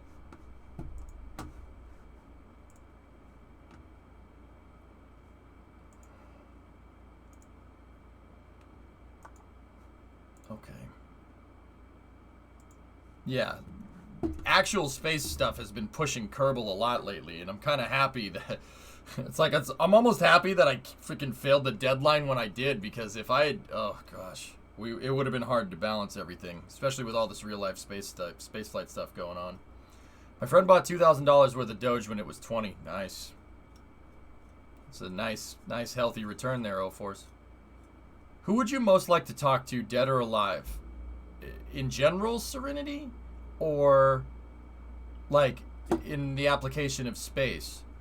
I'd want to talk to John Young. That's one person I really wish I'd met. But I wasn't high enough on the spaceflight totem pole.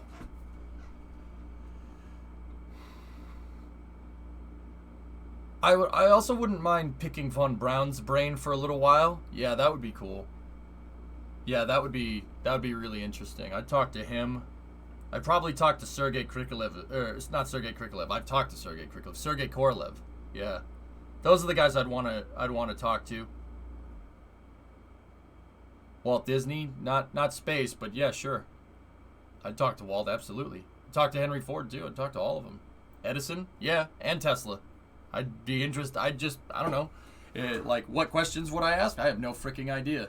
I'll figure that out when I get there. I didn't know what questions I was going to ask Charlie Duke when I interviewed him, but I asked him, and they were pretty damn good questions, too. It's just...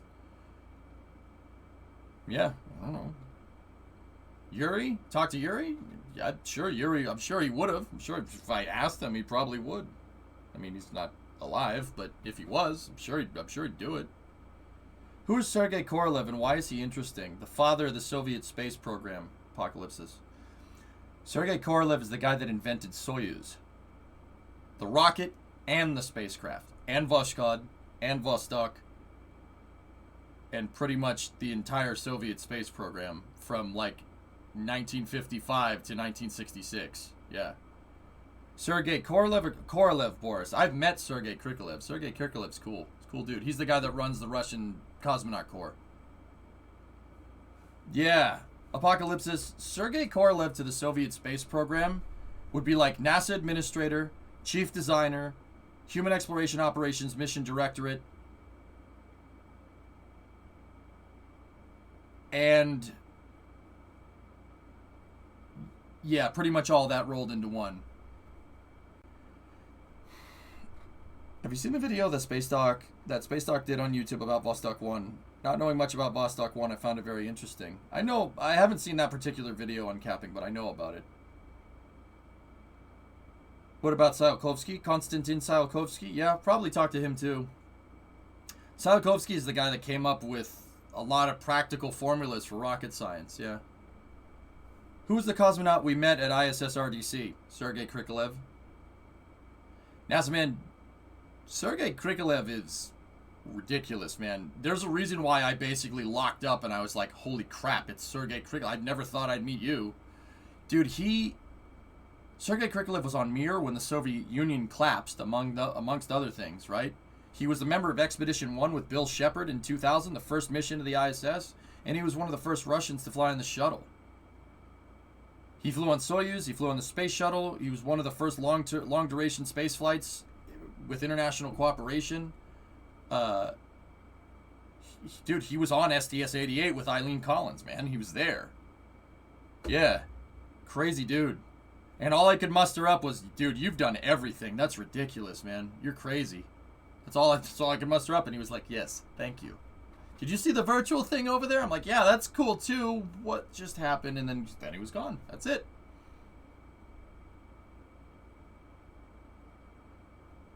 Yeah, he was a very nice dude. I've talked to him. I've talked to Gennady Padelka. Very, very... I asked him about Soyuz one time. I'm like, Soyuz is a great rocket. He's like, man, it's old. I'm like, okay. Trip to the nearest planetarium.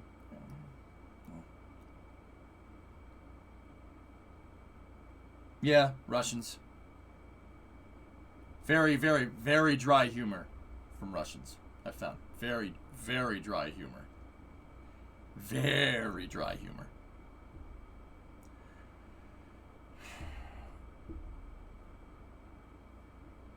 I'd love to talk with more cosmonauts. Dude, yeah, NASA man, I'm with you on that one.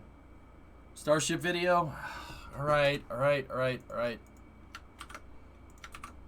We gotta figure out how I'm gonna redo the architecture in KSP, but maybe we can do that tomorrow while we're waiting for Starship. I think that would be a good idea. Here's the newest NSF vid. Let's see.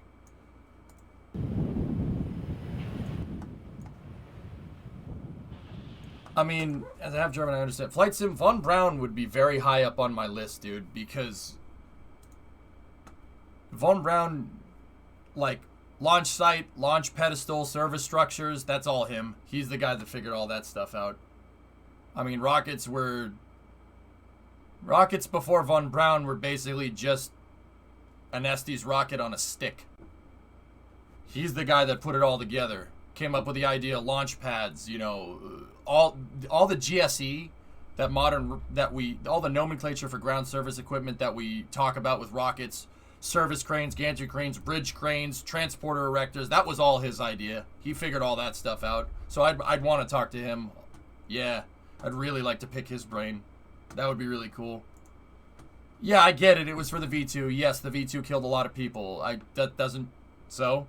I mean, yes, I acknowledge that that is a horrible thing. That's a very bad thing. It doesn't change the fact that I want to talk to him.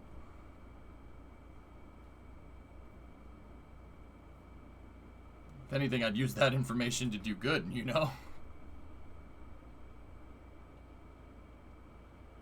Alright. It was a needed step, though. Modern rocketry is... That knowledge was earned with blood, isn't it? Like, let's not even kid ourselves. It was. That's human nature, man. Most modern amenities are. It's a grim reality, but it's a reality that we have to face. The best thing we can do is learn from those mistakes, learn from those experiences and make sure that, you know, we're not paving the way with blood again.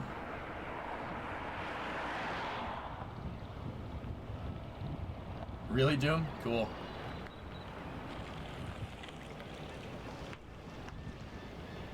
Where it comes down is not my department. Yeah. Elon has entered the chat. Anyway, let's watch the video, guys. I don't want to talk about that. It's gross.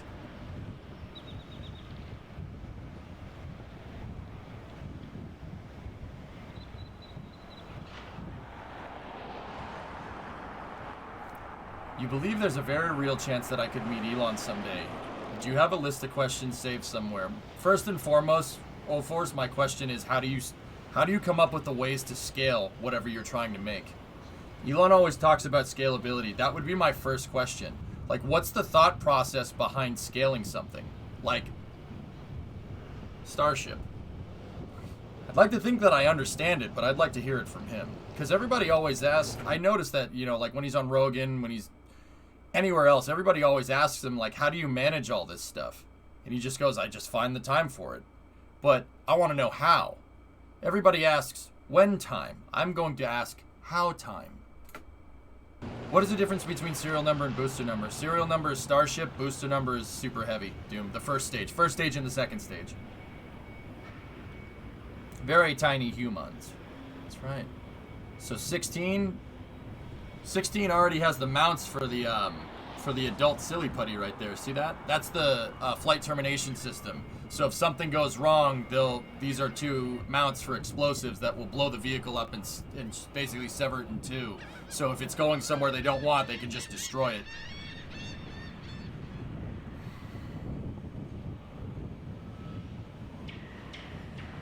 Von Braun and the Saturn V are my reasons to study aerospace in the 70s. Yeah, Serenity.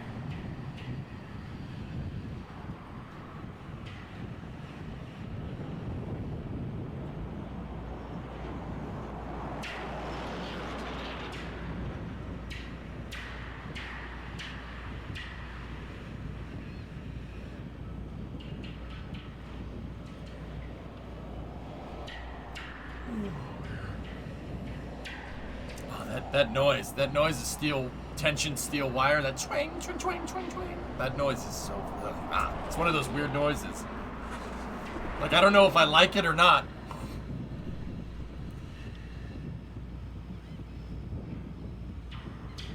Discovery, go at throttle up. That's cool, Carrier. You've met Pam and Dan. I've met Dan Tanny and Pam Melroy too. Actually, with NASA Man. NASA Man was with me when I met both of those people. We met Dan Tanny at the ISS RDC in Boston in 2014 and talked to him about how cool Cygnus was. And then we met Pam Melroy at an autograph signing at Intrepid in like 2016. She's cool. I asked her about what re-entering a shuttle is like. Yeah.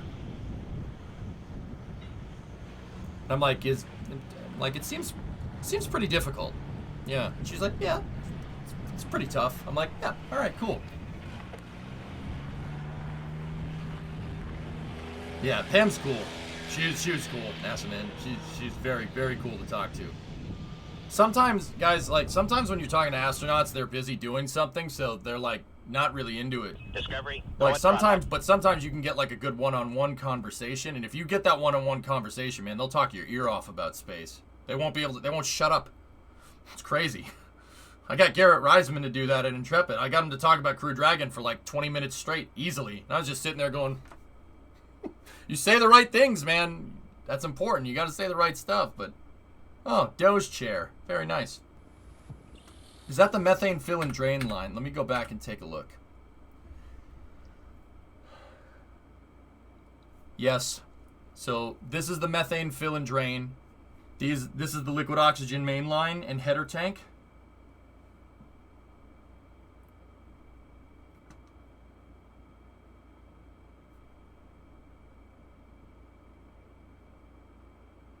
Yeah, NASA man, I hear you. Airborne, 32-month resub. I hate that noise because it reminds me of cables breaking, and that's never a good thing. Yeah, I know what you mean. Yeah, if you ask them the right questions, NASA man. Yeah. Like, dude, when I interviewed Charlie Duke, there was a guy in front of me, and don't get me wrong, this isn't a bad thing. There was a guy in front of me that was just there for autographs, and he had Charlie Duke, like, sign, like, 50 things.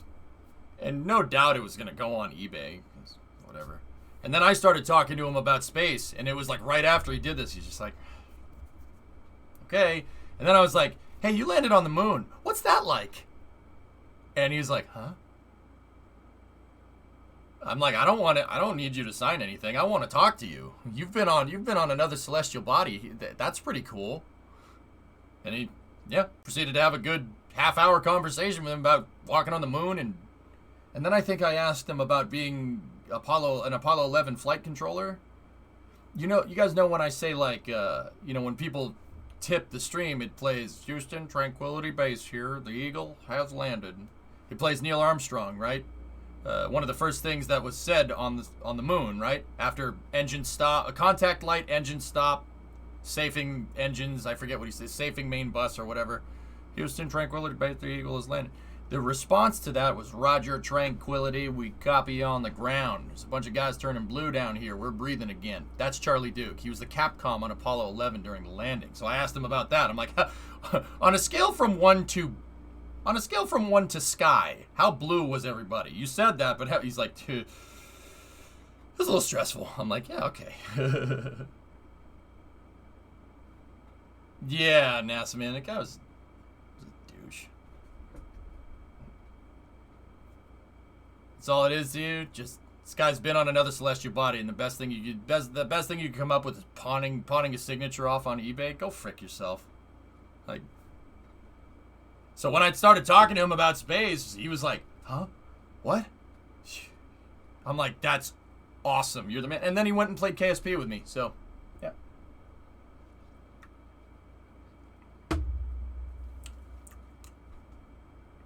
What? You say the right things, they'll listen to you.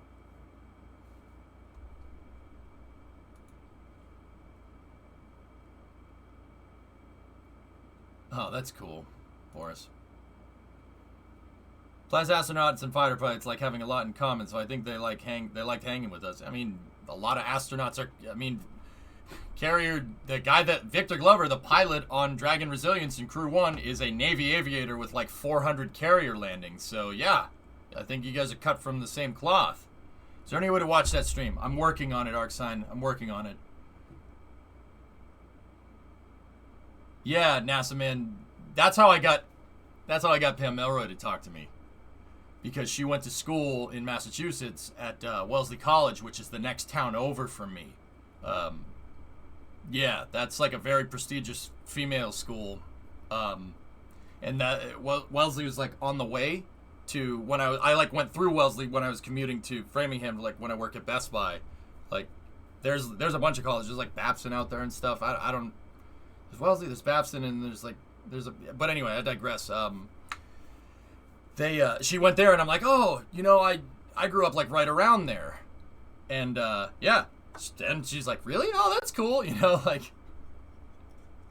I used to work with Ken Ham. He had hilarious stories about NASA medical exams. That's cool.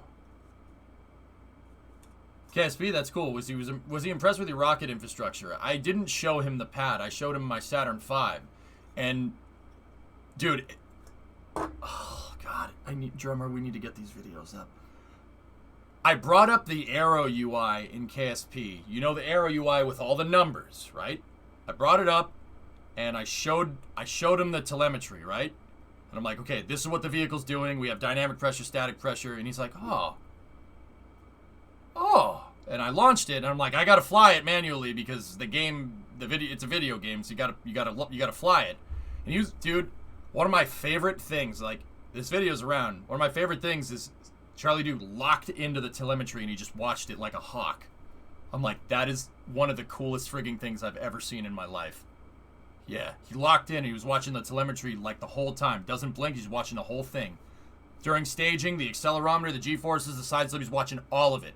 The dynamic pressure. I throttled the engines with the Saturn V to the best of my ability, and then I explained to him that it's a scale thing for difficulty. Like, Kerbal stock is scaled down, so I told him what orbital velocity was and stuff. And, dude, he locked right in.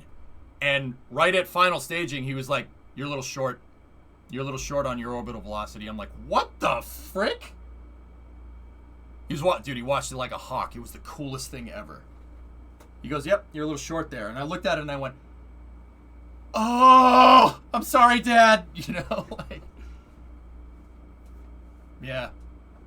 Yeah, he can backseat me. That's fine. He shouldn't, I mean, let's be real. He should be flying it, but. Yeah, that's right. Sawyer, I love talking to him. Talk to any one of them. It's cool. Fly with them any day. Yeah. It was that we have that on video. I have that on tape. And I say tape. I have it recorded. We'll find a place to upload it soon. It's special. Like, you know, have you ever seen, you guys, like a lot of retired Formula 1 drivers that are a little old still play they go and play Formula 1 games, and you can see them lock right back in because they still know how to drive. Like, you don't unlearn that, right? Like a race car driver doesn't, it's just physically you can't do it anymore, right? But to see, like, there's footage of like Emerson, I think it's Emerson Fittipaldi in, like, driving around, and he streams and stuff. And then there's some footage floating around on YouTube of Nigel Mansell playing like R Factor, and like he's like, okay, the controls, and he's an old dude. Nigel Mansell was a Formula 1 driver from the 90s, a really good one at that, to say the least. And he locks right back in, and you see him drive Brands Hatch, and he just locked right back in. So like seeing an astronaut, like one that's been to the moon, and you know, I know he knows what all that data means. Every single one of all the bits of data, I know he knows that. See him locked in. It really made me happy. That's really cool. That was really cool. Yeah, Kelly, exactly. You know when somebody locks in, dude. I do it sometimes, but I'm not the best at it. Like when I'm launching a rocket in KSP, I do lock in, and people say I have like a really angry resting face when I'm doing it. I don't know if I could redo it, but it's like something like this. Like I do that in Kerbal. I'm not watching the rocket, guys. I have the rocket up so you guys can see it. I'm looking at the nav ball, and I'm looking at the velocity and the trajectory on the nav ball and the dynamic pressure numbers. That's what I'm looking at. I don't watch the rocket. Yeah, it's a cool place to be in, dude. To like be locked in with the machine, you know, that's cool, man. It's weird. It's weird. It's not for everybody. Matt, 18-month resub.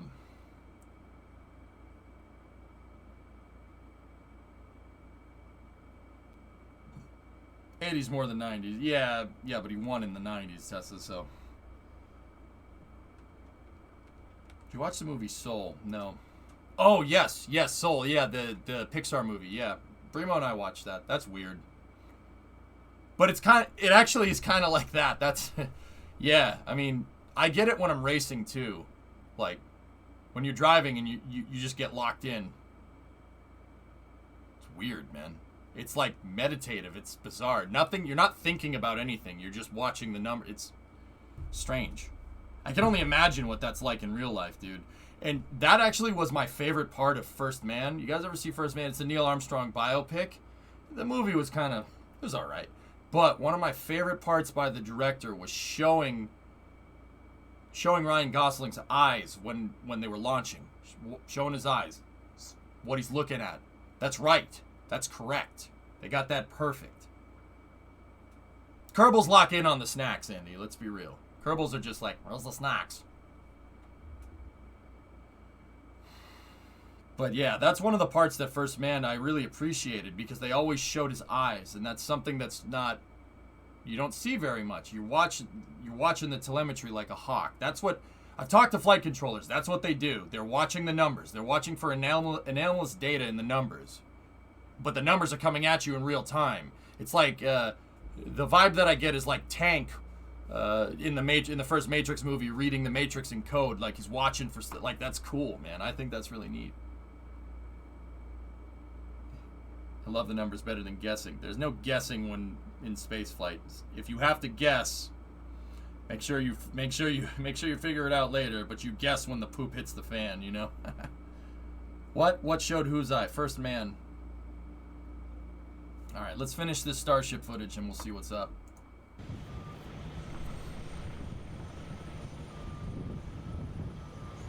Yeah, Boris, it was cool.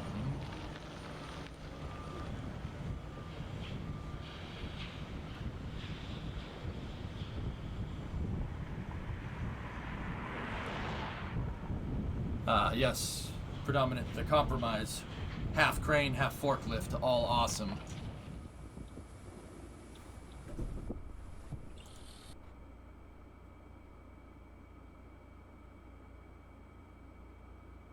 Somebody in Boca Chica's hot rodding some things over there.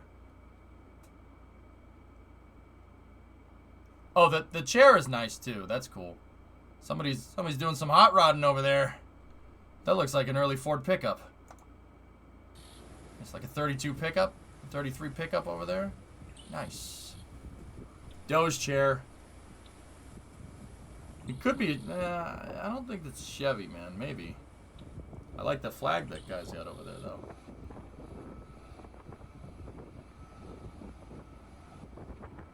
Yeah, Kelly. Mm-hmm. Doge chair. Wow, that chair is huge. I didn't think about how big it was. Look at it next to the semi-truck. Who's that chair for? Nice, Jim. Check out the roofs. Some are Tesla solar roofs. Ironic. What's this guy bringing in? Condenser? Big condenser. Look at that thing. Whoa. I think that's a condenser. Is that a condenser? It looks like one. Or it could be a heat exchanger. Well, you know what I mean. Big condenser. FedEx. Freight. A lot of pieces of aluminum there.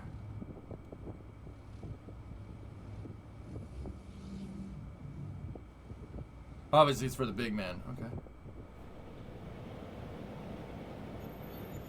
That looks like a heat exchanger for a large substation transformer. Yep. Everything's bigger in Texas, Bram.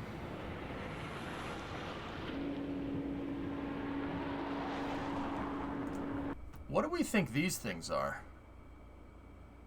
What are those? I mean, these are obviously pipes, but on this gooseneck over here, the one that says PJ on it. Wood? Insulator?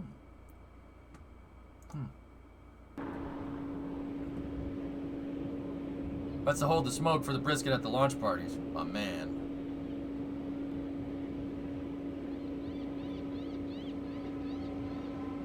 That's a big chunking heat exchanger. Look at how big that thing is. Holy crap.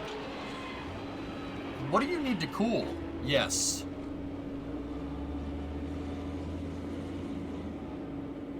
Look up the company. They make floating docks. Huh, that's bizarre. They have wave armor written on the side, so it's a dock. It's a prototype to end climate change. Congratulations. We've banned climate change. It is now illegal to climate change, Ian. We've solved the problem. High five.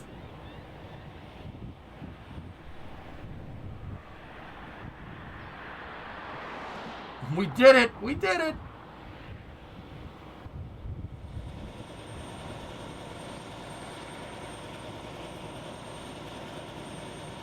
My day's pretty good, Flykin.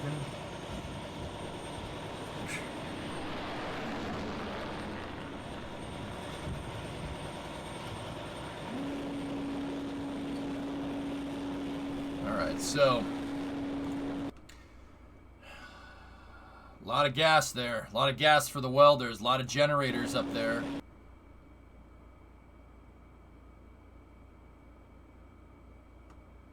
Cryo. What the hell? What are they doing up here? Cryo. Those are cryo containers. Huh. It could just be gas, but those look like the... See how it has like the individual handle on it? Because you can't pick it up because it's cold. Huh. One flop tomorrow. Yeah, that's a big Miller right there. It's a freaking trailer, Ian. I mean, that's what you need to pen to pen metal this thick, dude. That metal's 2-3 inches thick. I mean, this is enough to survive. Like, I mean, it's ballistic proof. You shoot a bullet, it'll bounce off this thing, or it's designed to, you know, withstand 28 rocket engines. I'll let you figure out which kinds.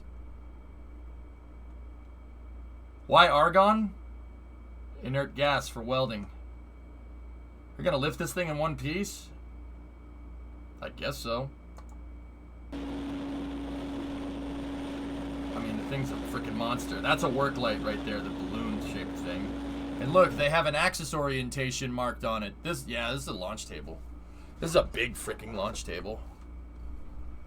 Hey, DJ, what's up, dude?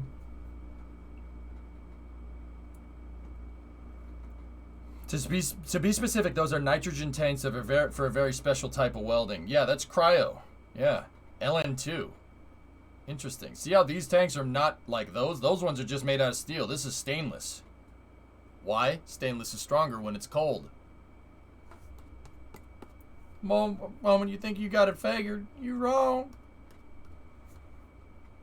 They have a pipe installed on it correctly? That's cool that they have axis orientation. The OLP is just Milk Stool 2.0. Doesn't have to be complicated, Ian. Old tricks are the best tricks. That should tell you how far ahead of their time Saturn 1 and Saturn 5 were. Funny how that works. Everybody I've talked to that's worked with Von Braun, and I have talked to them, says that the guy had macro foresight. He could anticipate the problems like nobody's business. I don't know how he did it. He knew what to do, for instance, okay, so Slick 37. Slick 37 is a twin Saturn 5 launch pad, or twin Saturn 1 launch pad, right? Why? Why would you have a twin Saturn 1 launch pad?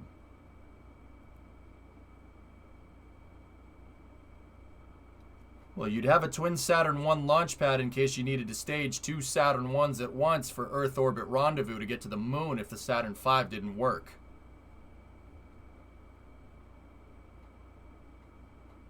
And even then, they still built 2 Saturn 5 pads. Crazy, right? Guy had everybody I've talked to says the guy was one of the best project managers they've ever seen. Ever. Yeah, Dish, that'd be pretty cool. So what is the integration tower? What does it do? What does it do? Well, Intense, it will get people inside of Starship when we get to that point, but SpaceX has also talked about being able to catch rockets with it. Catch rockets with it. So it's going to have like a big holder on it, and the rocket will land inside of the holder, which is still ridiculous to me. He also wanted to do EOR because that meant building twice as many rockets. Why do EOR with Saturn 1 pulse when you could do EOR with Saturn 5? Bruh. Then you could send a Skylab to the moon.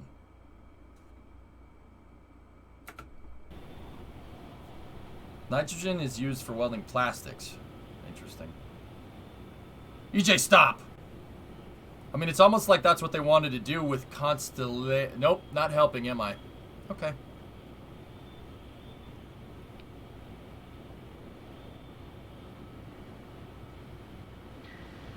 That's the electrical powerhouse. All the electrical conduits went into that building. So this is all the power, the ground power for the pad. You can also tell because there's some electrical boxes outside. Stop! It's already dead!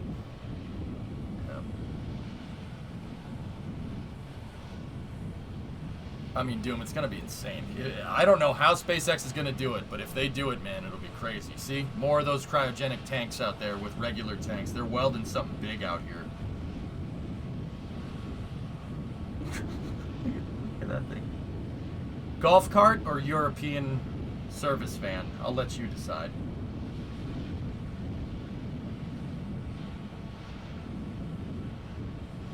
There's all the plumbing for the...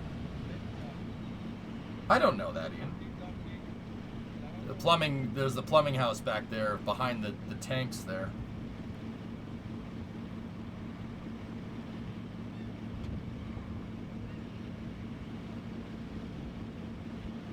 No, Killer Fun, I don't. That's why I asked, bro. I don't. What's the Pope's golf cart doing there?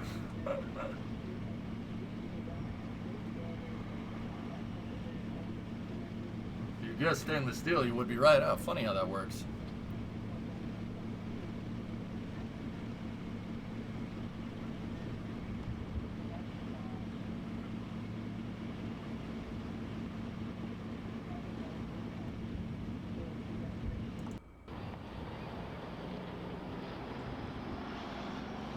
There's that damn condenser. The condenser found its way out to the OLP. Huh. Huh. Huh. Huh. Huh. Huh. Huh. Yoda. TRD Yoda. Nice.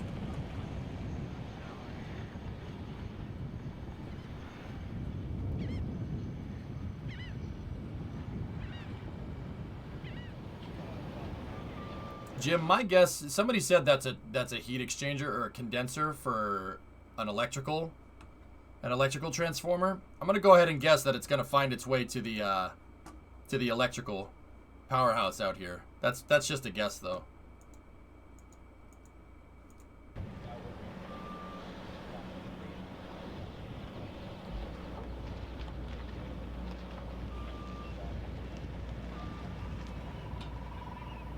You should do that, J-Speed.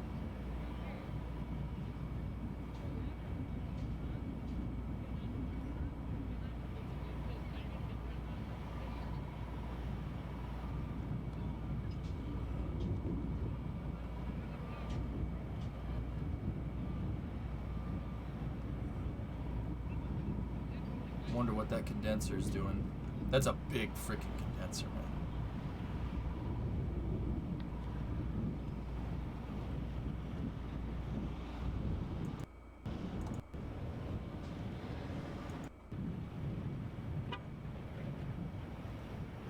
There's the carrier umbilical. You can actually see it right there.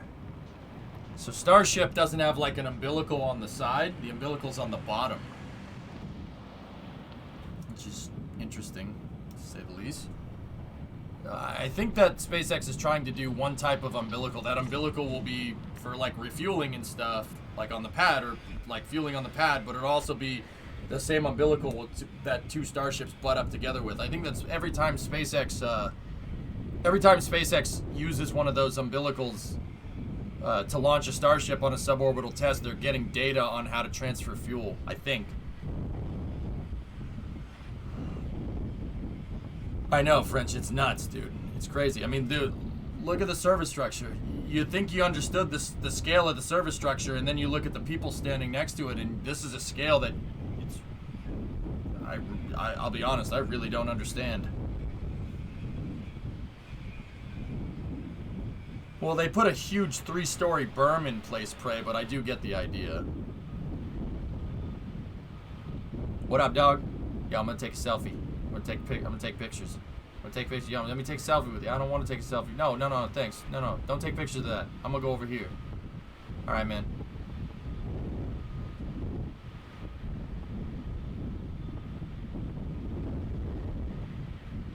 Here, have this bucket. Okay. Painting. Oh, they're painting the domes. Interesting.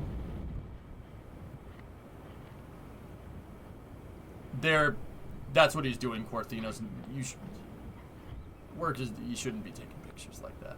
Also, there's people standing on pad B right here. See them out there? People just, well, that guy's kneeling over, but yeah, that should give you your scale right there. See that little thing? That's a person. Just thought I'd let you know.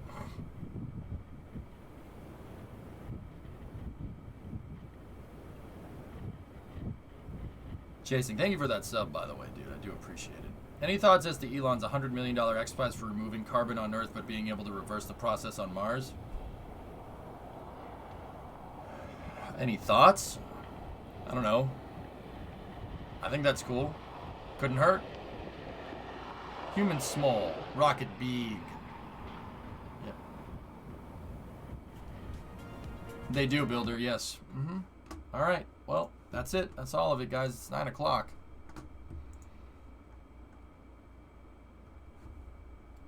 I know how to do it. It's simple. Yes. Yeah. Absolutely. Just... why don't we just take the carbon from the atmosphere and put it over here?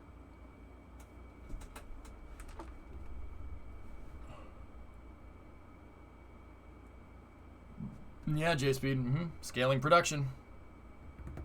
I've been out of the loop with SN15. When Hop Sky sees tomorrow. Suck. Do you know where the plumbing for that is? Yeah. It's right here. You're looking at it. You can't see it from here. There's a bunch of pipes that go through this dirt berm right here and then go into a recondenser. Like, there's aerial pictures around, Builder, if you want to look at it. It's pretty cool. Looks like they're playing Stationeers. Maybe we could bury the carbon underground? Yeah, musical. I don't know. It might, like, turn into like, the carbon might be under like such high pressure that it might like meld it together with hydrogen, and you know, it makes this kind of slurry stuff that I don't know if we want that.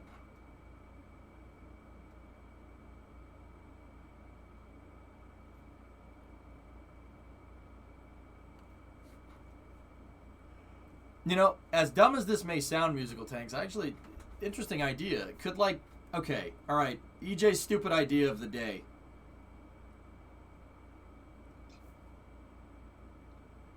So, like, you guys know what fracking is, right? Fracking is when you take, like, concrete slurry and you inject it into the ground, and that concrete slurry displaces the oil. You can get more oil that way, right?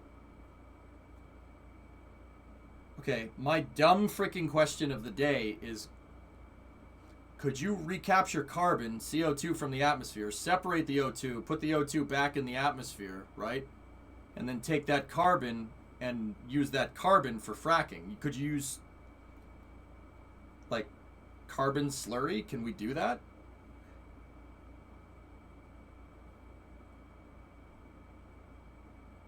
That's called a tree. I mean, you know, on an industrial scale, not a natural scale.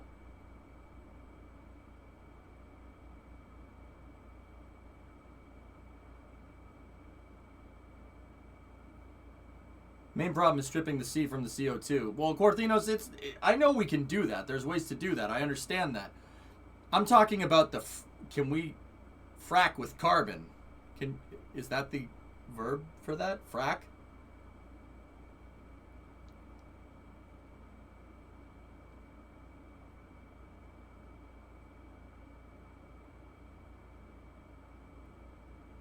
Engine chill builder is what the Trivent is.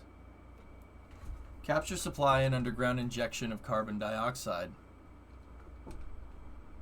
Huh. It's not as easy as you think to crystallize the carbon. Pray, that's not what I'm asking. I'm kind of just... Okay, so let's get a little bit more detail. Say we could take CO2 and energy, put in energy, I don't know, profit, you get solid carbon coming out of that, right? Like, you take that, mix it into a slurry with water, for instance, throw that in the ground and frack with that, put carbon in and take the oil out. You don't get solid carbon. Okay, charcoal. Screw it. I'm basically saying, is it possible to make a carbon neutral loop by injecting captured carbon into the ground?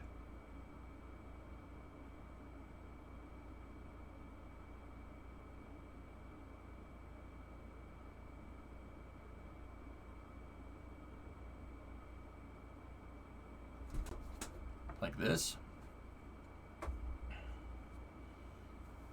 Okay, yep, somebody's already thought of that. Okay, cool, yep. Yes, exactly like that. I mean, they're injecting CO2, but, I mean, that makes sense. I think the best solution is just purify carbon in some sort and bury it. Well, Ian, if we use it for fracking, we kill two birds with one stone and we stop injecting concrete into the mantle. Well, not into the mantle, into the crust. Are you skipping KSP today? Duber, I might go to sleep a little bit early because tomorrow is Starship and Starlink. Yeah, I don't mean for KSP to keep getting bumped. Like, that's not what I want. But yeah, that's just human. There's too much real life stuff launching. We don't have enough renewables, and the energy we'd spend separating carbon would make more CO2 and energy production. Well, being carbon neutral isn't about being energy efficient, JSpeed. That's the funny part. If that was the case, every house would have a solar panel on it, wouldn't they? It's about maintaining equilibrium with your environment, and that's always not the most efficient thing. Starlink is scheduled for 3 in the afternoon, Astro. I don't know when Starship is. Starship has a window open. I'm going to guess because Starlink is going at the same time that they're probably going to target... This is a guess. Do not take this as gospel. I'm going to guess around lunchtime. So I got to be here early. Elon, like, knowing Elon, he probably doesn't want Falcon 9 and Starship going at the same time. Right? Like, I wouldn't. So I'm going to... That means I have to get up early because they might do it in the morning. You also seem a bit demotivated from KSP after the incident. King... No, I want to play KSP, but I'm just trying to think about what the right course of action is. I'm over it. It sucks, but I'm over it. Yeah, Apocalypsis, that's right. So,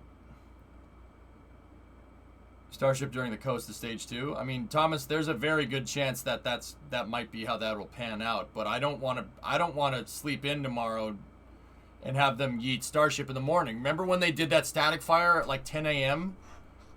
Like, SpaceX, that proves that they can do it, so I don't want to take that chance, especially with a Falcon 9 launch in the afternoon. What time do I need to be up? Thomas, when does the window open? Yeah, exactly, Core.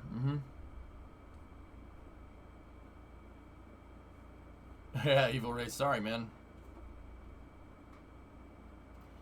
Window opens at 8 a.m. Is that 8 a.m. Central?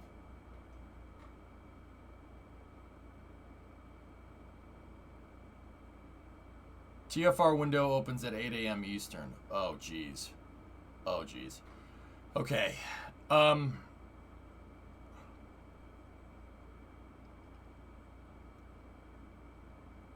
Yeah.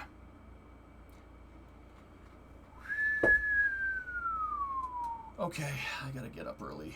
Alright, guys, well, I don't think we're gonna do a truck stream tomorrow, so I don't know what we're gonna do there. Maybe I can do one on Wednesday or something.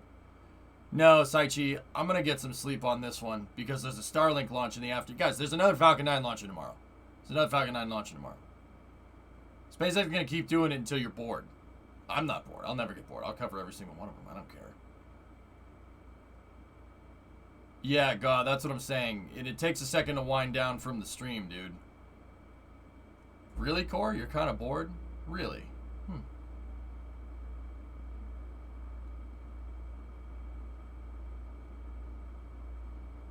You are too, Bill. Well, we get one hop tomorrow. I guess Starlink and Falcon 9 landing is just a bonus.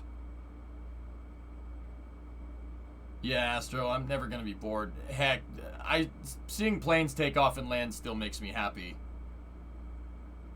All right, DJ. You appreciate it. I'll see you in the morning. All right, guys. I do have some other stuff to do tonight, so once again, I hate doing this. I'm sorry. I really am. I'm going to bump KSP just because I got to get up in the morning, but I also have some other stuff that I need to do, like figure out how the frick we're going to pay our stupid gas bill. That's on my list.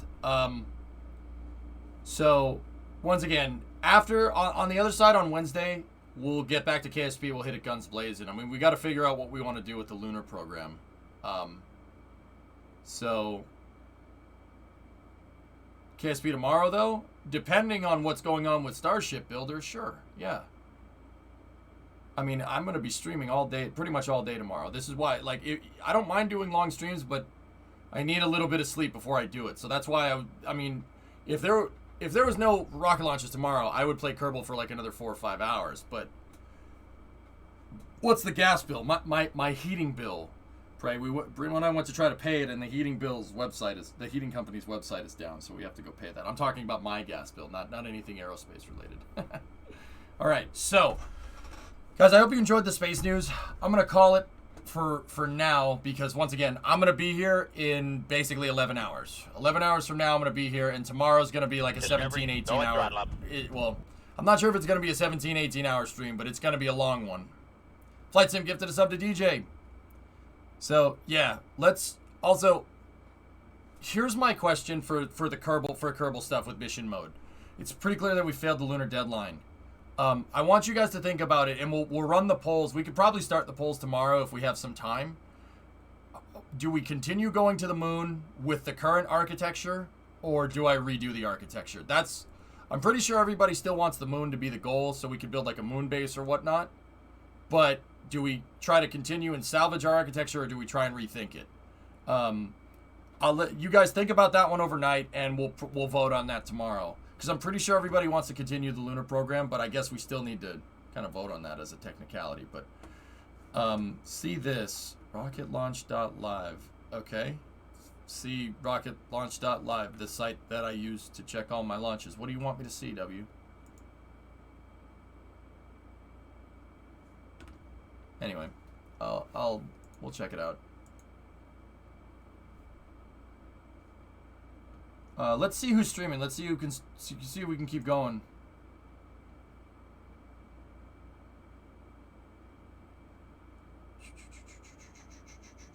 Taradra's doing a RimWorld playthrough. Let's go see what Taradra's up to. He's doing some RimWorld, and we'll go from there. He doesn't want to buy the drugs. See, yeah, there he is. He's talking there. Space question: which way did Apollo top down or bottom up design? So lander first. It was all designed in parallel, Sonic. Yeah, they designed all of it in parallel. Didn't Mary get a notice for flight activity from noon to 8? Yeah, Hardscape. I'll still be here just in case. The launch for SN15 is at 5 p.m. GMT. Thank you for. Yeah. Okay. Let's be here at the beginning of the launch window.